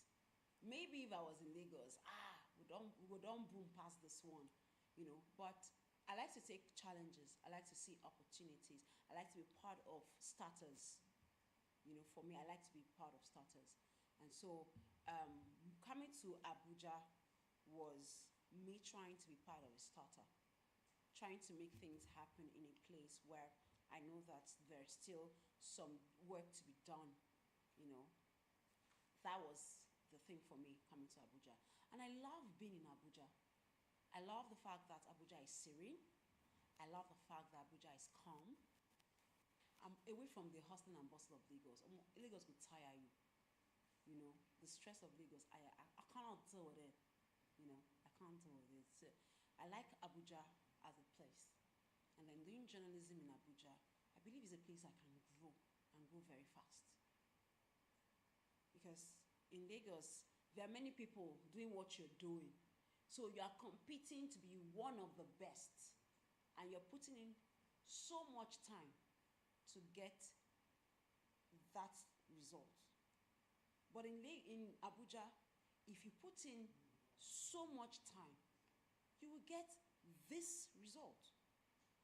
Because the space is wider. So common sense for me is that, come on, let me go where I can put in that much and get a bigger result and then compete with the other people in other spaces. So in that way, when I'm a producer in Abuja and you're a producer in Lagos, both of us will attend the same producers conference and we'll share ideas, right? We're at par. But if I am a producer in Lagos, they will call, and the big guys, they will call me upcoming producer. I feel no even attend that conference. And they may not see what I'm doing that is different. So that's it for me. That's why I decided to stay in Abuja. And I've been enjoying my stay in Abuja, really. Yes, so no, I've been enjoying it.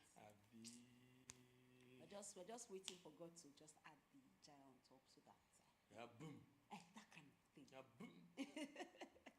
That's just it. And as I will ask her if she knows me. Well, I know you. I'm one quite silent person in Abuja. Silent in the sense that I can count fingers that know me, but I know a lot of people. Wow. I do know a lot of people. I just keep quiet. I've been in Abuja this month, made it 5 years. I came into Abuja, and for every year I had a target, because I believe that charisma can take you to the top, but character keeps you there. When we talk about character, we're not just talking about morals. We're talking about having a solid foundation in whatever thing you're doing. When you have a very deep foundation, sometimes foundations take 6 months, 1 year to build, depending on what you want to build on it. So if that foundation is not strong enough, when you jump to that place, you could come down as fast as you climb down. So every year had something coming up for me. I took the first 4 years of my stay in Abuja to build. Understand the terrain, understand the people, understand my industry, and build. So you hardly see me at events. You hardly see me, reporting events. You hardly see me there. But I know so many people, and while I am at it trying to build and somewhat out of the space, out of the vision of people, I try to build networks. Network brought me here today. It was a network I've built over time that made me come here today. So I see people, I know people, but I've been indoors because you don't bring out a new bride just like that. Mm-hmm. Yes. Mm-hmm. So You can't touch me. Gene the Goddess is a brand. It cannot just come out like that.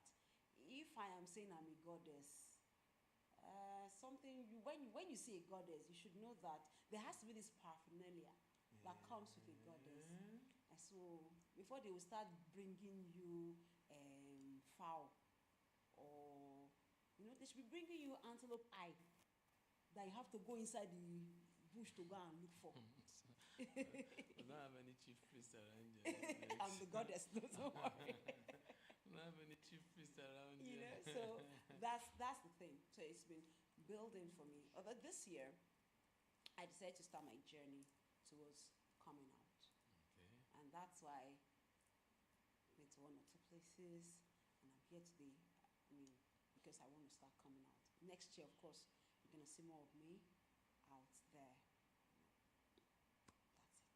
It's okay. It's okay. All right. I believe for those of us who are just catching up right now, this is still Peniel Diala, longest marathon interview. It's been it's been a busy week, man. It's been a busy week since Tuesday. But all thanks to my media crew guys. This for you, all of you, the backstage guys, for you. It's been a busy week.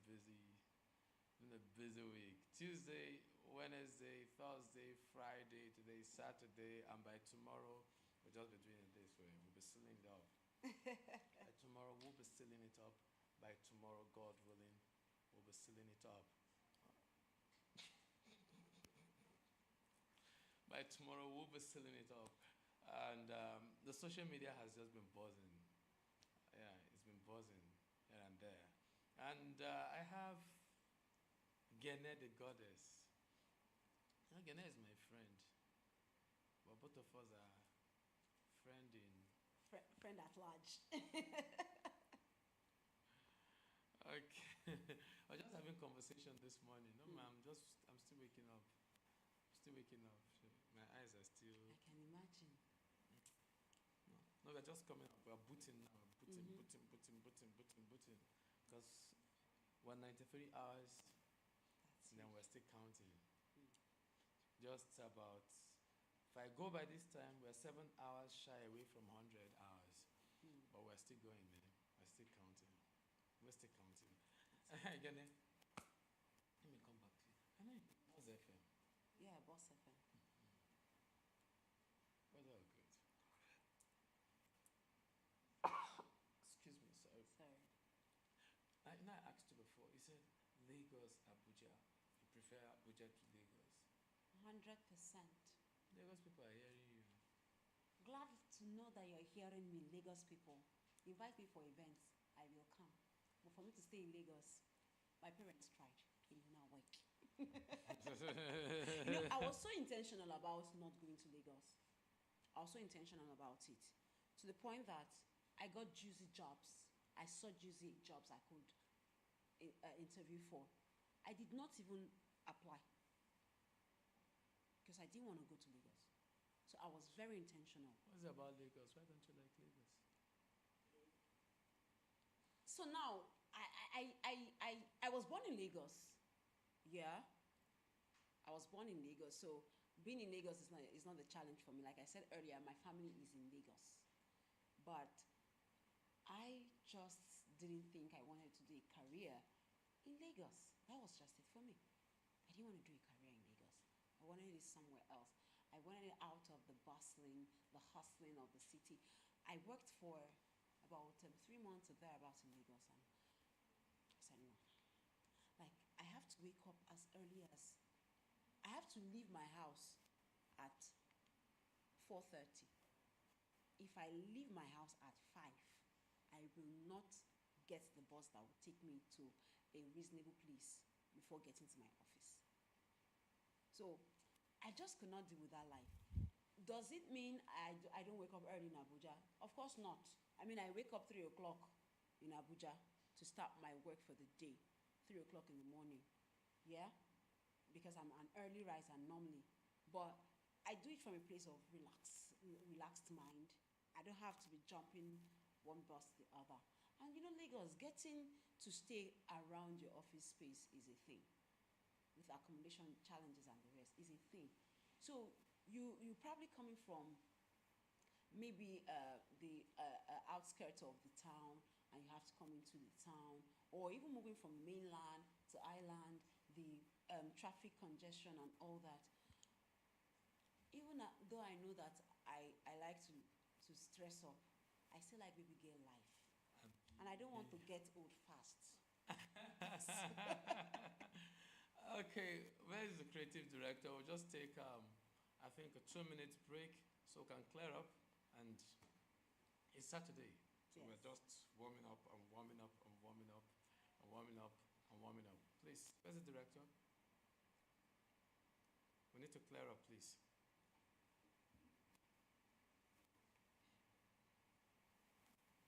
Please, we need to clear up.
the 5 month Tuesday, Wednesday, Thursday, Friday, Saturday, 30th November 2024. I'm not alone. I have Gene the goddess. Gene, good to have you back. Oh, the pleasure is mine. Good to have you. The babe that ran away from Lagos. Yes, sir. Ran away from Lagos. The babe that ran away from Lagos. The babe that ran away from Lagos and came to Abuja. Now she says she does not want to go back. I was intentional about running away from Lagos. Okay? Very intentional about it. You're intentional about running away from Lagos. Yes, sir. You know, Lagos is one place I told myself I can. Let me not say I can't, but I really don't like Lagos. You get, at least I have someone that shares my sentiment. No, Lagos is noisy actually. Ah, Lagos is noisy. One, Lagos, they hustling and bustling. Really, really, really, really, really, really. I really don't like it.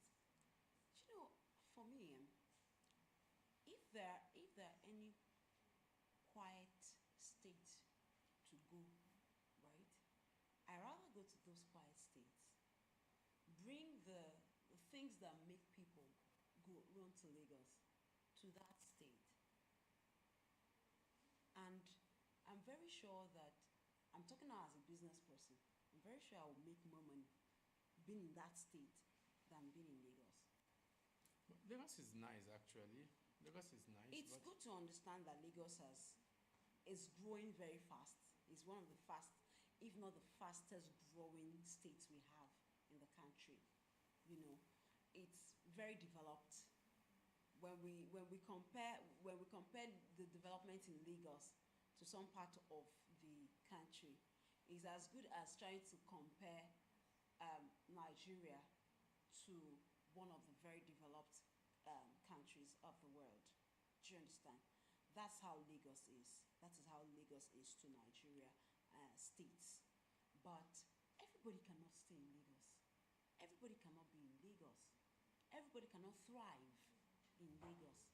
So nothing wrong in learning what makes Lagos Lagos, learning the fun that people enjoy in Lagos, and take it somewhere else and domesticate it. So I like the fact that in Abuja right now, we have many things, you know, when it comes to hiking. You know, this is taking fun and domesticating it in Abuja. You cannot have hikers in Lagos. Where are the mountains they want to be climbing? I'll climb houses. So where are the mountains except they want to be climbing skyscrapers? And they'll be climbing houses. Yeah, you get it. But we have mountains in Abuja. So if you want to enjoy mountain climbing or you want to enjoy hiking, then come to Abuja. So that's to say there is something unique in every part of the world, in every state. People are being moved, for instance, from Lagos to other parts of the states. Corporate organizations move people. Okay, we want to solidify what we are building in Enugu. They move a manager from Lagos to Enugu. Now, this manager that is being moved from Lagos to Enugu, he has to leave Lagos with his family members because he might have to be in Enugu for years. So he's relocating with his family members. He's coming. That means there is a vacuum in Enugu that needs to be filled because there needs to be fun for the children. There needs to be clubs or social gatherings for the wife and himself. And they don't want to feel like they are leaving something that they can never get in Lagos whilst they move.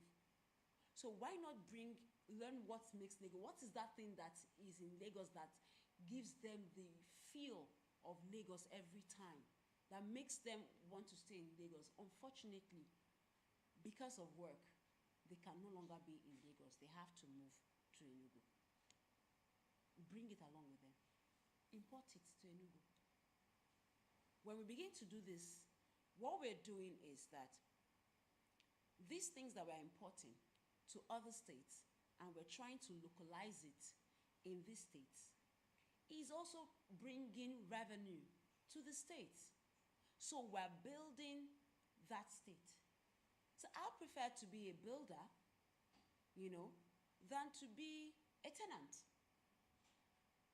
Isn't that why Lagos has expanded to the point that it's now a cosmopolitan city? It's now more like merged with Ogun State. Because people are looking for space to build. They want to earn lands. They want to earn properties. They want to earn their rights in Lagos. That's what they're looking for, how to expand. They don't want to be a tenant and landlord will come and say, Madam, today I want to use my house. Find another place to stay. You get it? So that's the way it is. That's the way I view Lagos. So no hard feelings about Lagos. I appreciate and I love what is happening in Lagos, how it's developing. But I'll rather go to Lagos, learn what makes Lagos Lagos, bring the fun part of it, bring the business part of it, bring the developmental part of Lagos, take it somewhere else, domesticate it right there, and let that begin to build. One time, the first time I went to Lagos, I got to Lagos and those days, one chance.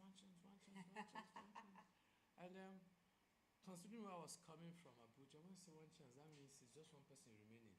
I wanted to jump in. Something wrong with your hair? I said, what?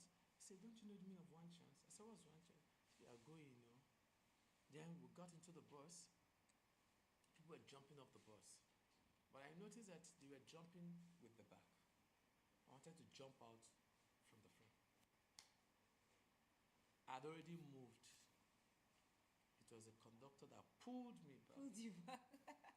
So they find who you go die for a hand that be. That was the first thing they say. They find who you go die for a hand that be. You know it's in a back they use jump out. So I'm sorry I didn't know. It's JJC. No, but serious. I say this guy na JJCB. I said, my dear, I'll be serious one. But you see that Lagos life, I don't like it. Nah. I love it quiet. Just easy, nice, and going. But someone told me, said, in Lagos, it's only in Lagos that, I won't say that one, don't worry. I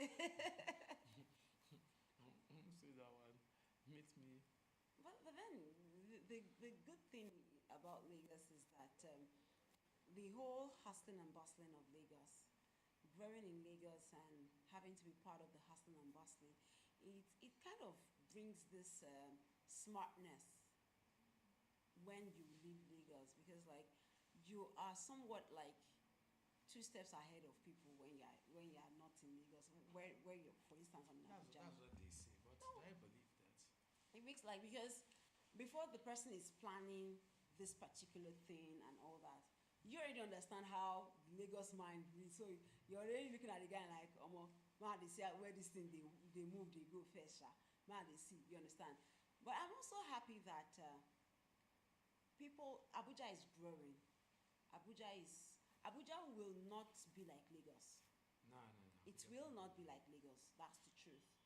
But Abuja is going to have that cute nature, in its development.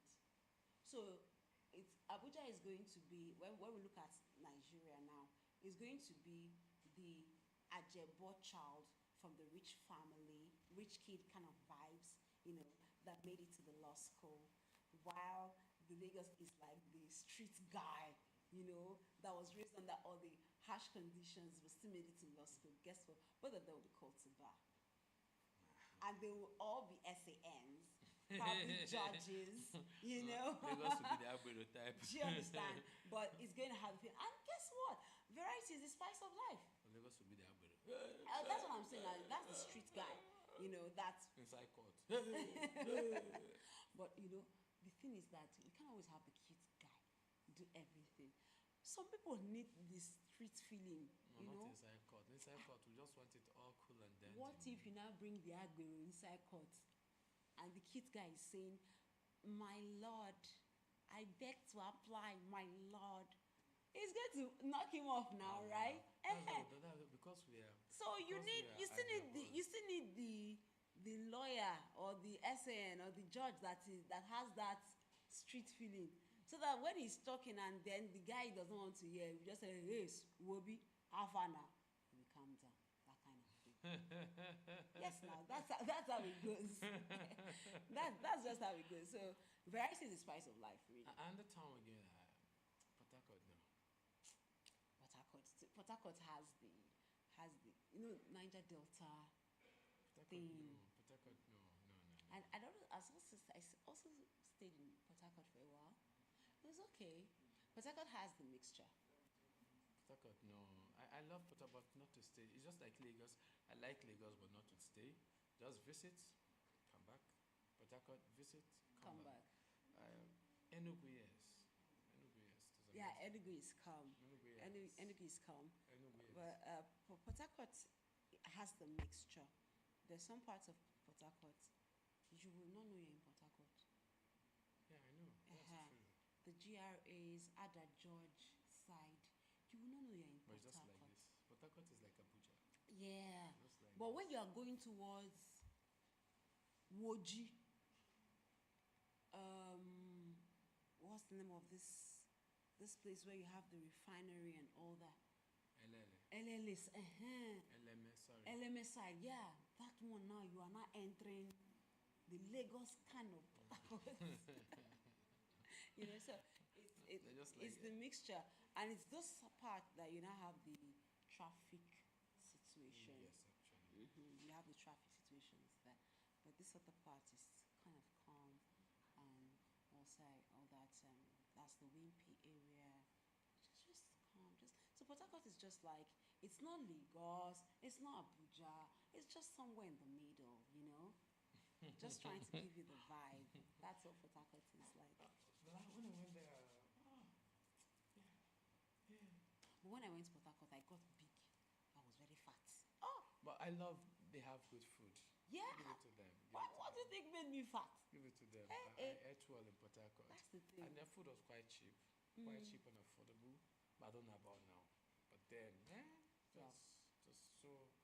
just very cheap. It was affordable. You will eat and eat very well. Just I don't like periwinkle. And then their bole is heavenly. Where I enjoyed bole was Bayelsa State. Port Harcourt bole is heavenly. But Bayelsa State bole. Okay, so I can't talk about Bayelsa State bole because I've not eaten bole in Bayelsa State. So. I can tear eyes for you, but Bayelsa bole is just and not forget that I'm actually a foodie. Bayelsa bole is so they load it for you with fish. Now mix it with dangongo. Now you're making me want to go to Bayelsa. My dear, go. Go if you can. Bayelsa, should I come? Go if you can. Bayelsa, should I come? With dangongo. Just with dangongo. Hey. I'm telling you, that's Don't Bayelsa do this. for you. Don't do this to me. I know people will be wondering what's going on here today. It's still the Peniel. We're taking it nice and slow. Okay. It's still the Peniel Diala longest marathon interview. Today is Saturday, 30th November 2024, day 5, and we're just one more day to go, and we'll call it a wrap. It's been fun since Tuesday, all thanks to my, backstage crew, my media guys, top-notch men, all of you guys,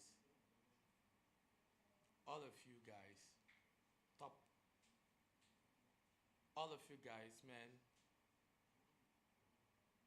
thumbs up to you guys. The babes inside, thumbs up to you guys. And my logistics manager, thumbs up. To the admin, thumbs up. I'm just giving a thumbs up to each and every one of you. The guest list is just much. And like I told people today, we'll be having the likes of Daria today. We just want to do it this way today. We'll be having Daria today. We'll be having K-Strings today. We'll be having the likes of Prosper or Chimana today, God willing. The guest list is much today. It's loaded. So if you've not tuned in, go catch us up on Facebook, catch us up on Twitter, catch us up on Instagram, and catch us up on TikTok. Trust me. I'm still with Gene, I like the way you call the name. It makes me feel like the I'm a goddess. superstar. My dear. I'm still with Gene, the goddess. Gene, it's good to have you today. Tasha is See, I'm just mine. talking calmly like this. That's the film. I'm just talking calmly. That's the Someone film. came here and said, Penny, is this you? You? Yeah. I said, no, but that's what happens to you.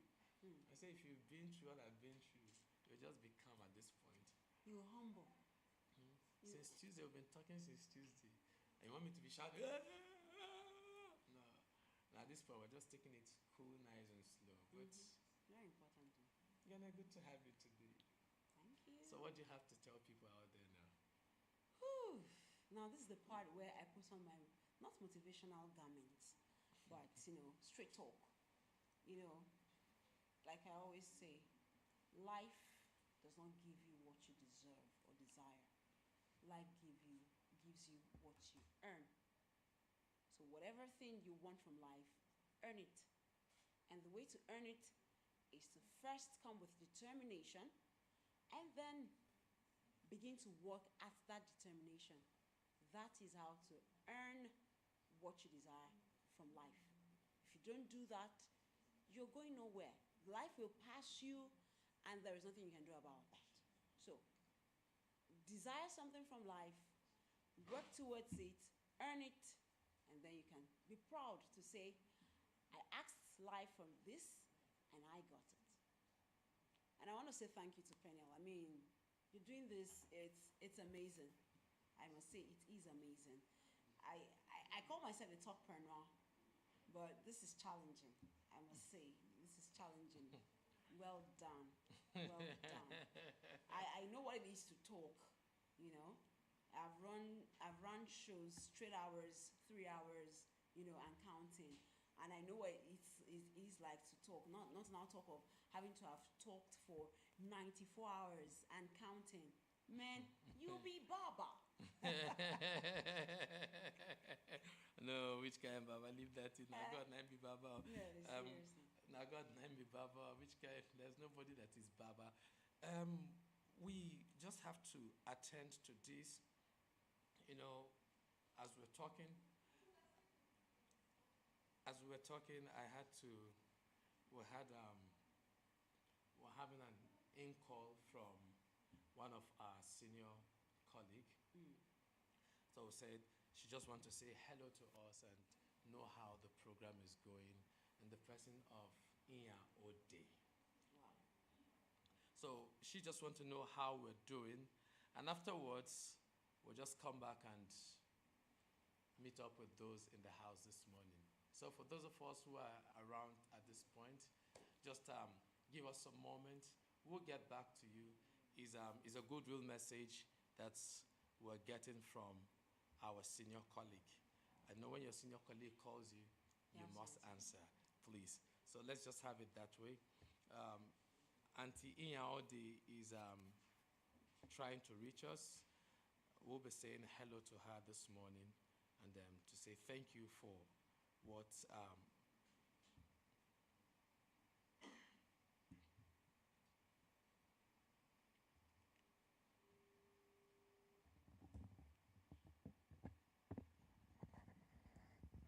Hello, good morning. Good morning to you, Peniel. Auntie Iyaode. It's great to be with you. How are you doing?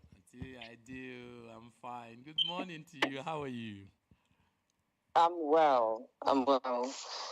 And how has this experience been for you? Wow. You needed to have come and seen now. Seeing is believing. I know. I Eh? do. I do. Seeing I'm is so sorry. believing. I'm so sorry for how things have panned out. So sorry about that.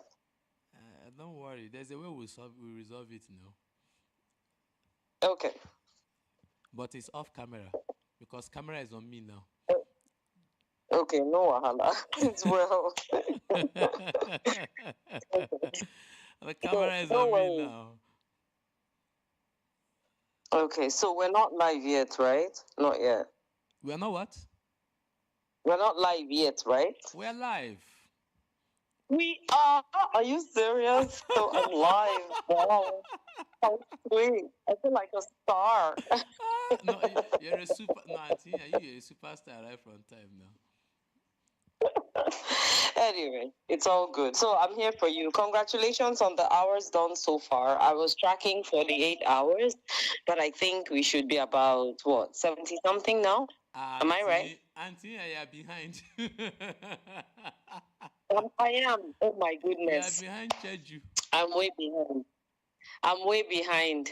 I'm sorry. Where are we now? What hour am I now? Please, can you guys stay? Huh? Auntie, they say you should go to the social media space and check. Oh my goodness. Okay, so I've had a week, right? A really busy one. So I will go and check. I will do that right away and find out how it's going. Okay, just to give you a little tip, but go and check. Hmm? No, I'll go.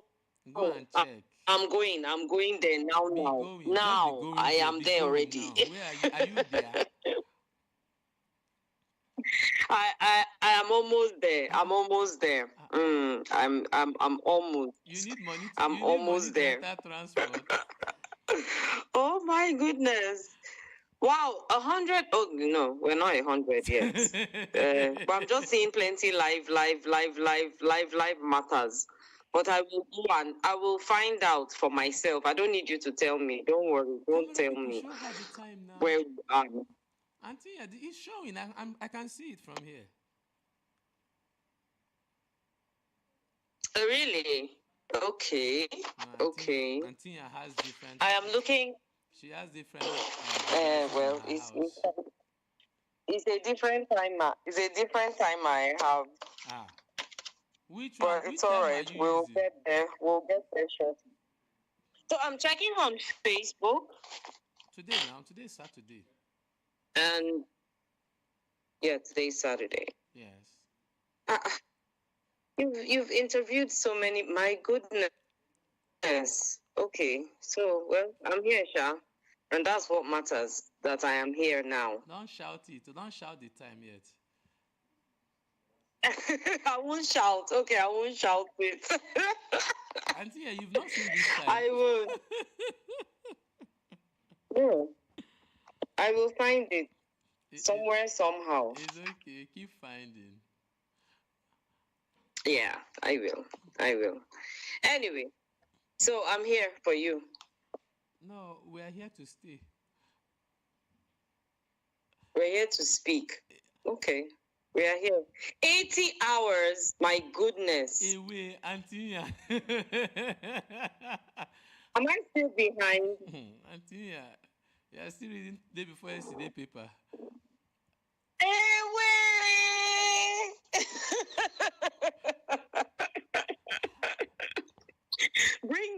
Bring me to the fresh bread of today now. This time that I'm looking so at I'm like this. Sorry? This time that I'm looking at like this here. So where did you go? Where did you people go and hide it the time that I'm not seeing? Auntie. You guys hid it somewhere and I cannot find it. Are you live? Yes. You are live. Are they live? They are not. Tell them they are not live. Auntie, we are live. We are?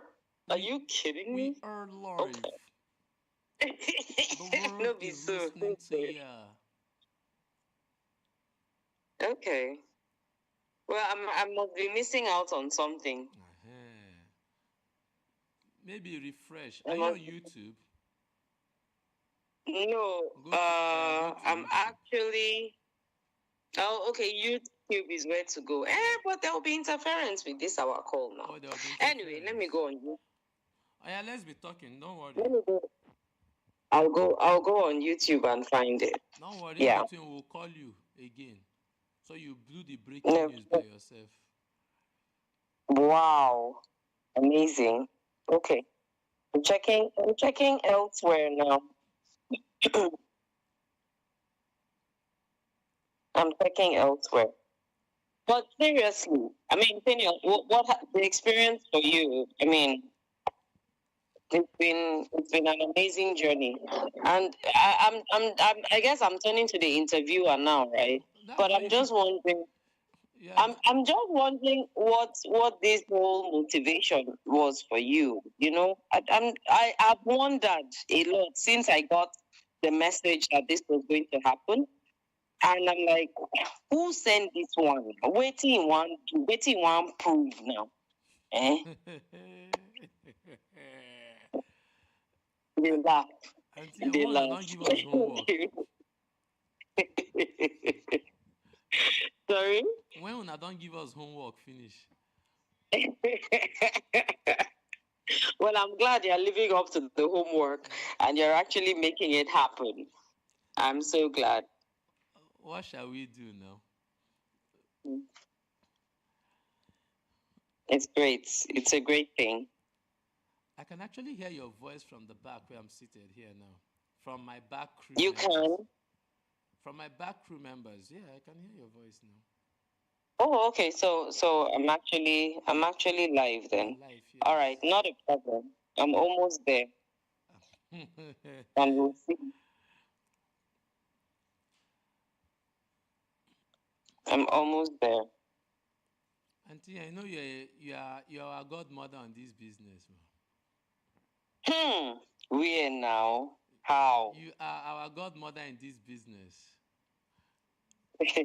So, mommy, say a word of prayer for us, mommy. Anyway, okay. Let me do just that. Okay. So I'm Catholic, and we're doing in the name of the Father, Son, the Holy Spirit. Thank God for mercies. We thank you, Lord, for everything that you've done. Thank you for the journey so far, for Peniel on this move to to to celebrate excellence and to celebrate the grace and the strength and the prowess that you have given to him. Lord, we pray that your name be glorified at the end of the day, that you alone take all the glory, honor, and adoration now and forevermore. In Jesus' name, amen. In the name of the Father, Son, and of the Holy Spirit. Amen. Mommy, I don't pray. Okay. Auntie, don't worry. Don't just worry. In between, we'll be catching you in between. It's fine. Maybe today is Saturday. Let me leave you to go and handle Oga. In between, we'll be catching you. It's fine. It's fine. It's fine.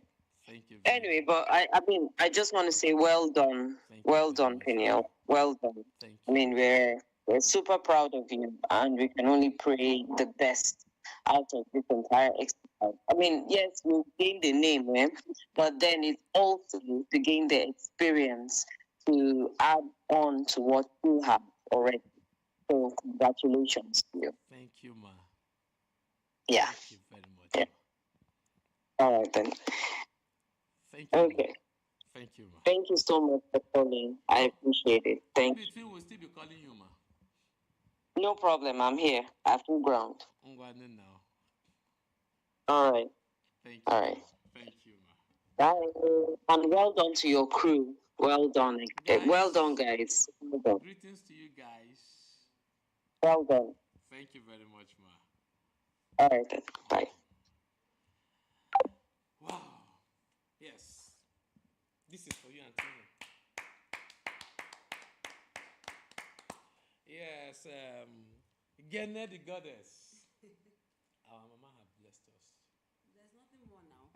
When the blessings of the elder is there, you just keep sorry. That's the way it goes. Gene, I wish I could just keep you, but I wish I could keep you, but anything that has beginning, they say has a semi-end. That's the challenge. But don't worry, we are still together. Of course. It's tomorrow. Tomorrow, come go and gather your family and friends. Come tomorrow.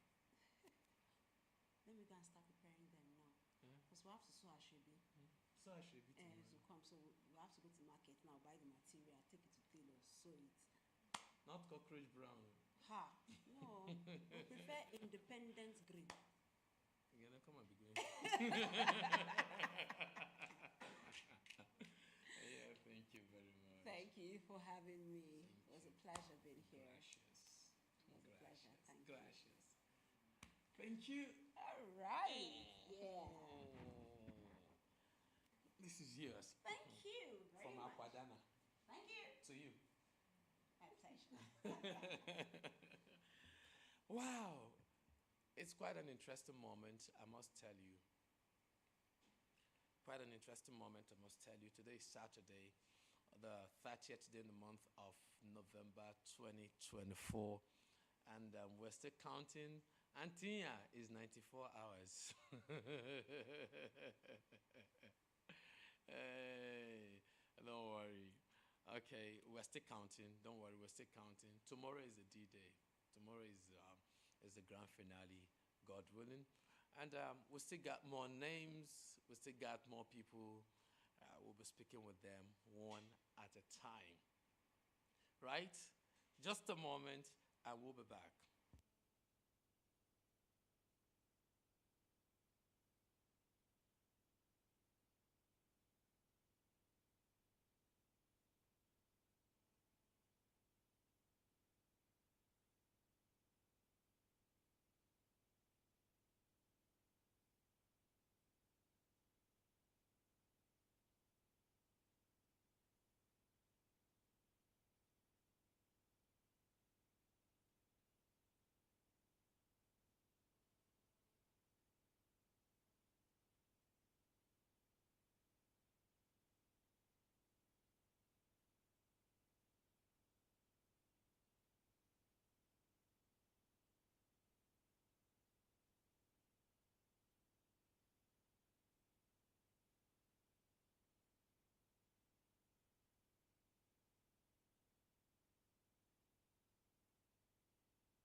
Okay, you're welcome back. Like I said, this is still Peniel Diala, longest marathon interviewing.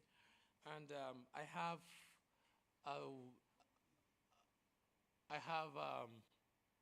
a fine gentleman. I have a fine gentleman. He's a fine gentleman. He's a prince.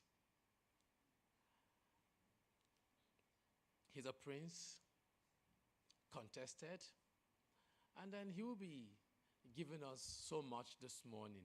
Like I told us, perhaps you save the best, not like you save the best. No, the bottom part of the pot is usually sweet. It's usually very sweet. Ladies and gentlemen, I'm bringing up right now Prince Adewale.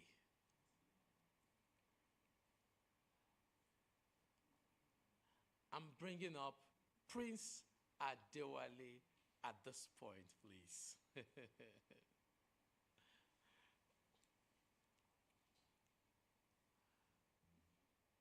morning to you, sir. Good morning. How are you, sir? I don't know if you know morning from afternoon or night anymore. How did you know that, sir? Yes, because you're just in a continuous state of productivity and creativity. I've been here since Monday. Yeah, so you become timeless now. Yes. Well, you're welcome, sir. Thank you. Good to see you. I heard of your feat. I said, let me come and give you some boost. Thank you very much. I like the spirit. Thank you, sir. Yeah. I appreciate your coming, and I appreciate your belief and support. Yes, you are doing what is right, and out of it, some timeless conversation will come out and this beginning of an inspiration to other people to discuss not just the length of the conversation, but the quality of the content as well. Sure. Thank you. Yes. You're welcome, sir. Thank you. Yes, so it would be good you just tell the world. Let them hear you, sir. Basically, my name is Adewale Adebayo. People know me as Prince Adewale Adebayo.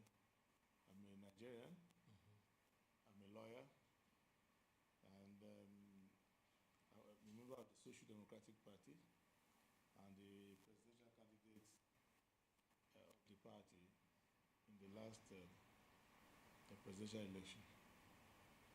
You're welcome, sir. Thank you. I just wanted you to say it by yourself so the world can hear you. That's okay, yes.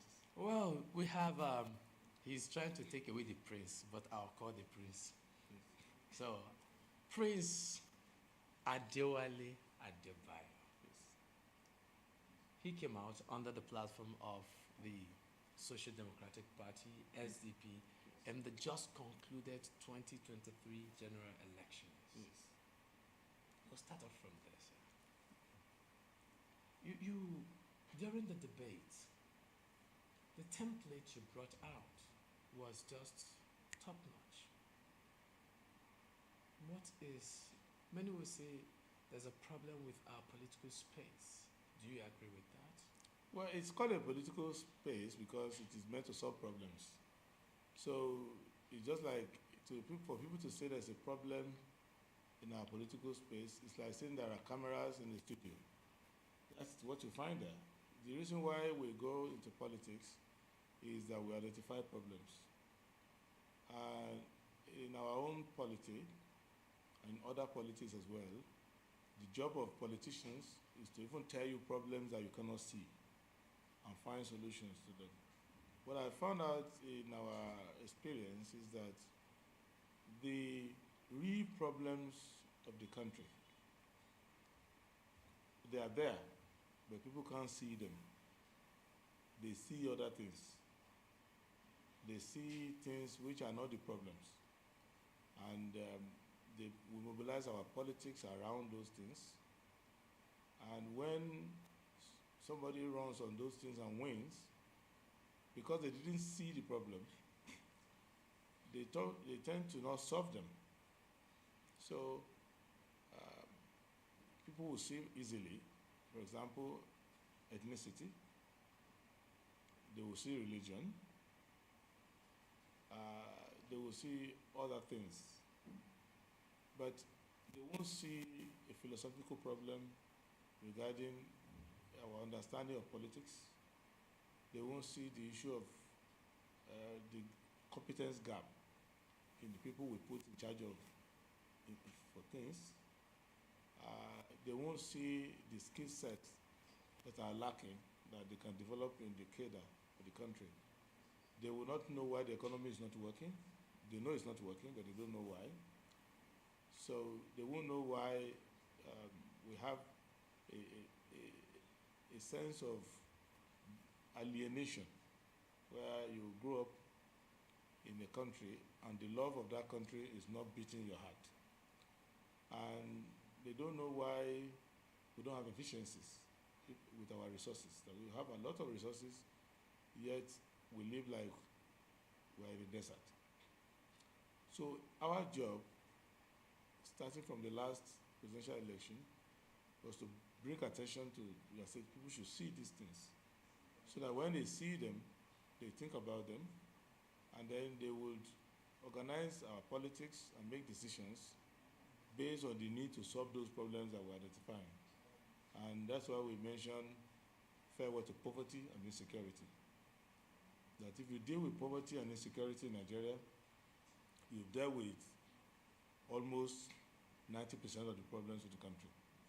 But in order for you to deal with poverty and insecurity, you answer certain fundamental questions. What is the cause of the poverty? Is it because we don't have enough resources? Or because we are just an unjust society? Society that can allow people born the same day, who went to the same school, and one set will go to the public service or politics and take all the money and leave those who are working hard behind. Society that can spend expensive amount of money for a minority and leave the rest in the villages, no water, no access to communication, no electricity. A society that does not follow its constitution, especially chapter 2, which was meant to guide us, fundamental objectives and directive principle of state policy. So we brought all these issues out so that we know that our problems are not big. It's just to work together to follow the principles that we've agreed in our constitution. So that all these offices that have been created, which have catapulted ordinary people into demigods, that these offices are created with conditions. It is very rare for somebody who was not born into a royal family, not born, who did not conquer anybody, who is just an ordinary citizen walking around. But we elect the person. He goes to Eagle Square. On that day, he takes the oath. He becomes our king for 4 years. He becomes our head of state. He's the father of everybody, even when he's just 40 years old. He is the head of all our religions, even if he doesn't belong to them. He is the leader of every ethnic group in the country because he's our head of state. And he's also our commander-in-chief. He can tell us, put on your uniform, go and die. He can tell us, kill the other person. He can tell us, attack the neighbor. He can tell us, wage a war and go anywhere. He commands our army, Air Force, Navy, the police, all institutions. He's also our chief executive. He can take our oil block worth billions of dollars and give it to a company and say, go and operate it. He prints our currency the way he wants. He does all of these things. So why would you think that people who drafted our constitution will give such powers suddenly to somebody just because he got the highest vote? So they will ordinarily put other conditions in the constitution on how he will use those powers. And that's why when you go to chapter 2 of the constitution, you will see it. How government powers should be exercised, how we should share our resources, how we should organize our economy to see that no small section or any section is dominant over the rest, how we should perceive justice, how we should recognize our fellow citizens. All these things are written there. And that was why we came out to bring attention to that what you complain about, incompetence in government, dictatorship in government, corruption in government, all of these problems that you identify is because you, the voters, and the rest of the political community, you do not understand that these powers have ethics and conditions and modalities attached to them. And that once you know that, so you as a citizen, when you are engaging, someone wants to assume these powers, you would put all of this into consideration and your choice will be clear and you will also know how to engage them. And that is how we started the conversation. And that conversation is what we continue. And for every election that comes, every political activity that comes, this is the intervention that we'll continue to give. You know, the elections have come and the elections have gone. Now we're living with the aftermath of the elections. So far, would you say the policies we've had in less than 1 year plus, have they been effective? Some have been effective, some have not. But even an effective policy may not give an outcome that advances the interest of the people. Because if we have a home that the roof is leaking, and one of our brothers says we should sell the house, if he wins the election and he sells the house, collects the money, that policy is effective. But he has managed to render us homeless with some cash in the bank. So when people are crying and commenting and lamenting, it is difficult for people like us because it is what we foresaw that will be the natural consequences of the policies being campaigned upon by the winner. So we were arguing that these were not good policies, at least not good for our state of affairs and our level of development and the condition of our people.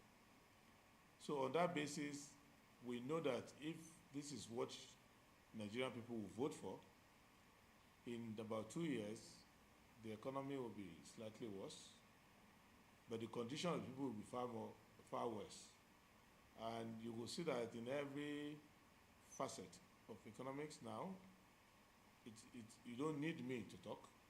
You only need to look at people's faces, hear their voices, and see the kind of imposition that has been upon them in terms of hyperinflation, in terms of cost of living, cost of doing business, in terms of reduced employment, in terms of general decline in the ability of people to pay their bills, to solve their problem, and a lot of dislocation in the employment market in terms of even the federal government struggling to pay the minimum wage, which you can imagine the federal government that prints its own money and that makes all these policies. Is finding it difficult to pay his own worker the minimum wage. And even the minimum wage is paid, it's too minimal a wage for the worker to show up at work. There is no, unless you live in government quarters next to your office, if you receive 70,000 in major cities in Nigeria, you will finish all that money on transportation alone. And if you look at the government's budget today, they are looking at 45 trillion. And if you calculate that 45 trillion, even the government, their 2024 budget is bigger than their 2025 budget. So the government itself lost money, even though it claimed to receive more money. So we knew that this was going to be the problem. We also knew that if you don't invest in agriculture, it's almost impossible for you to deal with poverty.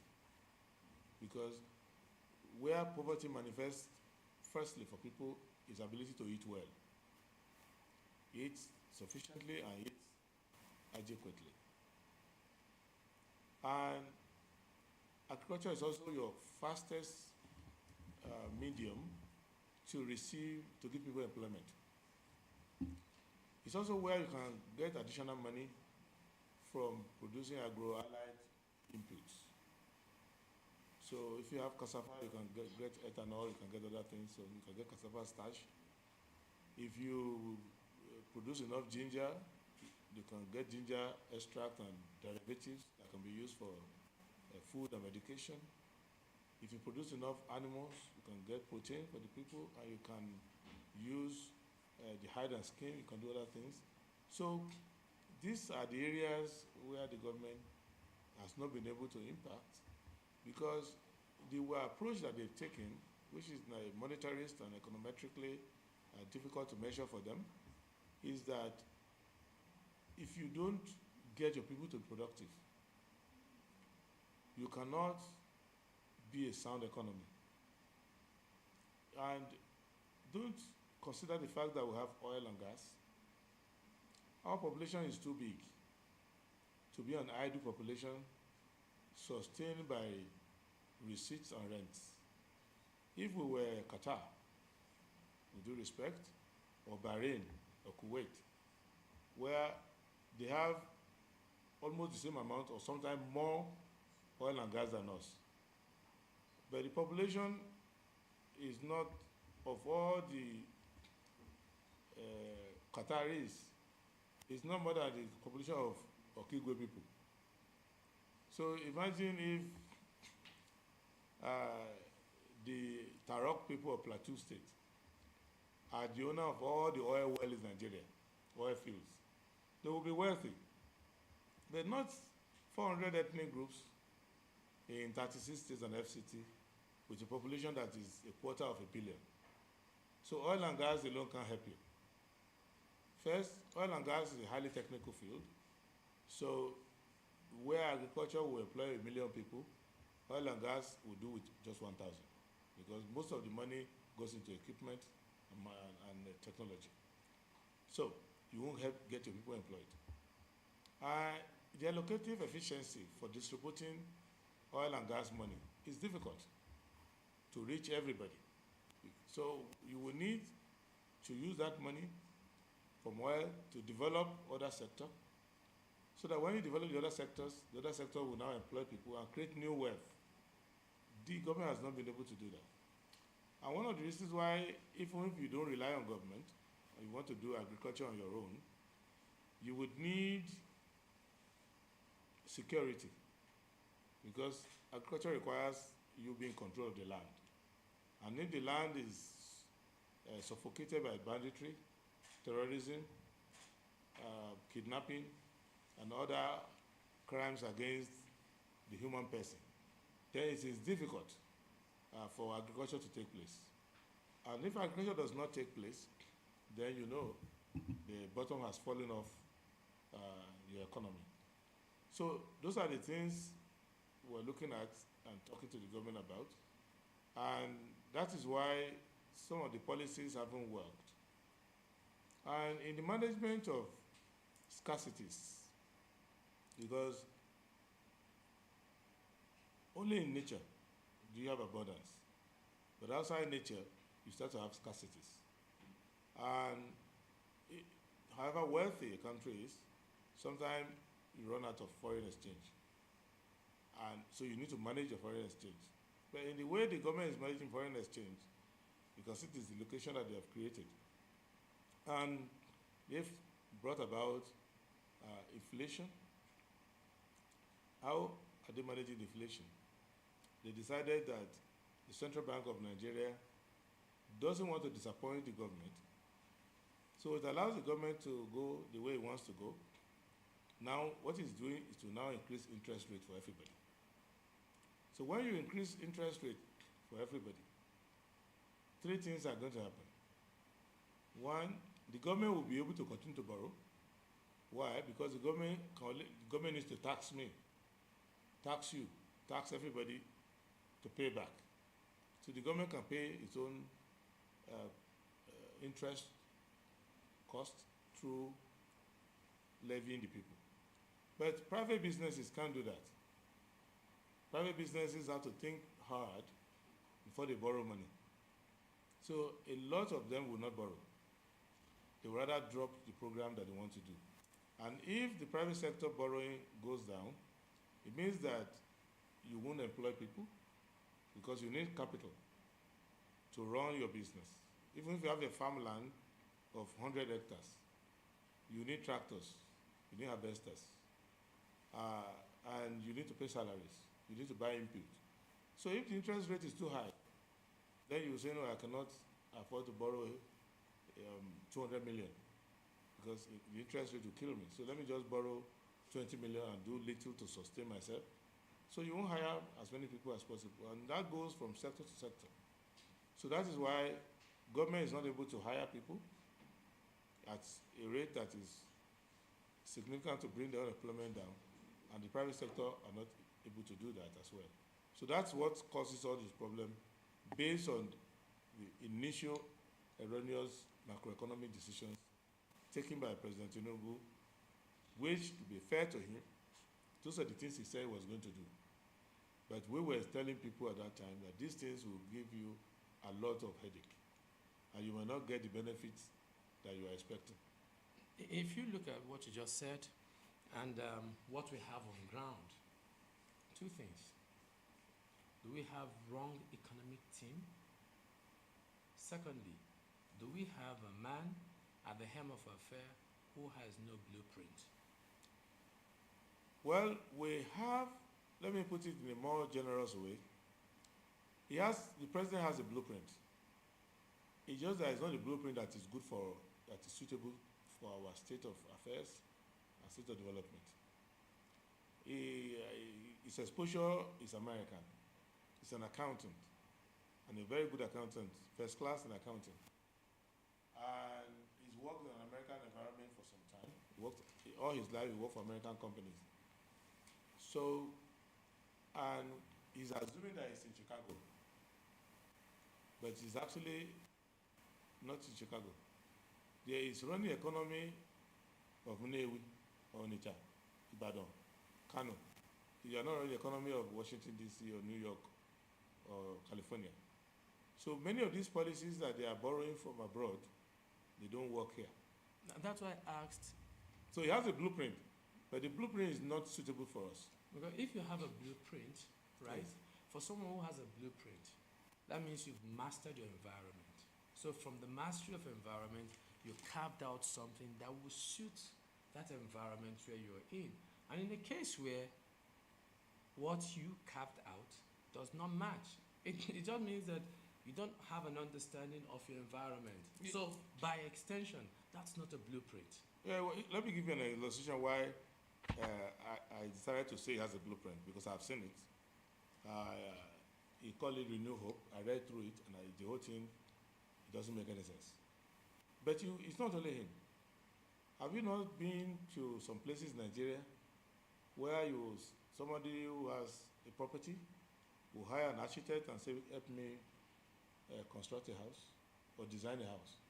And the architect will go online and take a design that is for Moscow, where it snows every time. And they build a house to keep away the cold.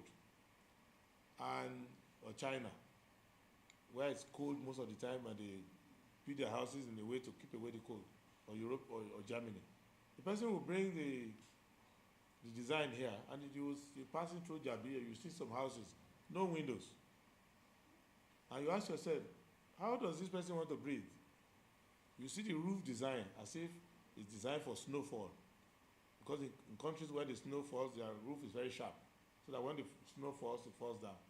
That's how some of our political leaders think. They will just take a foreign concept. They don't study the local environment well enough, they impose it.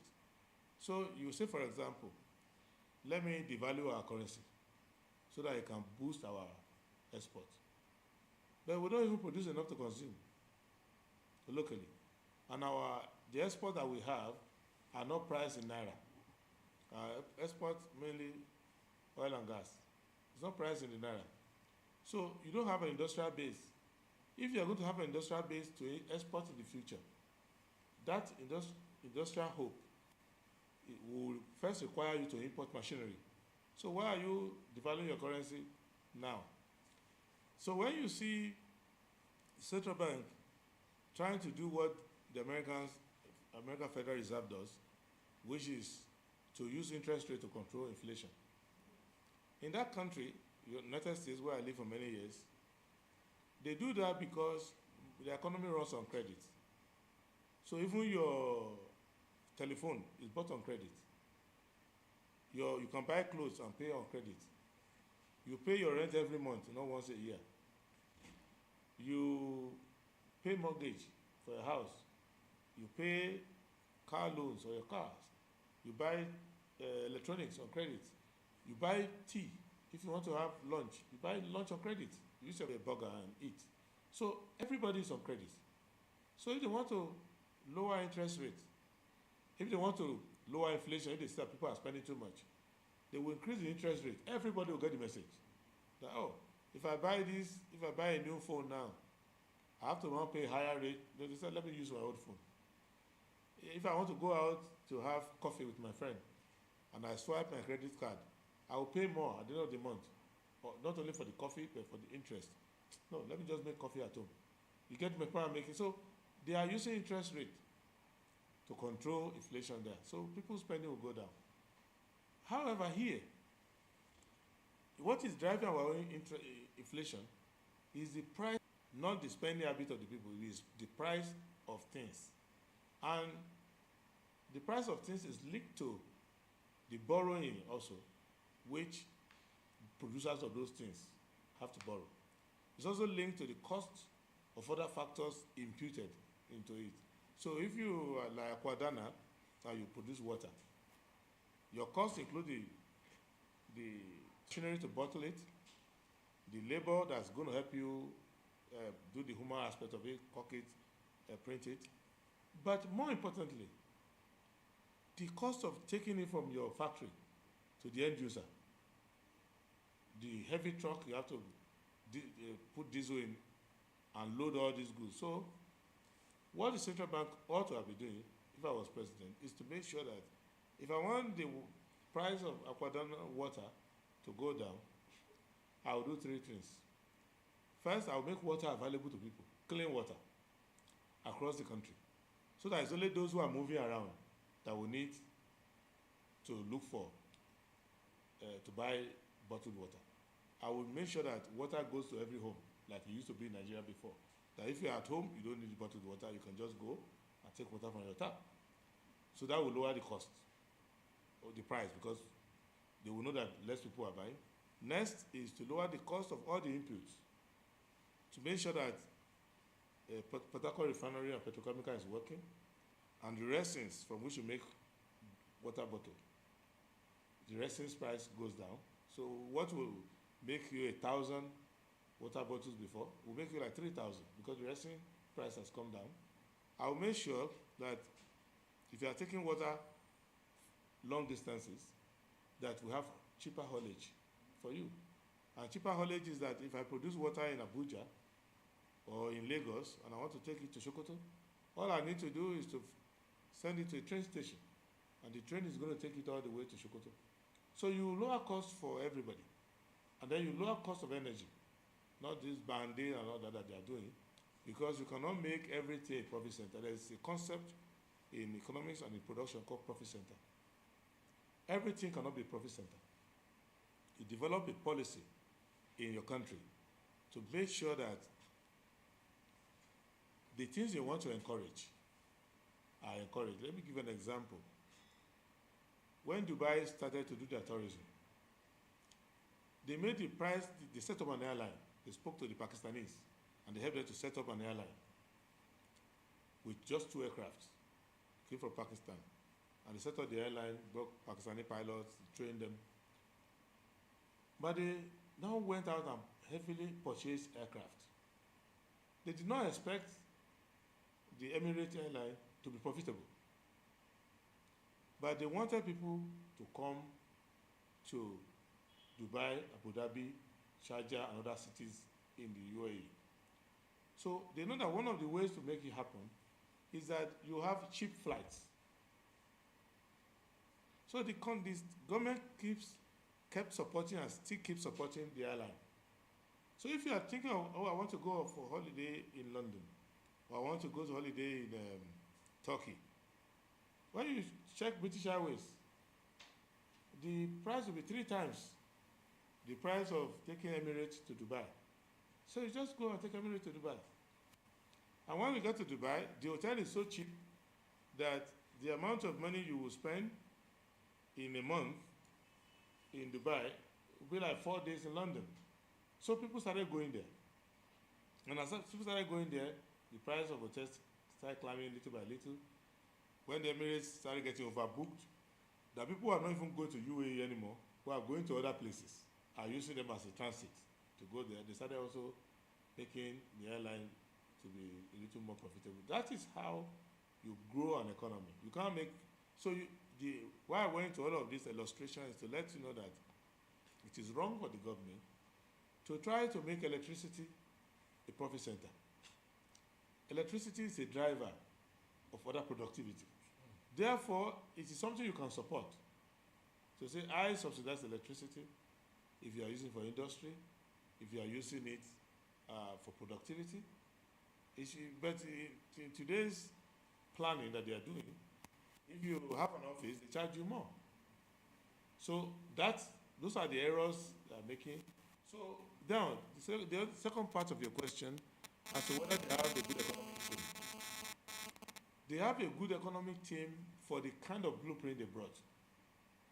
But because the blueprint is not suitable to us, the economic team is also not suitable to us. So because, like I said, if a person is disabled and you are building a 5-story building for him to live in the penthouse, and there's no lift, there's no access for the disabled, it's a wrong design for that person. Now, even if you bring the best builders, they are still the wrong builders, because what they are building for that person is not suitable. By the time you finish that edifice, the man has no leg, so he can't go up. He needs people to carry him up, and if he's up, he wants to come down, he needs people to carry him. Nobody is stuck there. So our economy should be illustrated with the fact that if you look at pharmaceutical dispensation, where they are making any pharmaceutical product, whether analgesic, whether any of the other medicines that you take, even if it's a cough syrup, they have adult dose and children dose. Why? Because they know that what will work for a 50-year-old man in his prime will not work for a baby that is 5 months old. So they are taking the developmental condition of that baby into account in designing the medicine, even though they want to solve the cough or the pain. That's how you run an economy. When you come across an economic program or theory or model, you will look at the state of development of your people and realize that in a country where there's no social security, where there's low infrastructure, if I make cost of living too high for my people, then there's nothing they can rely upon. If I create an economic condition in which people are going to lose their job, there's no unemployment benefit they can go and claim. There's no city council or local council bringing basic nutrition to their table or their doorstep. So I remember as a little boy in those days, visiting England, you will see that now they've turned it to money. But in those days, the city council will bring, they identify the people who are poor. They will bring milk, basic supplies to the doorstep of the people who have no job or who have no income, low income. So now they just pay them about £250 or so every week. So we don't have that here. So for that reason, you want to make sure that your economic policy is gentle, and it is the one that can foster productivity, employment, not the one that can create shocks. And when the government tells you, oh, bear the sacrifice, it's temporary shocks. But you will find out that people in government don't receive even these temporary shocks. The president will not say, well, because the economy is tough on all of us and we are bearing the shocks, when I'm going to London or France, I will just take Air France. I will not use the presidential jet, which is very expensive to maintain. They will not say, okay, we've reduced the size of the accommodation in Aso Rock, so some homeless people come and use some of it. They will not say that the ministers eat once a day now. So the sacrifice they are asking you to make are sacrifices they themselves cannot make. And it doesn't make sense for them to make. But they want you to make that sacrifice, and it's unnecessary. So these are the reasons why, in conclusion, I will tell you that they have an economic blueprint that is totally alien and unsuitable to us. So for someone like you who is pragmatic, you will say, that's not the blueprint if it doesn't suit us. And I will say they have an economic team that is suitable for what they want to do, but what they want to do is not what we need. So if I have a toothache and you bring me the best dermatologist in the world, since I don't have a skin disease, he's still a good dermatologist, but I have a toothache. Who I need is a dentist. And that is the illustration of what President Tinubu and his team are doing now. That's quite interesting. I know that during the election, almost all the candidates said we've had enough of fuel subsidy. Almost all said we've had enough of the fuel subsidy. However, what some failed to explain to Nigerians was how they will turn around whatever be what we will accrue from the subsidies we have been subsidizing since that we're stopping. Subsidy is gone was a very profound statement on the 29th of May last year, and it turned everything about our lives around up to date. As a matter of fact, there's this palpitation that rice might cost about 200 or 250 before December or December ending. Yet, all we keep hearing from government is we feel your pain, we understand you, and that takes me back to what I said before. Though you've clarified to some extent, blueprint, no blueprint, but Nigerians, what they want is food on their table at an affordable price. They're not asking for much. But if you look at all of this, this current administration, would you say, were they prepared? They were prepared to do the damage, but they were not prepared to repair the damage after. They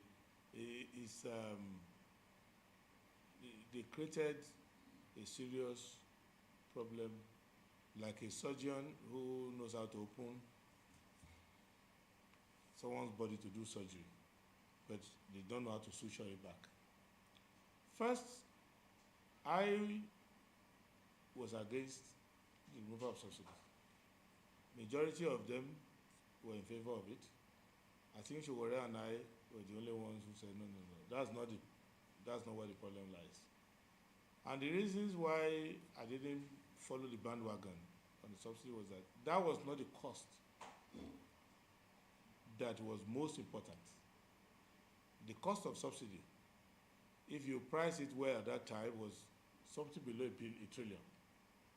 So, in an economy of our size, a trillion for a transcendental program like subsidy that puts money in the pocket of almost everybody. If you wanted to put money in anybody's pocket, it is through food and fuel that you can do it. Cheaper food, everybody eats food. So if you have cheaper food, if you go out now and you plan to go and spend 2,000 naira for lunch, and you get to the place, they say, oh, price of food has come down. The same regular menu, you pay 2,000, it's now 500. What has happened to you? They put 1,500 back in your pocket for you to use for other things. And if you come in the evening for dinner, where you will spend 2,500, and they say, oh, let's 600 naira.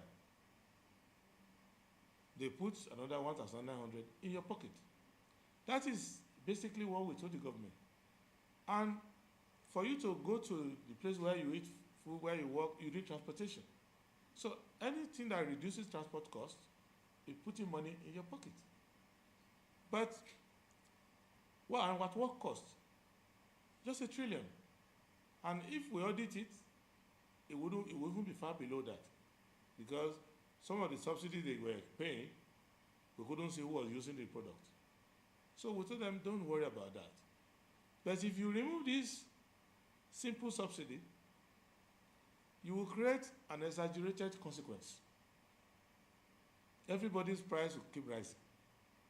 And anybody whose price rises by a factor of 2 is not going to raise his own price by a factor of 2. It will raise his factor by 2 plus, maybe 3 and above. And you have a multiplier effect that is going to create a cascade. So we explained to them. But I have a feeling that they knew. They knew that what we were saying was right.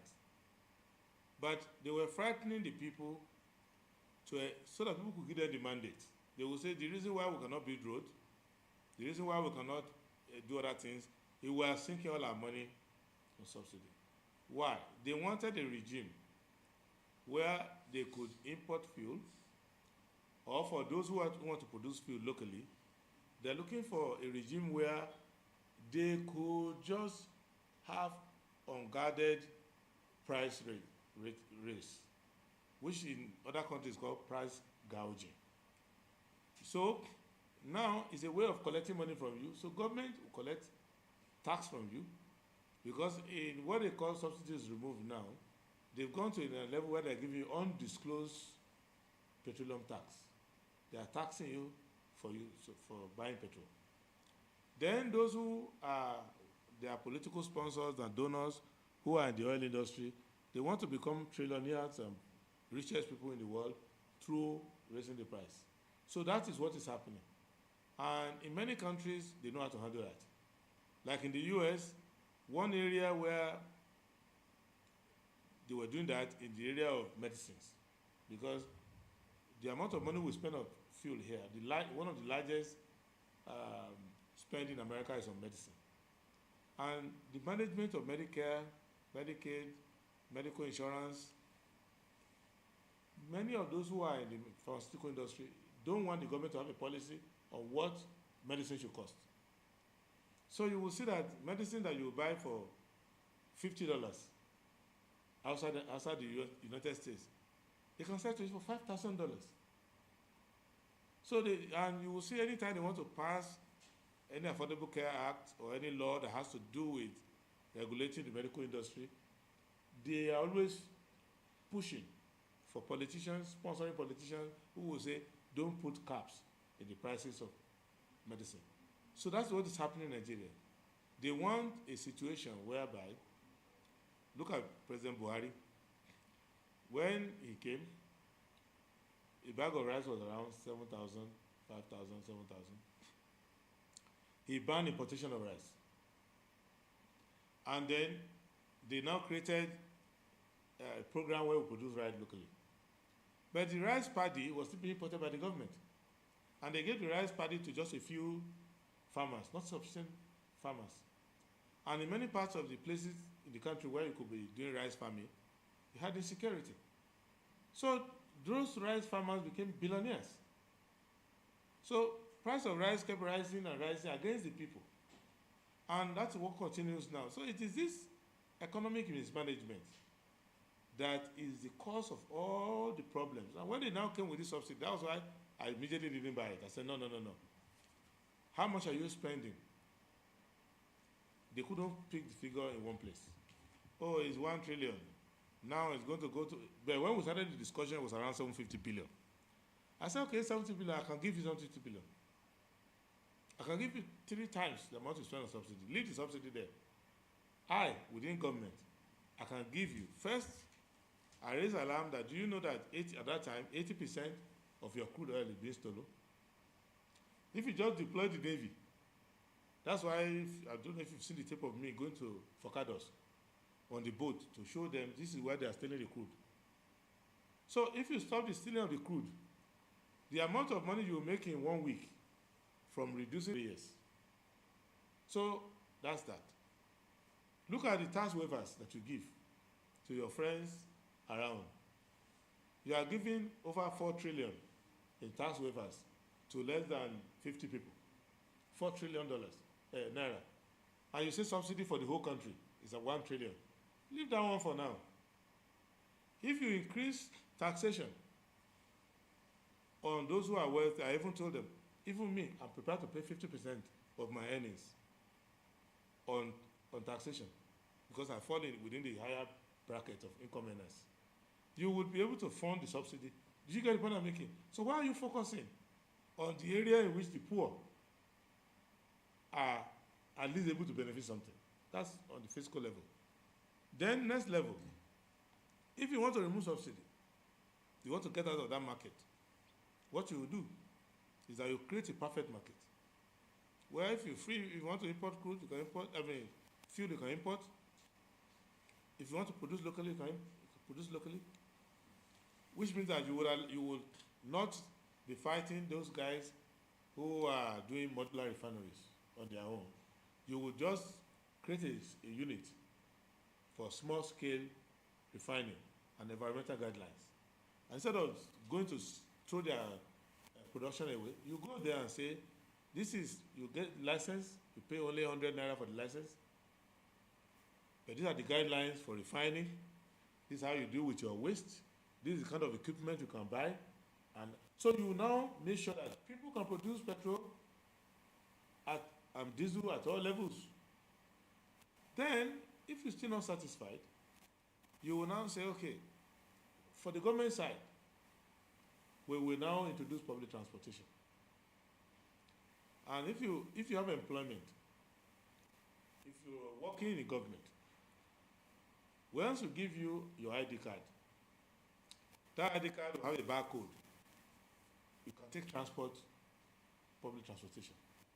It's done all over the world. Countries that are more advanced than us, like UK, Russia, wherever, and those who are behind us, they do it.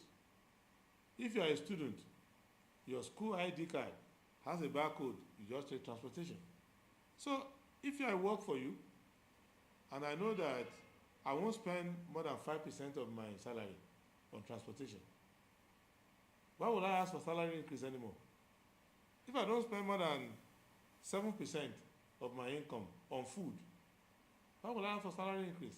If I don't spend more than 11% of my income on housing, and if my children go to school that's affordable, I don't need more than 2% of my income to put them in school, then I won't look for higher wages, because 70,000 naira is supposed to be a huge amount of money. Because if you go to your grandfather's house, your father's house, when they build those houses, the man who built those houses, his salary for the whole year was about 900 naira. And he was able to raise family of 7 and still build a house. So which country in the world, do you go to America now and say your minimum wage per month is 70,000? You can't do that. 70,000 is a huge amount of money if you protect the naira and make it capable of buying things. So those are the reasons why we may buy into that subsidy nonsense, because at the end of the day, the subsidy is gone, as they say. The government is borrowing more. They haven't feel that money is gone. Subsidy is not only gone, the subsidy money is gone.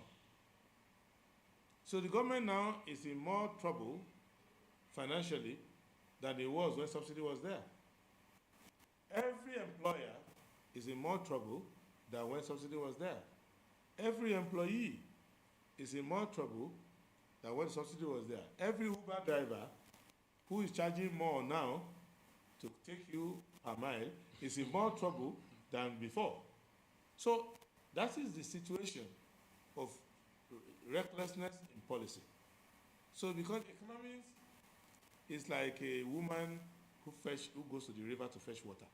That's how economics is. She needs balance to carry as much water from the river to her house.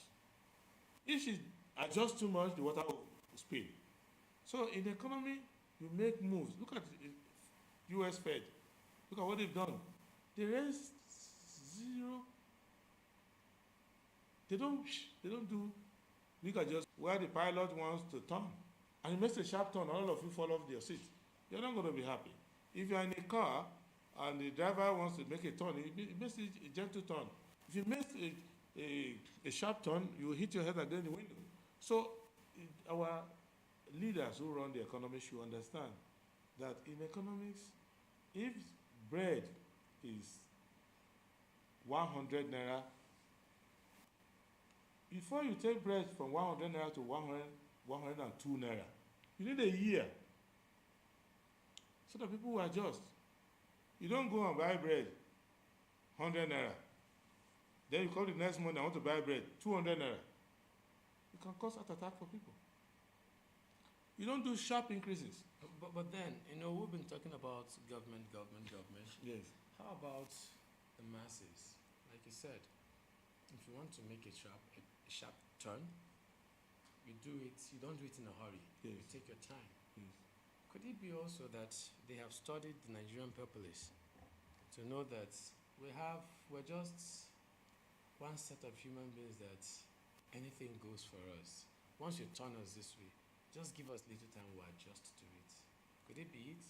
That's one. Then let's also look at the National Assembly. This 10th Assembly. This 10th Assembly that we have now, people say, a lot of persons will say, with the mixture that we're having in the 10th Assembly, at least we'll have some sort of balanced politics that is not one bandwagon of one political party, have spread across different political parties. But at this point, on the side of the populace, Are we just one set of people that follow anybody anyhow and adjust to however they want to drive us? And this tent assembly, what do you make of them? You see, what I would say is this. Every society has different people. Just like you have personality differences among human beings, so also do you have cultural differences. Some populations are very irascible and they react, even overreact to the smallest inconvenience. In some societies, the people are more stoic. So if you study world history, you will see that people were amazed about how stoic the Russians were during the Second World War. Losing millions of people, starvation in the cold, and they were able to endure it. Not that they were happy, but they were stoic. Some population are very strong. But their leaders don't assume that because they are strong, they push them to the breaking point. Because when these czars who used to rule Russia in the past took for granted the stoicism of the Russian people and said that they will bear any condition, they will be in the cold with just clothing and they will be freezing and they will not eat for days. But when there was an opportunity for revolution in 1917, they took it. And in an overreaction, they shot all the czars and his family, even small babies. So our leaders should understand that even though Nigerians are stoic, they are stoic for three reasons. One, a highly religious people. They believe that God will handle it. They believe that my miracle is on the way. So there is a general relief that people have.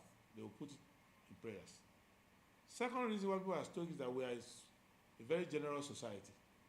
So if you went to price bread and you couldn't afford it, and you come home and you are lamenting to your neighbor will say, Pastor Lami is there, go and talk to him. He has an extra loaf of bread, he will give you. In other countries, nobody will answer you. If you go and buy, it doesn't come, that's you and your family, you can die. They don't care. But here we have that extension. You can call your cousin who is far away in Zungeru and say, we have not eaten since morning. He will send money to you or something like that. So that is the second reason why we are stoic. The third reason why we are stoic is that we are very diverse people. And when we are diverse like that, people are sensitive to that.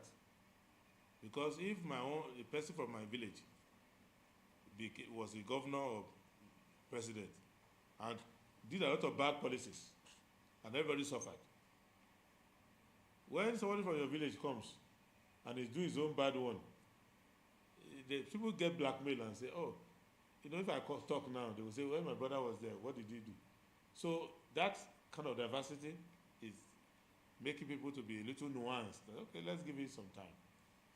So I don't think it is the position of Nigerian leaders to take advantage of the fact that Nigerians will bear anything. They are not happy. You say Nigerians are bearing it because they are not on the street. But they are bearing it by also retaliating. They will vandalize and become a bumble and vandalize your public utilities and use it to go and eat. Those who are in office, whom you are paying a very unserious salary, they will also be there and be collecting bribe or begging for money. Those who are in business, who you put under a lot of pressure, they will start cheating. They will start adjusting their fuel pump in order to make the economy to balance. The people selling food start diluting the food quality. People selling soap will do the same thing. And you see all kind of reaction. And then some will go into outright crime and criminality. So you cannot say because they are not expressing their displeasure through political articulation, they are also expressing it through other means. So how can you say that if you have who is relying on the father sending them 100,000 a month, to keep themselves up on campus. And the price of goods and services rise unbearably. And they call home and they say, look, we don't have any extra money to send to you. We have 3 kids and we're sending money to all of you. How much do I earn? So the child is not quitting the school. But if you see her going to the club, going to other places to make extra income, in a way that even the parents will not be happy, are you saying that she's bearing it? She's not bearing it. She's showing stress. You will see the quality of her work in school will reduce because she will be jumping around looking for extra. She will be saying, oh, let me go and be selling clothes. Let me go and be doing other things to get extra income. Oh, if there's a place where they go and dance, let me go and dance and collect some money. So a leader should know that the fact that people are not jumping to the lagoon or hanging themselves or burning the public buildings doesn't mean that they are not under stress. They're under stress. It's just like with the way we overload our vehicles here. We buy a vehicle, we overload the vehicles. The vehicle is very strong. The vehicle is not strong. There are micro tears in the chassis of the vehicle. There are micro tears in the tires and everything. After a while, a vehicle that lasted 17 years in Europe will break down after 2 years in Nigeria and spend 3 years in the mechanic workshop. But we always assume, oh, this type of vehicle is very strong. That's how we treat ourselves. We shouldn't do that. The leaders should not stress themselves and stress their people to a point where they either lose complete interest and trust in you and say the government doesn't care for me. So if I'm sitting down here and I'm the one to open the door for this interview, I will make sure anybody who wants to enter here pay me because nobody cares for me. My salary is not enough. Government is not there for me. So, and if you take your microphone to the electronic repairer, he will say, nothing's wrong with it. They will tell you something's wrong with it because this is the only time I can also cheat somebody and make money. So that's how Nigerians have been reacting. And that is not good enough. However, in conclusion, economic programs are meant for the good of the people. Anybody who is exercising authority on our behalf is not his economy, it's not his house, it's not his country. He is exercising on our behalf. And it's written in our constitution that power must be used for peace, order, and good government of Nigeria. So when you are giving somebody a haircut, you have to know that they want to enhance their beauty. That's why they are coming to you for a haircut. You don't use them to do experiment and draw the devil and 2 horns on their head. Just to say, oh, I want to be creative. You have to know that the reason why we put you in charge of the economy is that we want prosperity and life more abundant for people. Therefore, the kind of policies you must adopt must be such that would allow the people in the long, medium, and short run to be able to feel better and to do better. The fact that somebody comes to your hospital and says that I have a headache doesn't mean that you must load their body with steroids to the point where their heart will stop. You know that they have a headache, and if they come to your hospital or clinic to relieve that headache, your aim is to make them well, not to use them to test your knowledge of medicine. You should make sure that they are well. So you make sure that, okay, this guy has a headache. If I give him some analgesic, it will work. If it doesn't work, I will add a little amount to it. Maybe it has some little steroid in it. But you don't say, oh, let me just focus on that headache alone and kill the rest of the body. So there is a minimum amount of balance that our people who are running the economy need to understand. It's like a housewife cooking for the family. A bit of salt is required, a bit of pepper is required. But you don't pour 2 gallons of salt and 100 gallons of pepper, in which case they cannot eat the food anymore. So the economy has to be balanced, and that's why economies are run by people who have sound knowledge and they gauge. An economist, or especially who's running macroeconomy is like a pilot. You must always look at all those gauges on the dashboard of your cockpit. You must be looking at it. Even if they say, oh, fly at altitude of 23,000 feet. If you see a storm coming, you will tell them at the control tower that, look, there's a storm here. They will say, okay, come down or go up. So you cannot be blind and say, well, this is my policy. If you are seeing that people are reacting, even if you have a body pain and you go to a physiotherapist who is there to help you, if they touch a part of your body and you are screaming in tears, they will respect your response. Even though they are experts, they will respect your response that, no, this particular point is a pain point, and they will see what to do about it. But the way the government is behaving, they are violating most of all this sensitivity to the feedback. And on many occasions, they are not even getting the feedback at all. And the economy team that they have is not complete because they don't interact with the real life.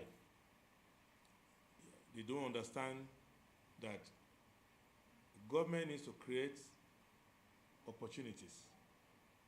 Even though they will say, government cannot solve everybody's problem. No. Government has a duty to create opportunities for everyone. Whether you take that opportunity seriously or not will only reflect in how much you make. But that opportunity must be there, which means that if government creates a university and they are studying Yoruba, Hausa, Igbo, anthropology, zoology, whatever. Once government creates, licenses that university and allows me to study that course, government must create an opportunity for me to use it. Whether I decide to go and use it or not, it's my headache. But government must create that opportunity. But where millions of young people are brought out of school, in government-approved schools, doing NUC or NAPTEC-approved programs, and they come out, and the government says, well, there's no job for you. It's devastating. Where you create your own business, and government is regulating that line of business for you, but they're not able to give you any kind of support, it's devastating. Where you spend 35 years of your life working for the government, and 2 days after you leave office, poverty is already knocking on your door. It's not acceptable. And where we have vast area of land, and I cannot farm on my territory, in my community, I know how to farm, but I cannot access the land to farm because of insecurity. And if I go and carry guns to protect my land, the government is going to say I'm violating their monopoly to carry arms. But they who have the monopoly to carry arms are not coming to help me. So and you are denying me the opportunity to express my ability to farm and do other things and create things. So those are the problems that make me to believe that we are one of those populations that can validly say we don't have a proper government in place. And if you say you don't have a proper government in place, it's not that you disrespect the president, the governors, and the senators, whatever. It is that they're not doing the work. Because if you see a 5-year-old child walking on your street at 2 a.m. in the morning, just walking on the street, you are allowed to conclude that this child has no parents. But nobody gives back to themselves. So a woman and a man must have met to give back to this child. But if this child is roaming the street at 2 a.m. on my street, I can conclude that this child has no parent. If I come out and see a child that is 7 years old with a dirty body sitting in front of a gate, no shower, nothing, no food, begging for food, I can say this child has no parent. So I'm not insulting them, I'm just concluding that if the child had a parent, they will not be doing this. So a country that has a government will not have so much insecurity, will not have the difficulty people traveling one end of this country to the other, will not have difficulty accessing the abundant land to do basic agriculture. A country that has a government will not have this level of criminality. And a country that has government will not have this amount of resources being stolen in broad daylight. So, and you can be in front of a court, and it's written Federal High Court, or State High Court, or Court of Appeal, or Supreme Court. And there can be lawyers in their regalia dressed up and taking pictures. But you can conclude and say there's no justice in this country. You're allowed to do that because the evidence does not, that you see in life does not reflect all these ceremonial symbols of law that they put there. So this is the, and then when you talk of National Assembly, plurality of political parties is not the same thing as plurality of ideas. 20 people who believe in the same thing can form 20 political parties who believe in the same thing. So that is not the plurality that democracy thrives upon. A democracy thrives on ideas. I think we should use this side to exit the building. Someone said, no, we should use the other side. Someone said we should use this side. That plurality of ideas. But if we form 20 political parties, all of us say we should use that door. You are not creating a plurality. No. There's a difference between plurality and proliferation. What we have is the proliferation of political parties. But all of them, that was why when we were running, there were 17 of us who ran for president last time. And APC, who eventually won the presidency, PDP, Labour, they were saying the same thing. If you take their presidential candidates and they sat together and they were talking, you would think they are triplets. If they were talking separately, you would think they had telepathy. So they were saying the same thing, same point, because they come from the same section of society. They come from the same status quo. The people who have been, between the three of them, you have like almost 100 years of government experience. So they are the people who have been together, and they have been doing the same thing. So now that's what happened in the National Assembly. You will see that, you will say, oh, there is a PDP. Many of the Senate President today, as you know, who is the APC Senate President, was in last session a PDP senator. Then you see how it goes that way. You will see such people you find in Labour today as a senator. They were APC or PDP, mostly PDP operatives in the past. And they did not change from one party to another based on beliefs. They changed based on certain transactions and interactions that they did not like. Some disagreement along, maybe I want to be the candidate, and they didn't give it to me, so I go to another party. But I'm still carrying with me the same attitude, the same philosophy, the same ideology, the same programs and plans of PDP I carry to Labour. So when they all meet in the assembly, they don't disagree along party lines because there is no disagreement among them.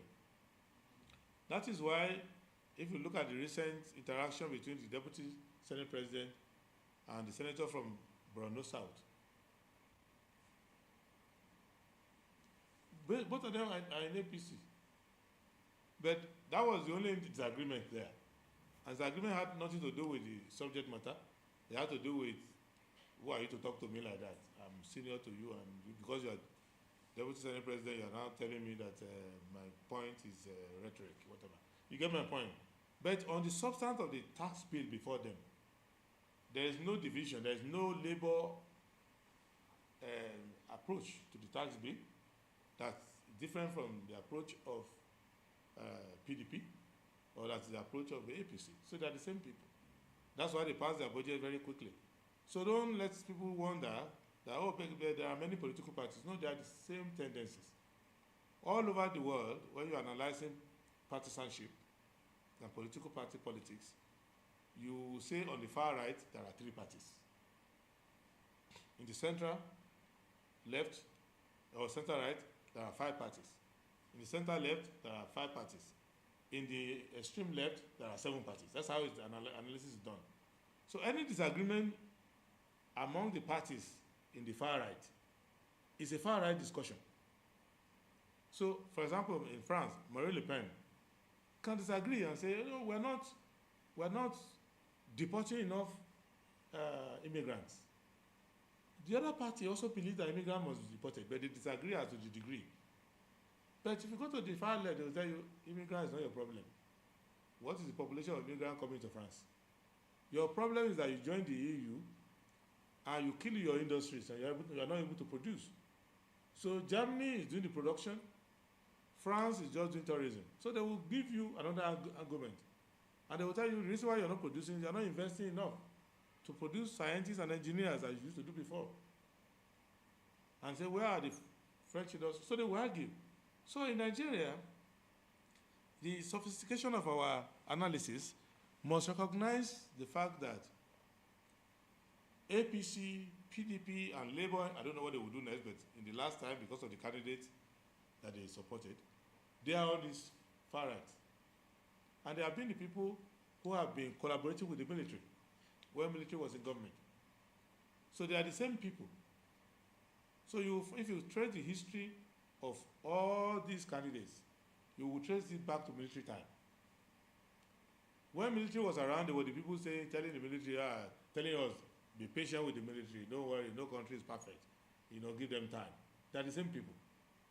Tony Aneni, and all of that. So people will not believe that the first public job that Governor Peter Obi had was given to him by Abacha to help him manage the port in Lagos. So if you trace it back, many of the politicians you find in this military party, they are a carryover of the military. Obasanjo himself was the father of 1999, was the military head of state, was part of the military people. And you will see people like Abdullah Adamu and Kode were Abacha ministers and all of that. I'm not saying there's something naturally bad in that, but I'm letting you know where their political philosophy comes from. And when you interact with them, they will tell you, if you tell them there are 5 children die of hunger, they will say, give government time. There's hunger everywhere in the world. That's their mentality. And if any of them gets to power, even if it wasn't Tinubu that won, if it was Atiku that won, you'll get the same result. Though Tinubu will be criticizing him, but they all agree almost on the same principle. Even on the subsidy issue raised now, each of them said, yes, I'm going to remove subsidy on day 1. In fact, Atiku said, I'm going to sell NNPC so that the subsidy giver, not only will I remove the subsidy, the giver of subsidy I will sell him, he will never exist again. So they believe in the same thing. So that is why don't agonize when they agree on the same thing in the National Assembly. What you will do is to say, is there an alternative to them? If there isn't, then we need to develop that alternative. That's why people like us are in politics. Now, talking about alternative, before I let you go. Oh, we're done with 2023. Yes. The next stage is 2027. Yes. So are we seeing SDP again? Of course, you will see SDP, and you will see me, and you will see other people.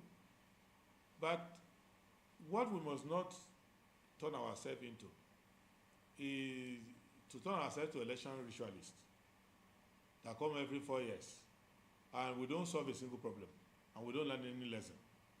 That people who sold their vote in 2023 are still selling their vote in 2024, despite the hardship in the land, despite all the problems. There are people who had this illusion that somebody of my religion must be in government at all times, still have that kind of notion, even despite the evidence we have seen that the religion of the person in power does not make a difference. People who think that it's the turn of my ethnicity, these don't change their mind and still come in to say, oh, maybe if somebody from a town is good. I've seen otherwise intelligent journalists asking me, why is Tinubu behaving so badly like this? Are Yoruba people not supposed to be very smart? I'm thinking, how can you think like this? You think God allocates intelligence and kindness and honesty according to ethnicity? So, if you don't understand that, and if young people see politics as a game of the adult or elderly or the elite, and they are just to be facilitators or workers for them. That they don't know that the person who should be president now, the president of my generation, after the next 8 years, someone of my generation should not be president again. What's the generation? The generation that should be president now is the generation between 40 and 60. This is the generation, because that's the age of president. You can have a president at 39 occasionally, but he will have a lot of experience issues, like you can see with JFK and all of that. But by the time you are 40, up to the time you are 60, if you sign anybody who is above 60, who is president, he's struggling. Because you can see what you have done now. You are doing marathons of interview. You are able to do it because of your youth. You can't get Tinubu, Atiku to come and do it unless you are created, you want to have casualty on your hand. They can't do it. So the presidential job is very hard. You must have minimum sleep. You must have ability to digest vast amount of data, analyze them. You must have the ability to respond to emergencies everywhere. You must have the physical fitness to be able to cater to the job. And you must be able to do it without feeling fatigued, without we having to take you to the hospital to rest another 3 weeks before you come back again. So you need that energy. And you need that energy to corral everybody together. What we are doing now is fractional presidency, where the president is just inside the villa and is not able to go around. And not only Tinubu, even the one before, and all of that. So you see that fractional presidency, where you can't feed the presidents all over the country because it doesn't have that level of energy. And it's not because he's not fit for his age. It's just that the age is not fit for presidency. So that is why we need to understand these things, so that young people at 30, you should be a governor in your state. You should be able to achieve that. You should be able to be a senator at 30. You should be able to think, which means that you start early to stop minding your business. Because if you want to be a leader, you can't mind your business. You have to mind the business of the country.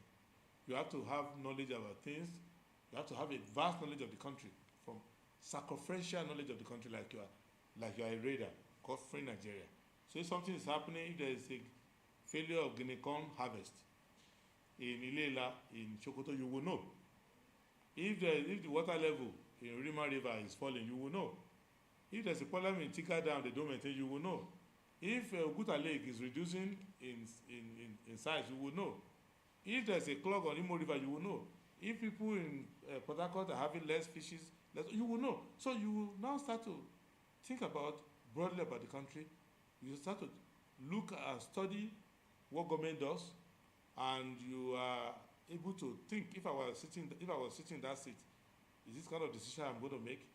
Are these options that I'm going to take? So you start to think deeply, and then when you are now called upon to participate in politics, whether blogging for somebody, whether pasting posters, you are not about the money you are going to make, because you are not selling your future. You are about, this is what I believe in, and this is how you form a team. Because it is why God will not punish any of Nigeria leaders. I've heard people saying God will punish them. God will not punish them. Many of them are going to go to heaven and be very fine. Because in a country that is based on democracy, majority cannot say I'm cheated. It is not possible. In a country that's based on majority, majority say they are cheated. It's not possible. So when you have 93 million voters and 8 million elect a president, and the other people who didn't show up will say God will punish. No, God doesn't punish that way. So you have to come out and take your destiny into your hand. You have to be the one to come out and fight. You have to support the candidates.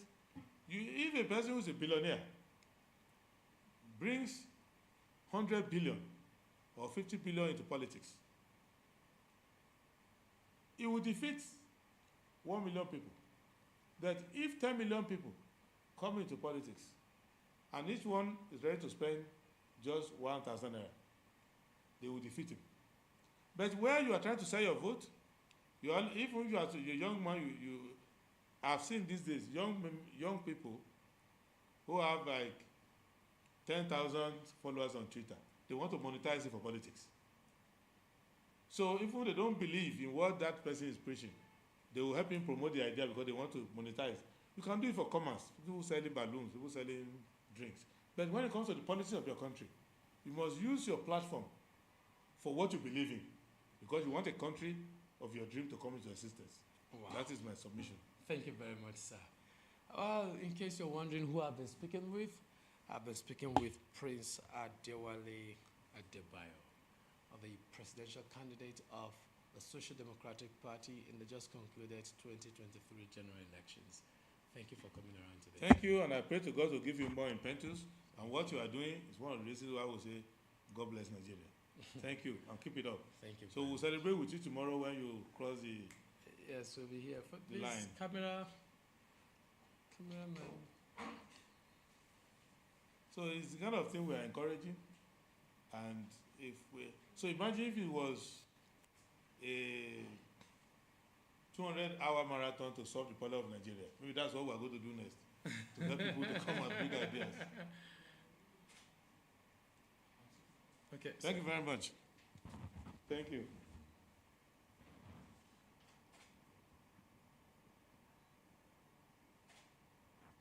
Thank you very much. Good luck. Thank you. And thank you, team.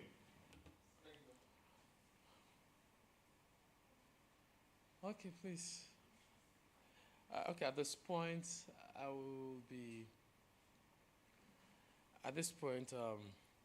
it's time for me to take my vitals. Nurse, please.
Good morning, all. His blood pressure this morning is 118/84. The pulse rate is 59. He's good to go. He's still on the normal range.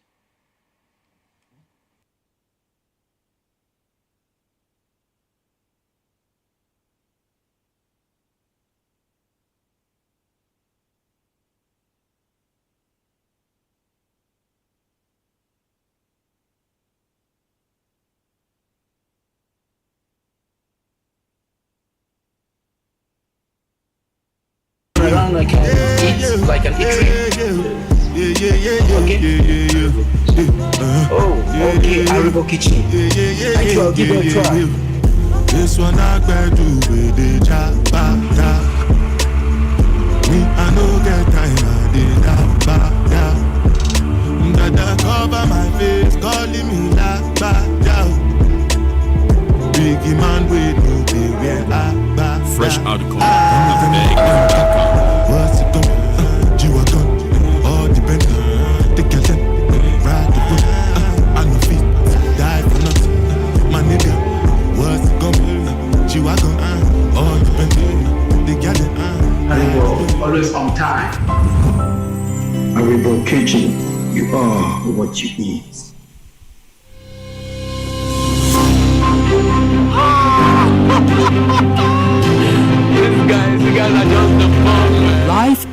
beautiful and stress-free when you use genuine products with high quality. At Format Project Services Limited, we provide you with high-quality office equipment such as laptops, desktops, toners, and printers. We're also into ICT, both software and hardware networking. Tested and reliable. We are located at Musa Zone 3 Intercontinental Plaza. At Format Project Services Limited, we believe you deserve quality.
Okay, welcome back. This is still the Peniel Diala longest marathon interviewing. Today is Saturday, the 30th day in the month of November 2024. And the guest I just had a conversation with was the presidential candidate of the Social Democratic Party, SDP, in the 2023 general elections in the person of Prince Adewale Adebayo. Quite an insightful time I had with him. The essence of this is to project Nigerians, young Nigerians, who are doing great, who are doing well in their various fields of endeavor. My next on the list is a fine gentleman. He's traveled wide and near. And then he's a comedian par excellence. He's a skit maker and also a journalist. His name is Peter Aligbe, but he's known with Malam Goodies.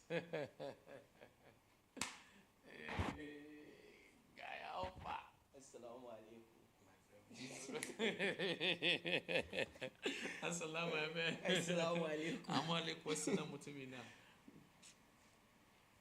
Congratulations in advance, or let me say congratulations. Thank you. So, like you said, my name is Peter Onyemechi Aligbe, but on radio and other platforms, they call me Original Malam Gudus, Masugudu Sugudu. Ni de bana gudu balle tsoro sarkin yakin Sokoto ambassador Fanteka special advisor babban bola as iron kwandon battery kwandon had everything kwandon.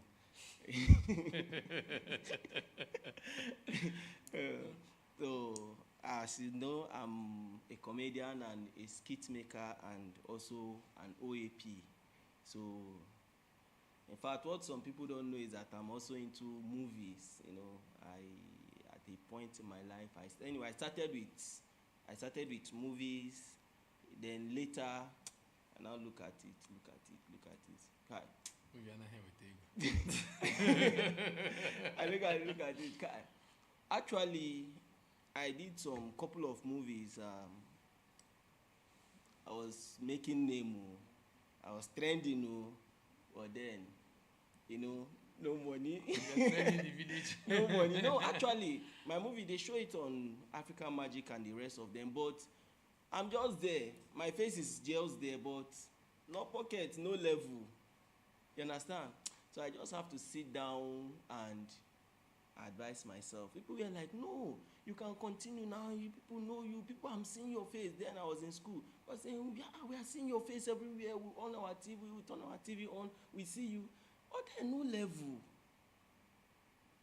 You understand? So I just have to sit down one day and advise myself that if I continue like this, then Nothing go come. if I continue like this, it don't go make sense. So I said, okay, what am I going to do next? I said, okay, let me go to radio and hide my face. It's good, on radio, people just hear your voice. They'll know that. Or after then, I can just come out and trek and pass you here. You don't even know I'm the one. So. Well, finally, the Lord has done it for you. The Lord is still doing it. The Lord is still doing it. So, that's it. So, the Hausa accent, that is the Malam Gudus accent. The change all happened, like a miracle. But it started when I went to serve when I was serving. I served in Sokoto State. Okay. And the Hausa differs. You understand? The way they speak Hausa in Kaduna is different from the way they speak Hausa in Kano, and it's different the way they speak Hausa in Sokoto. So when I was serving, I was just serving, doing my service normal. Then one day, one of my friends just came to me and he said, I love the way these people speak their Hausa. Like you hear tapas, tapas, tapas, the way they used to punch it. So it now come to my realization like, okay, let me observe what this guy said. And I started observing like, and now when I was observing it, I said, this guy now true talk. So I now started picking one or two things from there, picking one or two things. I did not know, honestly, I did not know that I will see those things that I was speaking, I'm going to use it one day. I did not know. So I picked those things. I was just, because I said I'm a comedian, so I was just picking it for fun. Maybe when I go on stage, when I want to do some jokes, I'll just put those things. So I was just picking those things and they don't know. So one day when I went to, after I gave myself advice that I need to leave a movie, let me go and hide myself in radio. So when I go to radio, young, vibrant boy, looking for at least let people hear my voice, So, asked me, what can you do? I said, I can do sport, I can do this one, I can do that one. They say, is there any other thing that you can do? On the station here, they have a program that is like a compound program. So they say, okay, listen to this program and tell us what thing can you do differently from what is happening in the program. Okay. And I sat down and I was like, okay, I noticed that they have Igbo, they have a Yoruba, but there's no Hausa in this program. And I told them I can do Hausa. And I started rehearsing. From there, the first day I did it, they were like, wow. I said, oh, so I did well. So over time, doing it over time, today, we are better by the grace of God. By the grace of God. By the grace of God. So that is it. That is why we are where we are here. Okay, people. That's Peter Aligbe Onyemechi and Malam Gudus, original Malam Gudus, Masogudu, Sogudu. We'll be talking today. Like we'll just try and talk. Has already started. He has opened the floor. He's trying to explain himself, but then we'll go deeper. Let's go there. Let's go deeper. Let's go there. We now want to find out, why did you give yourself Malam Gudus? Okay, like it's not like I'm the one that gave myself that name. But I was talking to somebody yesterday. I said, funny enough, most comedians you know today, then the name they answer or the name they bear is not, they are not the one that gave themselves that name. Understand? So I was just sitting and somebody just, we were talking, like I told you about the radio stuff, how we started. Someone, I was like, what name will I use? What name will I use? My stage name, formerly, before I started here using Malam Budus, I was using African Koboko. Then, so when I was using it, there is this comedian, Koboko Master. So that I met with him in a show, and I just find out that somebody now advised me that this name you are using, African Koboko Master is already big. So whatever you do now as African Koboko, people will be thinking is Koboko Master that did it. You understand? So I was like thinking, now true this person talk. So in order not to make mistake, when I call my name, people will be thinking is the one. So I now decided that okay, I will change name, but then I don't know what I'm going to change to. I was like, okay. So then the one in the radio station where I work presently, it was the former head of program. And I said, okay, you are doing well on this Hausa accent. You can be a name like, she's now suggesting, you can be a name like Malam Gudus, or you can be a name like Aminu Musa, something like that. When she now said you can be a name like Malam Gudus, it now hit me. Bah, I think I like that name, Malam Gudus. So that is how the name started. And we are using the name till today. And funny enough, the thing that we are doing, thinking that we are just playing around, is, I'm surprised. Sometimes you see people calling, Malam Gudus, we love what you are doing. Some people actually come to see, some people will see me, they'll say, so now you be the Malam Gudus. We are expecting to see one old man wey goro don finish him teeth, all that. You are doing well. I say thank you. You understand? So that is how the name came about, That's good. That is how. Comedy. Okay, let's start from comedy. Yes, comedy. How did you delve into comedy? I dive into comedy. It's funny, sha. When I was coming up, as a teenager, then I was very small. In my church, I was active in drama, like acting drama actively. So one guy just came to me and say, say if you try comedy, you go sell. I was like, He said, try comedy. He said, if you try comedy, the way they do, the way they act, the way they do for church, if you go into comedy, you go sell. And I'm a kind of person that I've always loved comedy when I was growing up, because I like picking things from people, you understand? Like, from your material, look at it. Oh, you did well, but if you do it like this, it could have been better. You understand? So I've been following comedy right from the days of Gandoki, right from the days of MC Basketmouth, now MC Miracle at Large. I've been following comedy even when those days. So when that my friend told me that, have you tried comedy? You are acting well in drama. Come and try comedy. So one day I went for an event.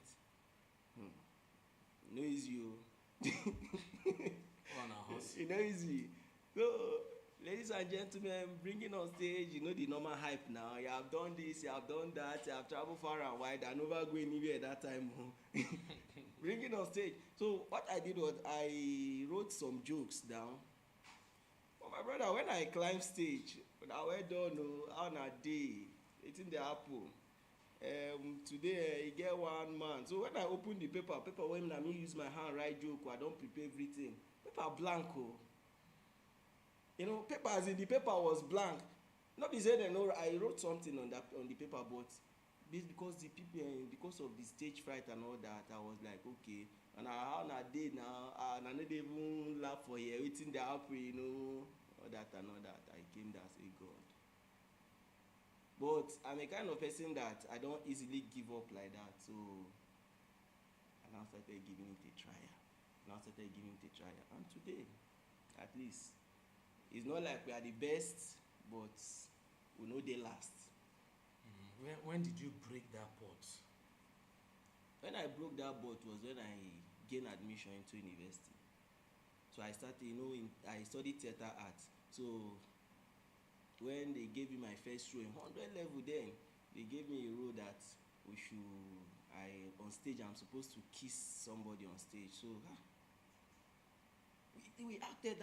When it got to that point to kiss, I just say, what is that? What are you doing like that? Do your. I was like, so after the kiss, it's like after that kiss, I was like, anything will happen, may it happen. You get. So I was there and I was getting MC job here and there. So let me say, it's that theater that break that boat. So I can hold mic now and climb stage. In fact, there was a point that I make up my mind that if I come stage, I crack joke. If you like, laugh. If you like, no laugh. That one is your cup of tea. So I think that is what all comedians need to have at the back of their mind. You understand? Because it's when you come. In fact, what I do on stage is I don't even expect you to laugh when I'm cracking joke. I have that already at the back of my mind that okay, when I'm doing my comedy, when I'm doing my stuff, I'm not expecting you to laugh. So it's when you are having high expectation and when you get there, you are not people are not laughing. Do you know that when you are on stage, you are doing your comedy, you are doing your thing. When people are not laughing, some people might laugh, some people might not be laughing. That doesn't mean that you are not doing well. You understand? But it depend on the mood and the mood of what is happening as at that time. You understand? That is why when you go to YouTube, when you watch other comedy clips, you might see people just throwing around, but you that is watching it as at that time, you are laughing. You understand? So that is what I do. When I go on stage, I do my thing. If you laugh, fine. If you don't laugh, fine. And when I do it, people laugh. If you laugh, fine. If you don't laugh, fine. Because when you have it at the back of your mind that I want to impress, that's the beginning of failure. What if they no laugh? So, but if you have it at the back of your mind that, okay, I want to do, if I laugh, if I no laugh, There was a day I even went on stage, I told them that I'm an award-winning comedian. I have won several awards, and one of them is the award of the most boring joke in Africa. You understand? Mm-hmm. So, when I dropped that line, people laughed. But as I dropped the line now, you did not laugh. Because of your mood right now. And now you are laughing. Yes. You understand? So that is that about that. That is how I was able to break that like okay, and seriously today we are doing well. Comedy in Abuja, how has it been for you?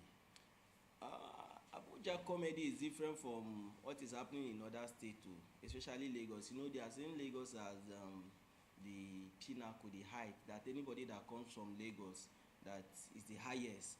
But to me, I don't think so, because Lagos audience, they appreciate comedians, they appreciate musicians, they appreciate work of art.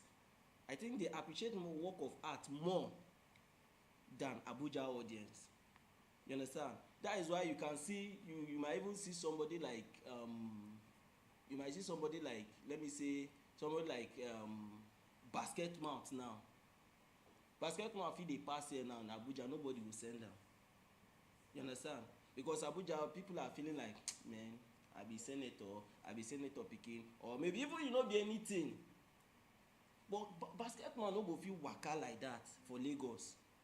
You understand? More go follow am because of what? People appreciate comedy more, especially in Lagos, more than Abuja. So Abuja comedians, we are doing what we can do, and we are trying to bring comedy to the limelight. And as you can see recently, comedy is really coming out, and Nigerians are appreciating more. They are now appreciating Abuja comedians in a way presently. I see. I know today 2 shows are going down today. Yes. Live comedy for Shortcut and MC Miracle at large. Yes. All of them today. All. And it's like it's simultaneously. Yes. That is how comedy is. Because you know, like there is something that AY said. He said, have you ever wondered that even when when the smallest team in England, when they are playing football, they still have fans. He said it one day. I was like, wow.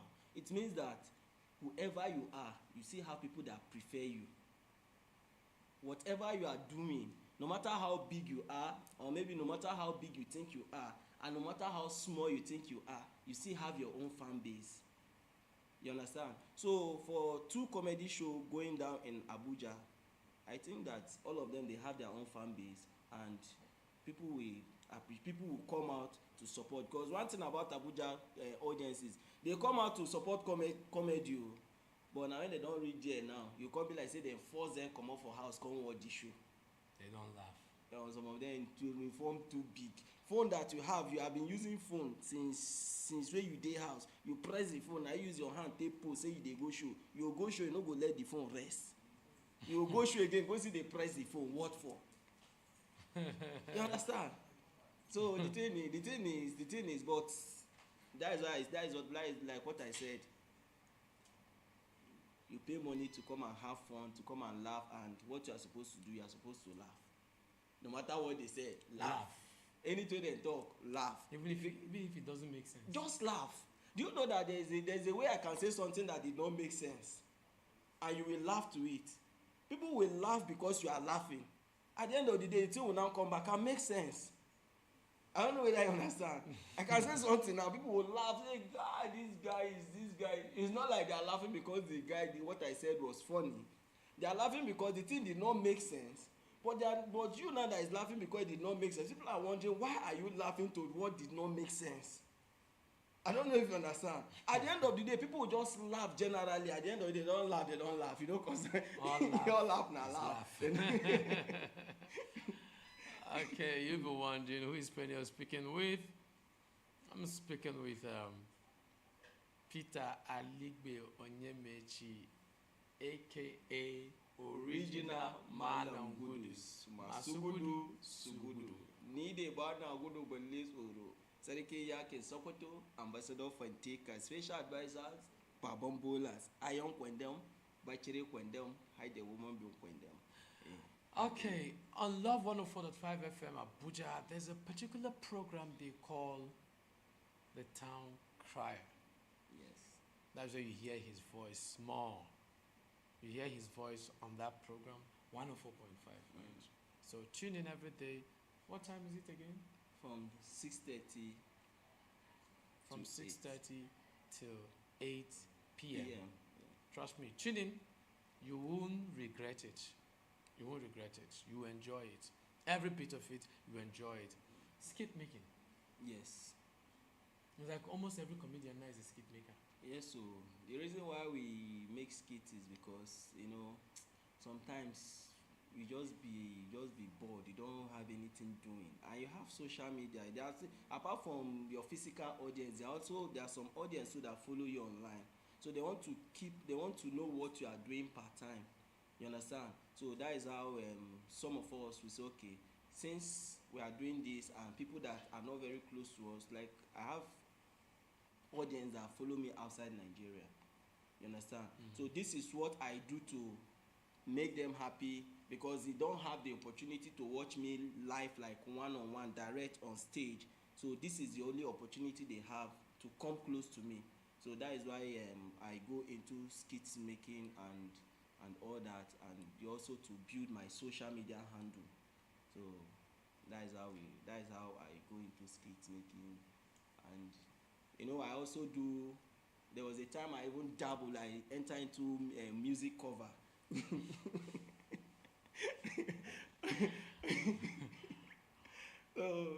So we are doing everything.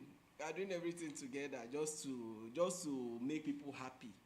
Just to make people happy. How you managing the two lives? In fact, the three lives. Being a comedian, being a skit maker, and being an OAP. Okay, let me say, being a skit maker, that one I don't take it like is when I have time, when I feel like when I have little time to spare, I'll make skits. But being a comedian, I'm always there. I'm always there because that is what, apart from being an OAP, comedy is what put food on my table as well, and so I'm always there to make people laugh. So how I handle them when I'm not on air, I'm on stage. When I'm not on stage, I'm on air. When I'm not on air, when I'm not on stage, I'm making skits. So as you can see, that is why when you go to my social, some people will be complaining that be like say you dey feel too big, you dey ignore us, we go wan follow you talk, want to talk to you, you don't reply, you don't. I'll say no, it's not like that. I don't even, I sometimes I tell them that my own self, I don't even have time for my own self. You understand? Because most people, they don't understand what is happening. I have to prove a point. I opened my phone the other day and I was showing somebody that look at messages. You understand? So that is that about that. But we are believing God that one day we'll go to the stage of having a PA. For now we are still doing everything. We are still doing everything together. But then the skit making stuff, you know, since we are not taking it serious, like we are not like we are not taking it seriously, but the making skits can be quite challenging. It can be quite challenging because sometimes you don't write your script. Okay, this is what I want to do. This is what I want to do. This is what I want to do. When you get to location, you now all of a sudden you just see somebody wey be say nothing concern am for the skit, you just enter, hey, una dey do skit, I wan act o, I know that. Some people say, Malam Kudus, na you be this, we don dey hear your voice, so we don dey, make we snap, and they will forget that you have something, you have target, and most of people we bring to come and do skit with us, most of them we pay them, and we pay them part time. Like if we bargain, like we are going to stay on set for like 2 hours, we go have to pay them for that hour. You understand? So some people say, hey, this one, that one, this one, and when you say no, as at that time, before you know, they'll go, they talk, say, I see this so person, pride, you don't use pride, they so cloth, just make we snap picture, you understand?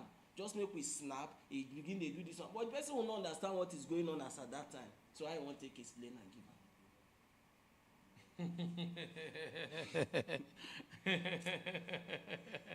So people they come meet una for set. Yes. Not be say people they come. That is why when you see some people that are making this, some people that are into skit full time, they go with security. They go with protocol. If you have seen person like Brother Shaggy, he doesn't go out to make skits just like that. They go with security, go with protocol, so he cannot just, because people go mob them. No go fit control the crowd. Before you know, you see somebody that I don't know, you go just call, say, now we get area, now our area be this. I go just come they shoot skits. They do skit for area. We no involve area boys. You know, even waiting day for boys. You understand? So the thing is that, let me say, is that bad. So that is why sometimes those are also the kind of limitations we are having as upcoming skit maker. Let me put it like that, as an upcoming skit maker, because there are some places that you cannot go to, that you want to go and make skits. Yes, there are some places that you cannot go. There's this experience I had one time when I did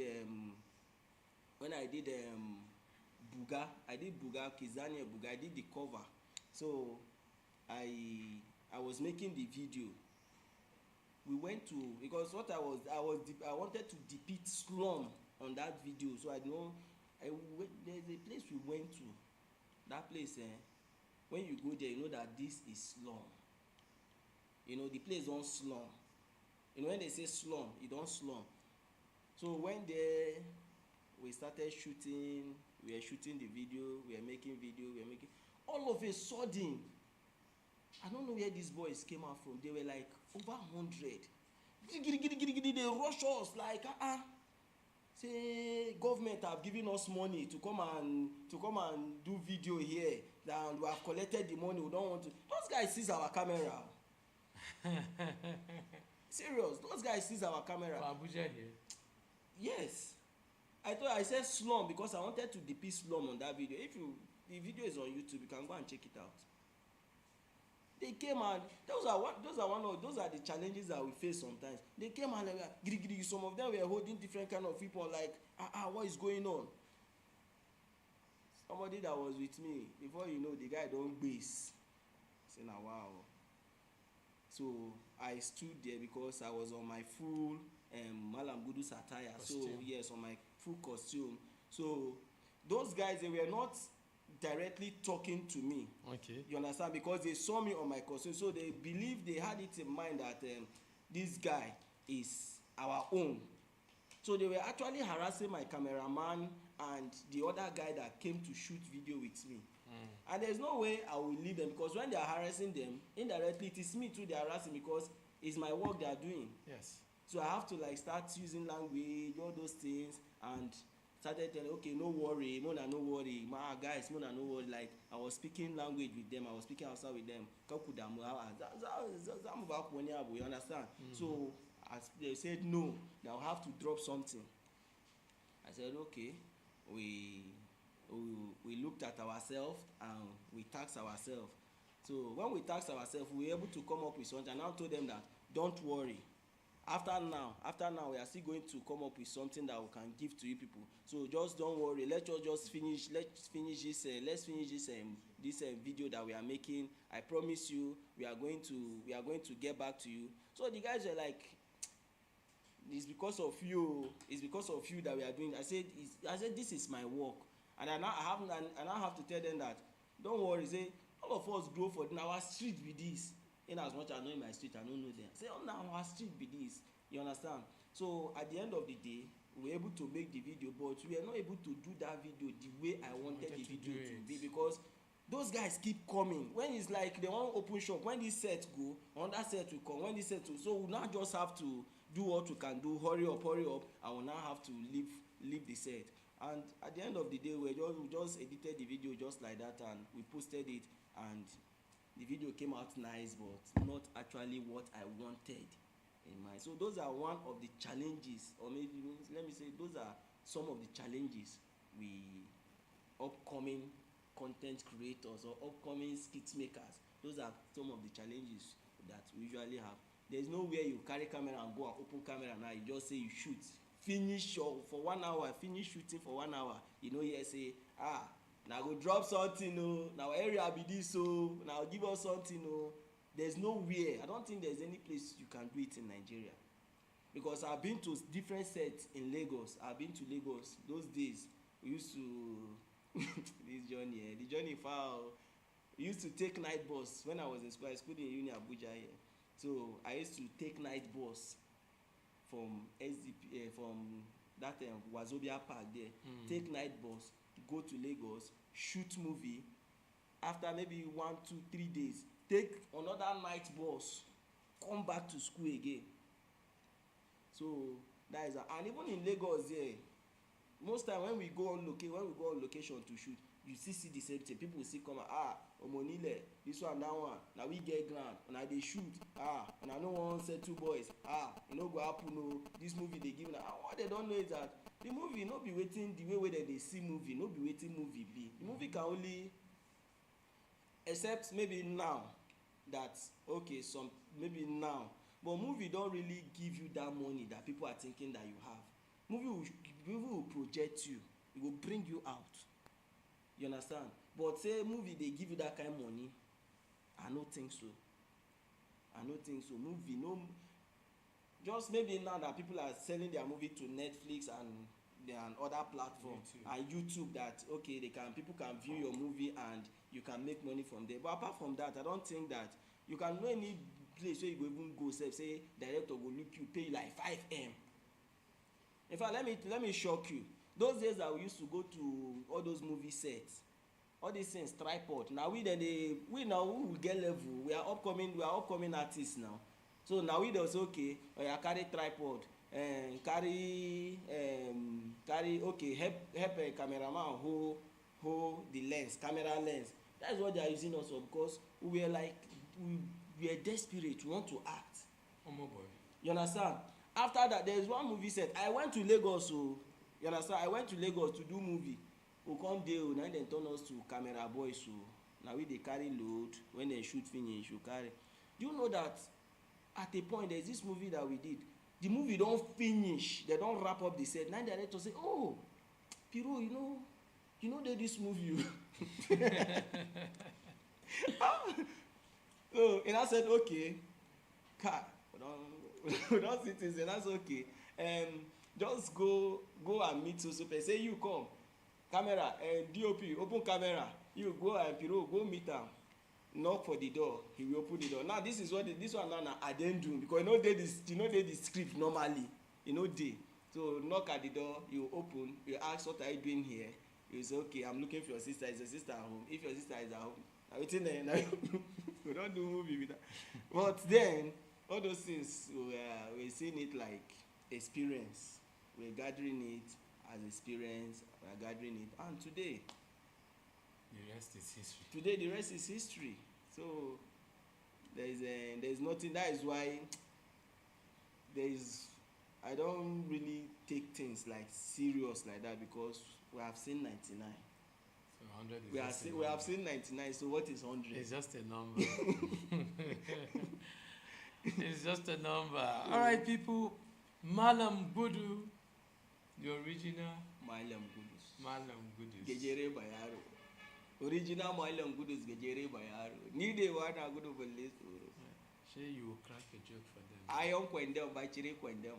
Now you crack a joke for them. No, if they want me to Go crack ahead. joke. All right, you know the way things are going in this country. There was a time that I was so in love with police, so I said I must join police force. So I went for police interview. Over 2,000 of us, police interview. We passed the first stage, we passed second stage, we passed third stage. So the last stage now, the final stage, which is the final stage, they say that any of us that pass this final stage will become police. In fact, they will give us DPO. It didn't shock me. So do you know what they said? They said that this final stage now, say they go use run take test us. 2,000 people. Before they say your mark said go, I don't reach front. Shockingly enough, immediately when I reach front, now police arrest me. Now as I say, wetin happen? They say when I was running like a hardened criminal. That they have to arrest me and tame me before I turn to, you understand? Not be small something, no. So from there, after that one, they no come give me the work. So from there, I can't get 1 or 2 police contacts, Some of them I can't turn them to my friends, say in case of anything. Now armed robber can't come my area one day, come move things. Serious armed robber, we can't move things. Now I say based on I don't get police friend. Now I put call. Hello, abego, mona come, armed robber dey o. They don't, in fact, they don't almost move everything for the full compound. They don't almost move everything for the full area. Then they say, who is talking? I say, na person wey come do police work, one and no give, na one and later arrest. So they say, okay, where you there now? I say, see where they. You say na there. I say, where they in the armed robber? I say, then they rob na mona call so that na fit carry them immediately. I say, wait, where they in the armed robber? I say, then they here. And they say, give the phone to the armed robber. I say, what happen? They say they want to hear from the horse's mouth. I say, eh? So all these things when they don't move now, my phone now, and they'll take do horse's mouth. I just say things happen. E no tey, one day I go event, I dey come back. I no know say they don change security wey dey our area. So as I dey come back, now I come see one mopo man, na him be the new security. Now he see me, say, where are you coming from? I say, I went for an event. He say, okay. He say, where are you going to? I say, I'm going home. He look me. The guy na say, na aboki o. He look me. Na aboki mopo. He look me. He say, no. Say he resemble like say true I go event, but before I go make I do frog jump. I say aboki, wait, I don't tire. I just dey come back. He say ma I do frog jump. I say I wan argue and I crack on frog jump. They know they tell person no. Say before to avoid accidental discharge, now I just do. I do like 5. As I dey do that 5, one I wan do 6. Now you go say me I stand up, and I stand up. As we stand up there, they come. Now another aboki go sell suya. They come from where he go sell suya. No say suya na always night business, night dey be. He dey come back, now he come look am, Kai. Why are you? He say, he talk him name. He say, where are you coming from? He say, Wallahi, I go Iswe. He say, where are you going to? Wallahi, they go my house. Now I tell am, to Puragujum. Now Aboki say, Kai, Wallahi, I don't know Puragujum. He say, Kai, Puragujum. Now he say, Wallahi, I don't know Puragujum. It is an play. Now he tell to make he carry him gun. Give Aboki wey go sell suya. Say, make he show him how to do Puragujum. No be Puragujum. Puragujum. Call am Puragujum. Now he carry him gun. Give Aboki wey go sell suya. Say, I want to teach you how to do Puragujum. Now he carry gun. Give am. Now he say, if you want to do Puragujum, this is how they do Puragujum. Abeg make I demonstrate am, because e get some things wey be say e get some do. Now he bend down like this. Soldier o, the mopo.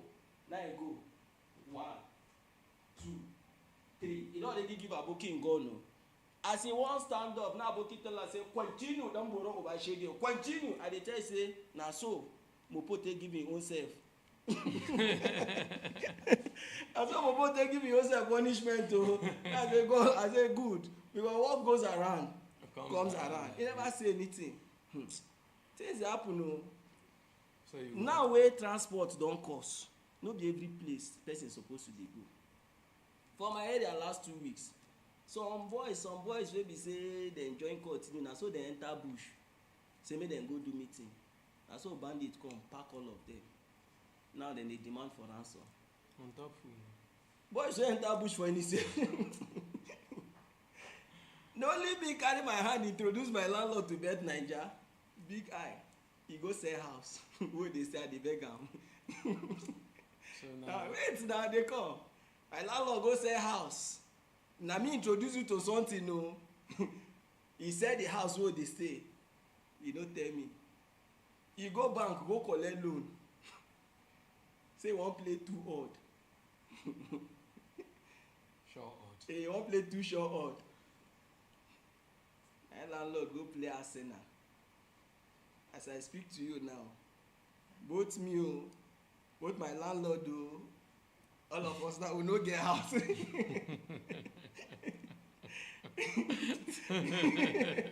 I dey tell you, things happen.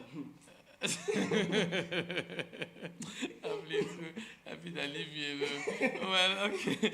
People, that's Peter Ligbe, Malam Gudus, original Malam Gudus, Masu Gudus. Don't be like my landlord o. Okay, well, don't be like his landlord. Well, I wish we could continue, honestly, but I wish we could continue. Today is Saturday, but I wish we could continue. Yes. But then, they say whatever has a beginning has a temporary end. Yes. If you want to see him tomorrow, God willing, we'll all be here when we will be doing. Hey, thank God we made it, man. But Peter, thanks, man. Thanks, man. Thanks, man. Fene Denla. AKA Alleged Dengai. They don't know. They don't know. Eventually. They don't know. But thank you very much, Peter. Thank you. On behalf of Akwadana, we present this certificate to you. We present Akwadana certificate to you. Thank you. Thank you. So drink Akwadana on our behalf. I have more life. I have life. Water is life. After Ramadan don't start. Before Ramadan will tear my mouth. God bless you. Thank you, bro. Congratulations. Thanks. Thank you very much. Well, this is still Peniel Diala, longest marathon live interviewing. And today is Saturday, 30th November 2024. We're still counting. Don't worry. I'll let you know when the time comes. We're still counting and we're still moving. I have, a line list of guests today. My next guest is Pastor Israel Nashete. I hope I'm right. I hope when he comes, he will just pronounce the name by himself. Okay, it's still morning. Good morning. How are you, sir? I'm fine, thank you. So, Perhaps you introduce yourself now, sir. Okay. My name is Israel Onoshile. It's a Yoruba name. Okay. Spelled Onashile. Okay, this is Onashile. Yeah. But it's pronounced Onoshile. Onoshile. In my language, yes. All the way from Lokogoma. Yes, from Lokogoma. You're welcome, sir. But you remove pastor. Well, pastor is a title. You asked for my name. I'm a pastor, I'm an engineer, building engineer, a businessman. Okay. So, which title would you want? The name is okay by me, sir. Thank you. Okay. No. To say Israel Nashile now is scaring me. I'll still put Pastor Israel on Nashile. That's fine. You're welcome, sir. Thank you. So, pastor, engineer, and businessman. Wow. That's great. Thank you. That's great. So what business are you into? Sorry? What business are you into? I'm a property developer. Okay. I build residential development mostly, but few commercials. And then I have a production outfit. I produce paints, screeding paint, stucco paint. I'm a dealer in POP cement. And then I produce, I'm the only person in Nigeria actually producing screeding powder. Yeah. Wow, you do screeding powder? In That Nigeria. white one? Yes. Yeah, produced in Nigeria. The other ones, where do they produce them? Well, most people in Nigeria, they combine POP cement with paint and glue. Okay. And so the concoction together is what is used to screed the wall. But when I was studying in UK, screeding is not done with a concoction. It's done with a screeding powder, which you just mix with water and apply. So when I came back to Nigeria, I saw the concoction. I decided to, go back to UK and did a lot of research and courses, and came back and started producing screeding powder. Wow. Yeah. Your factory is in Abuja here? In Abuja here, yes. All in Lokogoma? Lokogoma, yeah. That's great. Thank you. Great. Yeah. That's great. I mean, it's enhancing my residential business. So I use my own product, and people who buy properties from me, I introduce the product to them. They use it, and they tell their friends. So tell one friend, the friend tells another friend. Yeah. And that's a good market strategy, you know? Yeah. That's a good market strategy. And it's working. And it's working for you. Yes. Welcome. Yeah, thank you. So how is real estate business? Real estate, good. And of course, there's shortage of properties. There's a deficit of properties, not just in Abuja. It's a global thing, but Nigeria especially. That was why the current president, I think they have a project in somewhere in Abuja here, can't remember. They have an estate just to tackle this shortage. And I believe it's a good way to go, but there are better ways from my own experience. I mean, I studied in England. I lived there for 22 good years. And I know that the approach there is totally different, and it can work here. Of course, I'm not faulting what President Tinubu is doing, but there are other ways to tackle these things. And I'm using it in my own business. I'm developing in Lokogoma. I'm on my 5th residential estate. Okay. Yeah, started in 2008. Okay, you've been into real estate business since 2008? Yes. Wow. Well, longer than that. I mean, in Nigeria since 2008. Okay. I started 2005 in UK. Into real estate? Yeah, into real estate. And that was what actually brought me to Nigeria. I was discovered by somebody in UK and introduced me, well, told me of PPP in Abuja, the mass housing scheme. At that time, El Rufai was Minister? the minister. So I think he went to New York. They had a meeting with diaspora, businessmen in New York. And I met my partner, and told him that we're developers. So he invited us to Nigeria. Said, if you're true developers, why don't you come to Abuja and develop your country? So that was why I came down. We were interviewed, and we were successful and allocated the land. That was how I moved to Nigeria and started my first estate in Lokogoma. Okay, your first place of arrival was Lokogoma. Yes, because I was invited by El Rufai, so did the interview by the engineering department, FCDA, and a month or two after the interview, we got listed, and we got the allocation. Okay.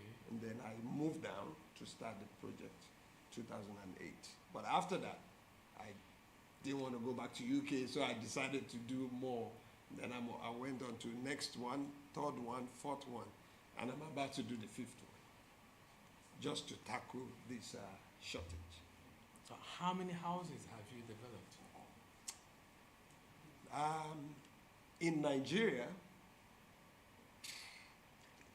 I would say probably 500. 500 houses? Yeah. About that. About Since that. 2008. The very first one was 115 houses. The very first estate, 115. 115? Yeah.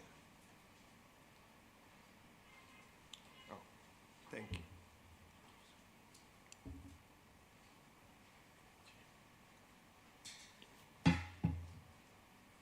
Between 2008 till date, 115. No, 500 500 plus. I really don't know the number. I just and know all is in Lokogoma. All in Lokogoma. It's an upcoming area. It's actually almost fully developed now. I mean, it is lucrative. I'm not looking at it from the lucrative aspect. I'm a provider. I'm a service provider. There's shortage in the country. This is my own contribution. Just like when I was in Nigeria, the Lagos State governor, when I was living in Nigeria, was Governor Jakonde. Okay. And he tackled housing deficit. He did a low-cost housing scheme, medium housing scheme, and so on and so forth. And that was imprinted in me. I was in the university then, and immediately after graduated, I went to UK to further my studies.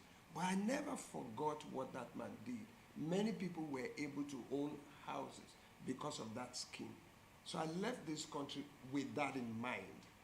So when I came back, that was still the only thing on my mind. Service provision, affordable houses. And if you go into real estate for money, of course you will make money, but you're not serving the country, you're not serving people. So the Jakonde approach was what I applied to my business. I'm not going to lie, I'm making money. But I didn't. That's the word. I'm not going to lie. I'm making money, but that's the word. I didn't go into it because of the money. I went into it because I love it. I mean, I love properties, and then I'm, giving to the society. I'm providing a service.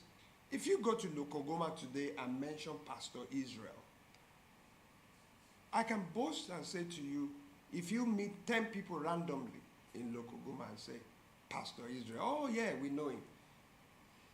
What for? Provision of services. You understand? So, but I love it as well. I love construction. I love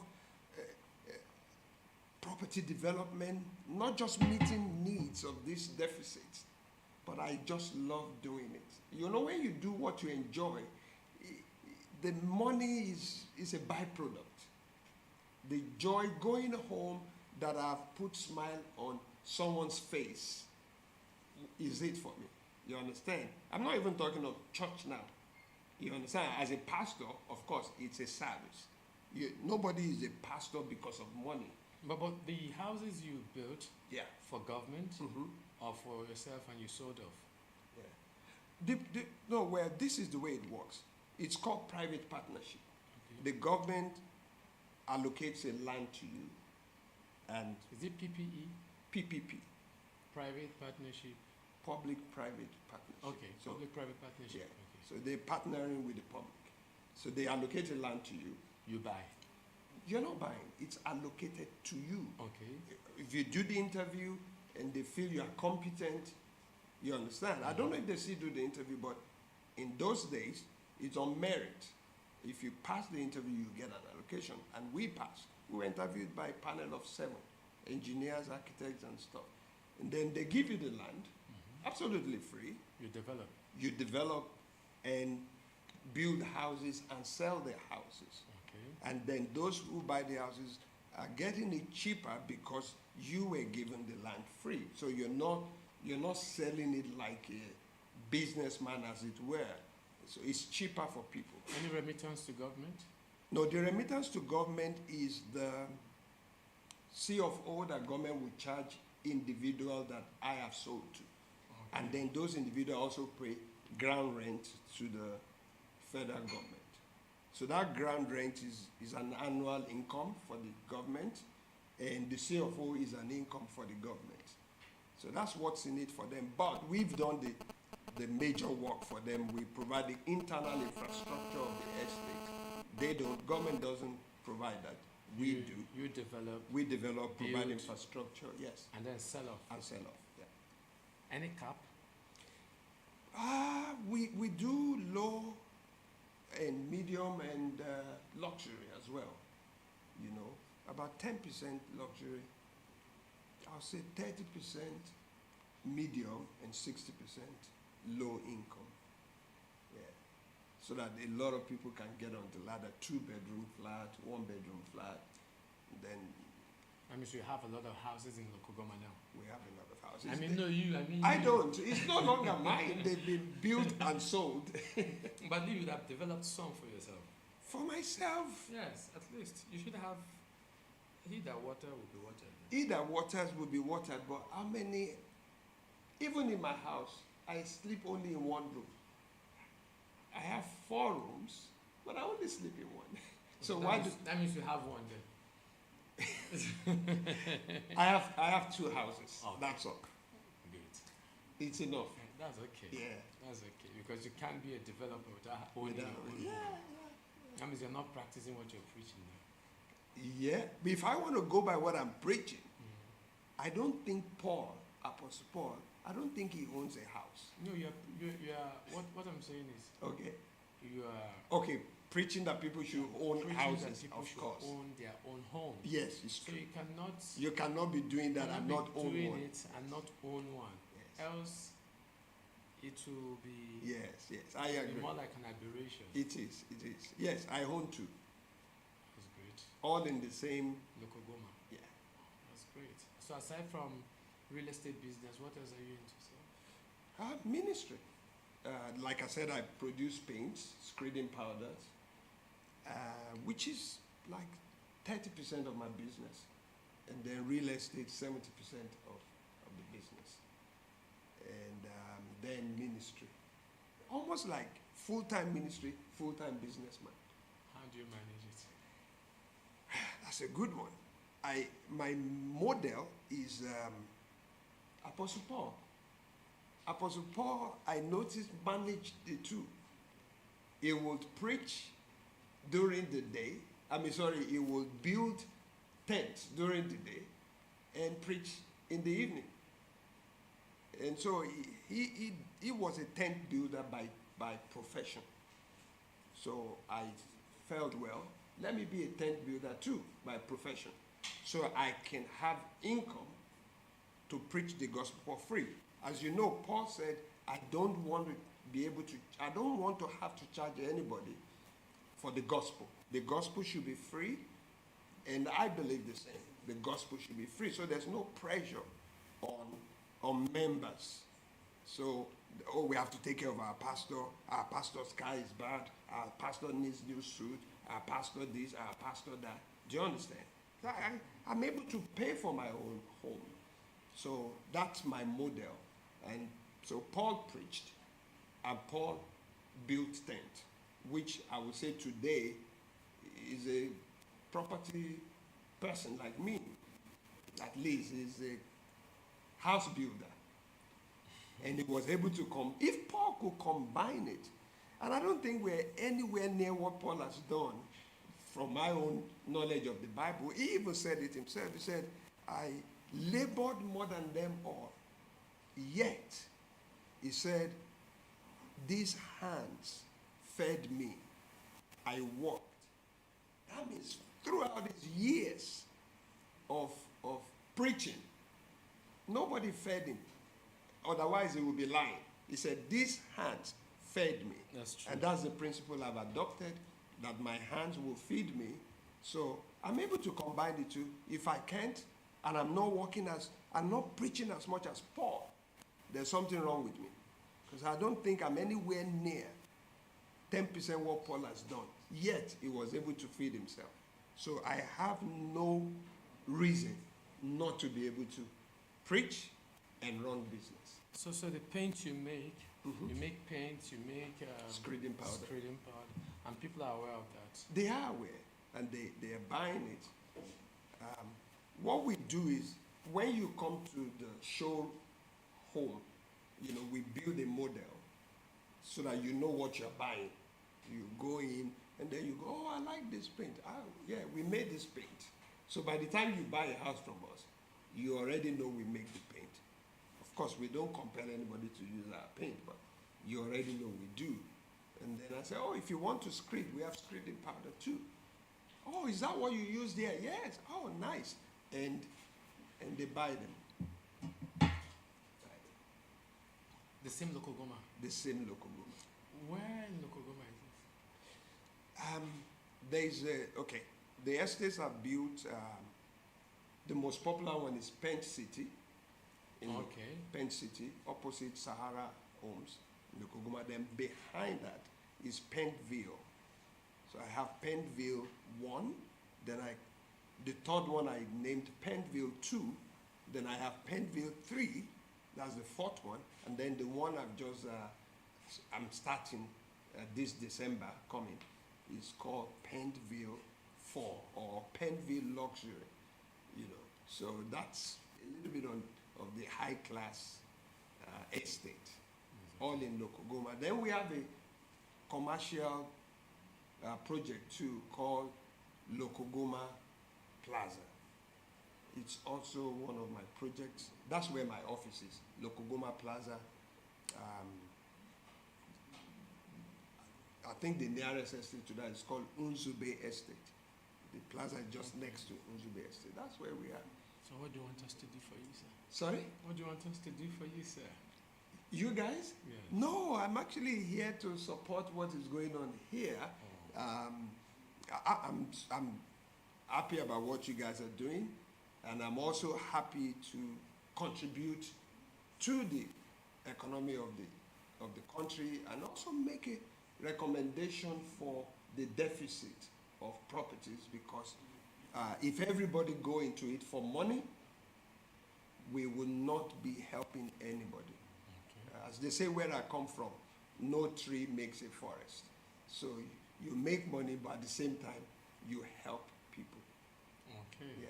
So that's my contribution. That's in real estate now. In real estate. That's the main area of my strength. I'm not going to... Over this number of years you've practiced real estate. Okay. What are some of the challenges of real estate? The main challenge, I would say, is, government. Government? Yeah. Government says they are combating the deficit, but they're not helping. I was originally invited. I was doing fine in UK. I wasn't I wasn't hungry. I was a developer in UK on a small scale. I mean, I built mini estates of 10 houses, you know. But being invited to serve your country was something intriguing for me. So I came and we did the first project. I would have thought that the people who you allocated lands to, who did well, who did not take advantage and, you know, totally monetize it, should be given opportunity. I think the government should have done it in such a way. Like, for example, you are only entitled to one allocation. So far as I'm concerned, you get one allocation, that's it. Another person gets a chance. Third person gets a chance. Now, I think and there are empty lands all over the place. You keep allocating to some people that are not doing the work. I think they should have gone round and go through the list. Okay, 100 people were given land, 20 people successfully delivered the project. They should be given second option. So I had to go around looking for lands to develop. You understand? I didn't want to go back to UK. I'm in Nigeria. I'm already here. So I feel the government is not helping. And then second area that the government is not helping is if I bring the same design that I used in my first estate back to FCDA, Development Control, they're going to vet that design, charge me again for a second approval. And I mean, you have vetted this drawing for this estate. You understand? And I've paid millions for that vetting. And I've used it, I've developed it. Now I want to build my second estate. You want me to submit the drawing for that estate. Same drawing will be vetted and I'll be charged equally. So we're passing that cost obviously onto the customers, isn't it? Because if you charge me 20 million for approval, I'm going to add it to the cost. So they're not making it cost effective for the buyers. In UK, there's something called pre-approved plans. If you are going to be, government made it available, it's free. A pre-approved plan is available. You go to the council office, like the FCDA here. If you go to a council office and ask for a pre-approved plan, if you're going to build according to that plan, you are not paying. It's given to you. Build according to this plan. Just like God gave Moses the plan. He said, build according to the plan. But every drawing you draw in Nigeria will be vetted and you'll be charged for it. And we're passing that on to people. So I think they are not helping. They're not giving the right people land. As far as I'm concerned, I don't think somebody should be given land and the land should lie fallow. I met some land in Abuja that are fallow, and they're still fallow as I'm speaking to you. That's government's fault. Why would you give somebody a land and they're not ready to develop and you're saying there's deficit? You understand? So government is one of the reason why there's shortage. That's my main concern of challenge. I think the third one will be that to leave people to build, you leave them to build, then you come and mark the building later, and then they've gone to roof level, then you come and mark for demolition. Why would you leave them to waste money? Even though they're wrong, what they have built is wrong, why would you leave people till I'm roofing before you come and mark me that I am wrong? In UK,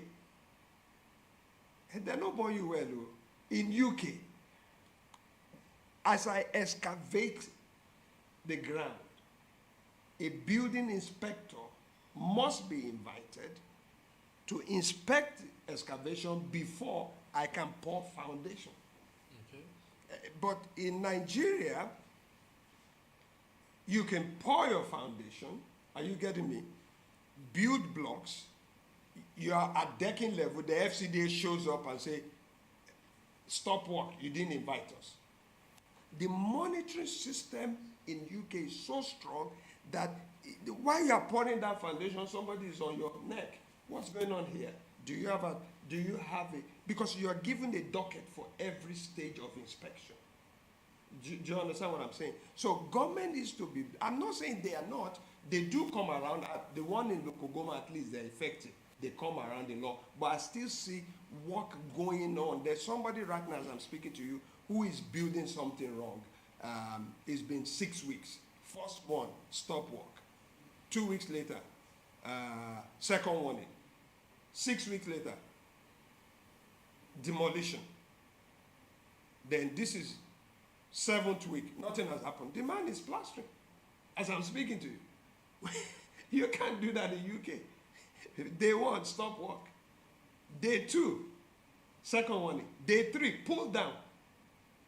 Why is it taking the government that long? You don't need me to spend millions before you stop me. But on the other hand, also, Yeah. should Nigerians behave in that manner? Very good.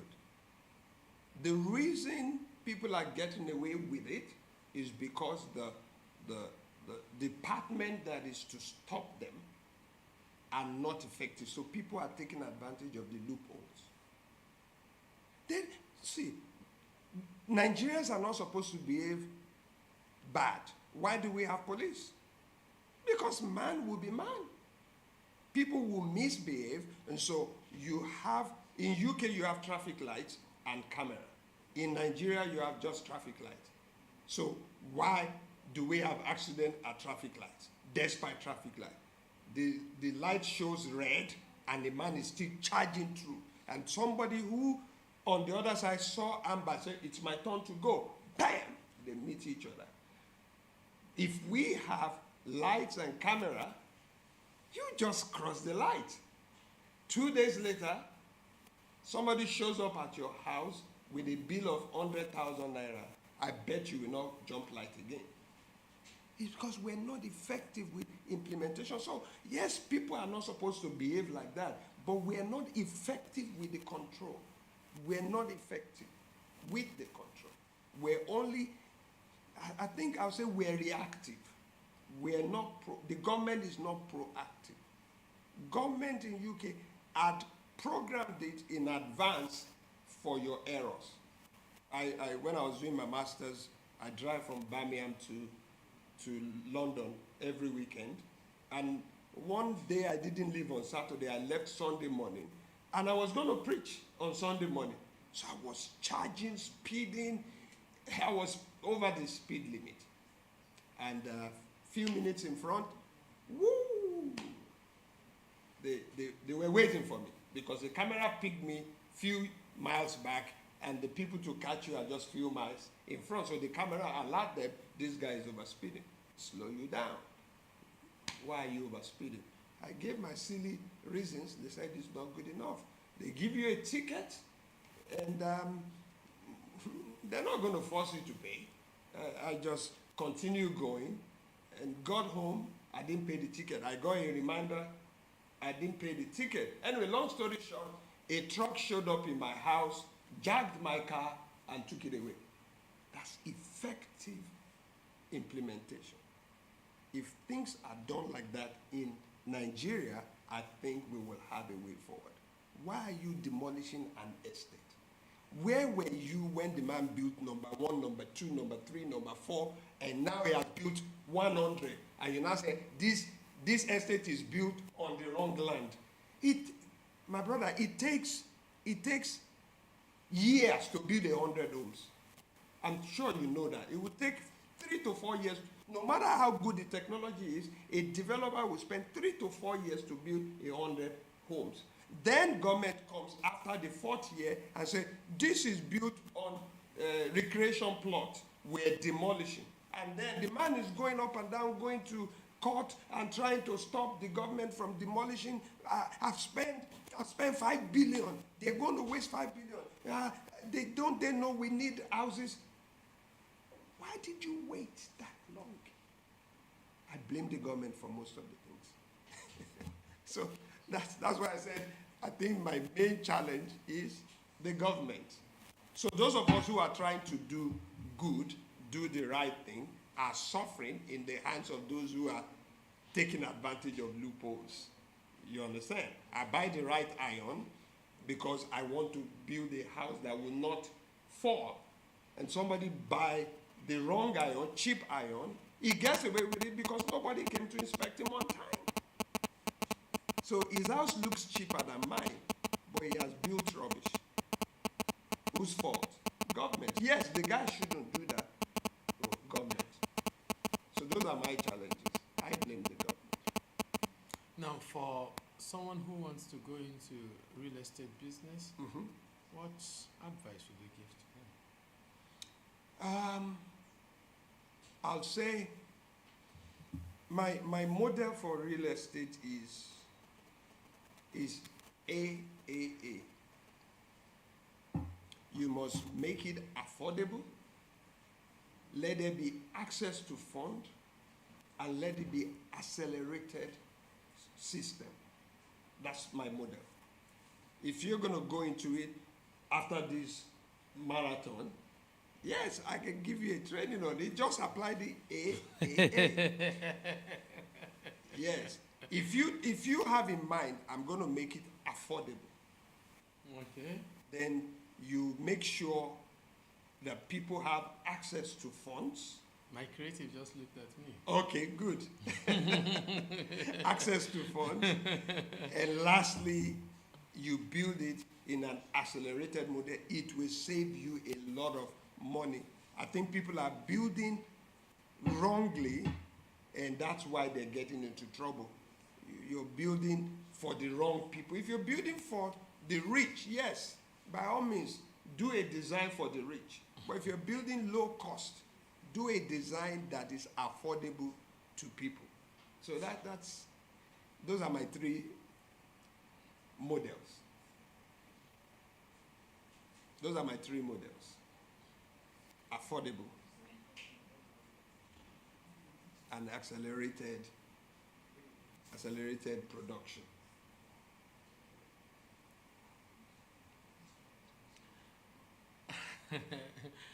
Okay, I will speak. I'll speak with my creative, and we'll work on that.